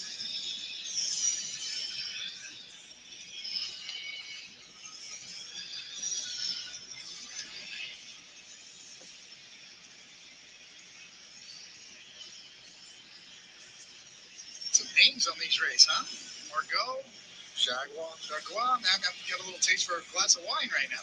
So far, I mean, the score is it still stays the same. The Rays pitching has been shut down against the Yankees. The Yankees can't do jack shit for some reason. All right, so Oswald Peraza against Shagwa.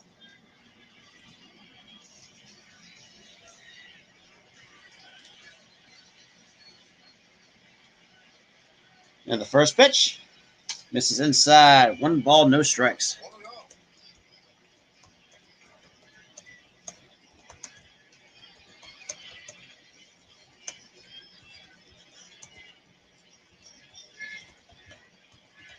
Yankees looking to rally here in the bottom And of the the ninth. 1-0 pitch. That is shot foul. Now it counts even. 1 ball, 1 strike. But shout out to the 9 still coming in. Start off the 7. Move to 3rd on a slow ground ball to 3rd. Move to 2nd on a slow ground ball to 3rd, and then score Aaron Judge's single left field. Judge's 119th run batted in. Yankees need one person to get on to bring Judge up here in the bottom of the 9th.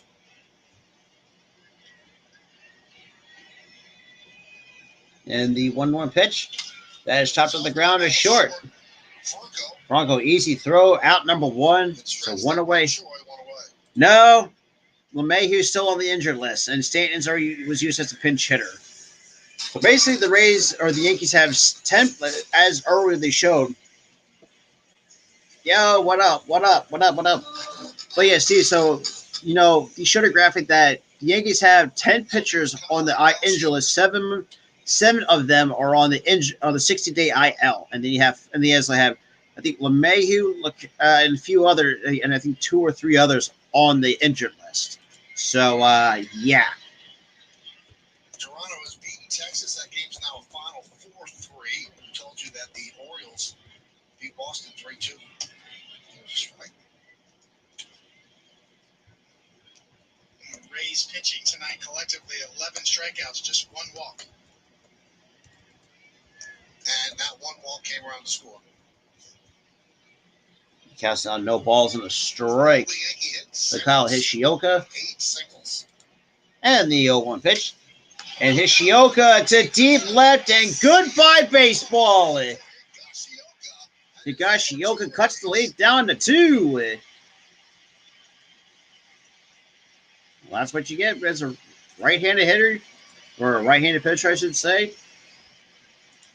Oh, yeah, absolutely. But shout out to the 10 total viewers that is coming in. If you guys are new, welcome everybody. Make sure you smash that like button. Also hit that subscribe button, guys. You're new. Definitely share out the content as well. And obviously, like I said, I did post on my community tab that Sunday, 3 p.m. Eastern time. Come join me for the WNBA Finals, Game 1 between the Connecticut Sun and the Aces. You guys do not want to miss that kind of content coming out. And that's it to deep left center. And Siri to the wall, and that's going to be out number 2. Now here comes to the top of the order for the Yankees. Aaron Judge. Shout out to the 10. And this is a stress-free at bat. So Aaron Judge is 2 for 4, 2 singles with an RBI, which bumps his season average to 304. To 164th Street at 4-3. So 2 outs, bottom 9. That's a 2-run lead for the Rays. And the first pitch to Judge. And there's a strike. That's a hanger. I don't know why Judge is taking that right down the fucking middle. 8th home run for Higashioka. His average went from 193 to 205 with these 3 hits. So now it's no balls and a strike to Judge. Yeah, Judge is the leadoff guy. And the 0-1 pitch. That is low. 1 ball, 1 strike.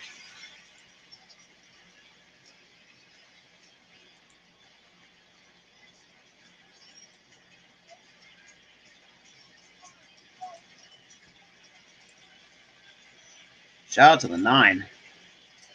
Counts out even a ball and a strike to Judge. It's a 2-run game. Bottom 9 and the pitch. That is high. 2 and 1. Now Judge is thinking just pass the baton. That guy's power with 19 home runs. That's Gleyber Torres. So Torres is not waiting on deck with it. Bottom of the 9th inning. This is why you bat Judge leadoff. So he gets his 5th at bat here in the 9th.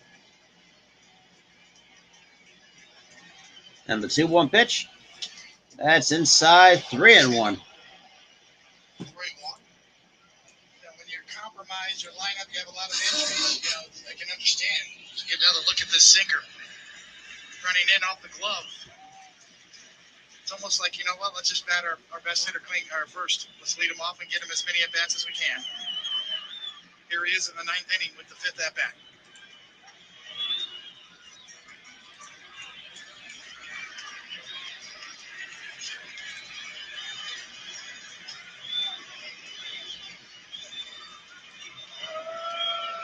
You're going to get time called here before the 3-1 pitch. Crowd have headed home. The diehards remain looking for a rally here in the 9th. We've got the Higashioka home run. There's 2 outs and a 3-1 count. Well, with all the injuries to the players, I mean, they pretty much had to move him, put him in the leadoff spot. And the 3-1 pitch. Right down the fucking middle for strike 2. 98 miles an hour. Judge, ever the team player, takes it because he knows a home run only gets you within 1. Trying to get on base.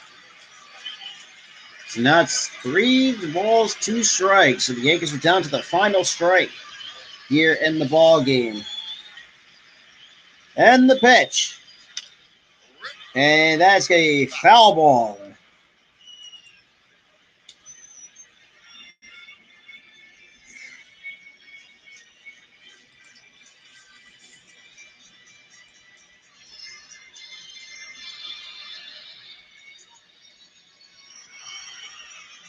So they'll do it again. 3-2, 2 outs. 1 run in here in the bottom of the 9th. Yankees down.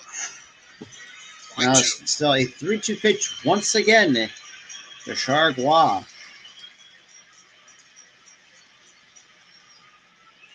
And that is outside, ball 4. And Judge will draw a 2-out walk to give way to Gleyber Torres. A couple singles and a walk. And now here's Gleyber Torres. But Gleyber Torres is already 1 for 4 in the ball game. 2 sliders in a row. So far, Judge, as he does indeed work the walk. That's going to do it for Chargois.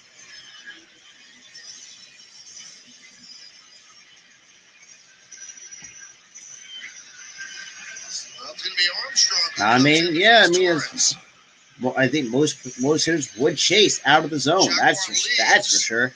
Torres will get the scatter report on Armstrong. Torres steps into the batter's box as the tying run in the first game. So we're going to get Armstrong now warming up in the pen for the Rays, because now shit is going to get interesting. The flavor Torres, so we'll take Torres. And of course, we go to commercial break. Boo!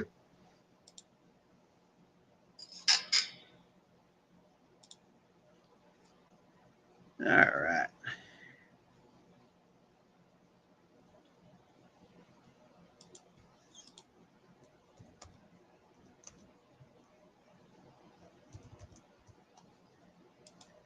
All right. But shout out to the 14 that is in here, though. But 8 from the YouTube page. Welcome, everybody. So we're now at the bottom of the ninth. It's 2 outs. You got Gleyber Torres now up with an opportunity with the tying run at home plate for the Yanks. Because the Yankees, for some reason, struggle against the Rays. But then again, they are playing the worst stretch of baseball that we've ever seen.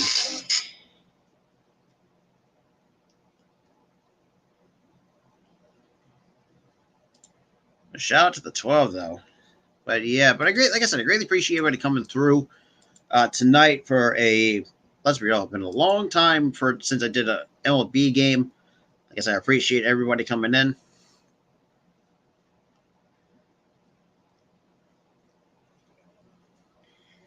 Ah, boy.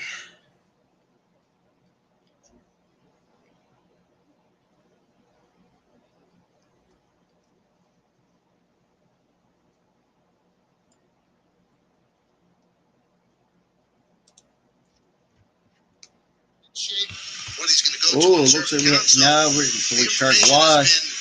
His night is done.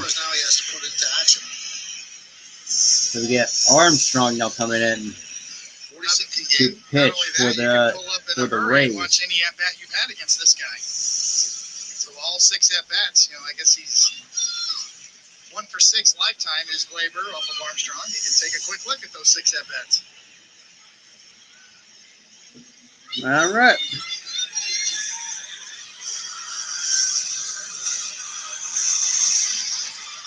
So Judge is at first with 2 outs. Shout out to the 11. Make that 12. Greatly appreciate everybody coming through. G-Man Choi. Make sure Armstrong knows. So the count. So here is Gleyber. Now we got Gleyber Torres. He's 1 for 4 with a The single. tying right now coming up. That's the tying run here at the bottom of the ninth. And the first pitch. Judge goes. And that's going to be fouled off. No balls and a striking Judge. I believe it looked like he was attempting to steal second base. Takes away a force. So a great play by an infielder who's going to have to throw it across the diamond to get the out. Yeah.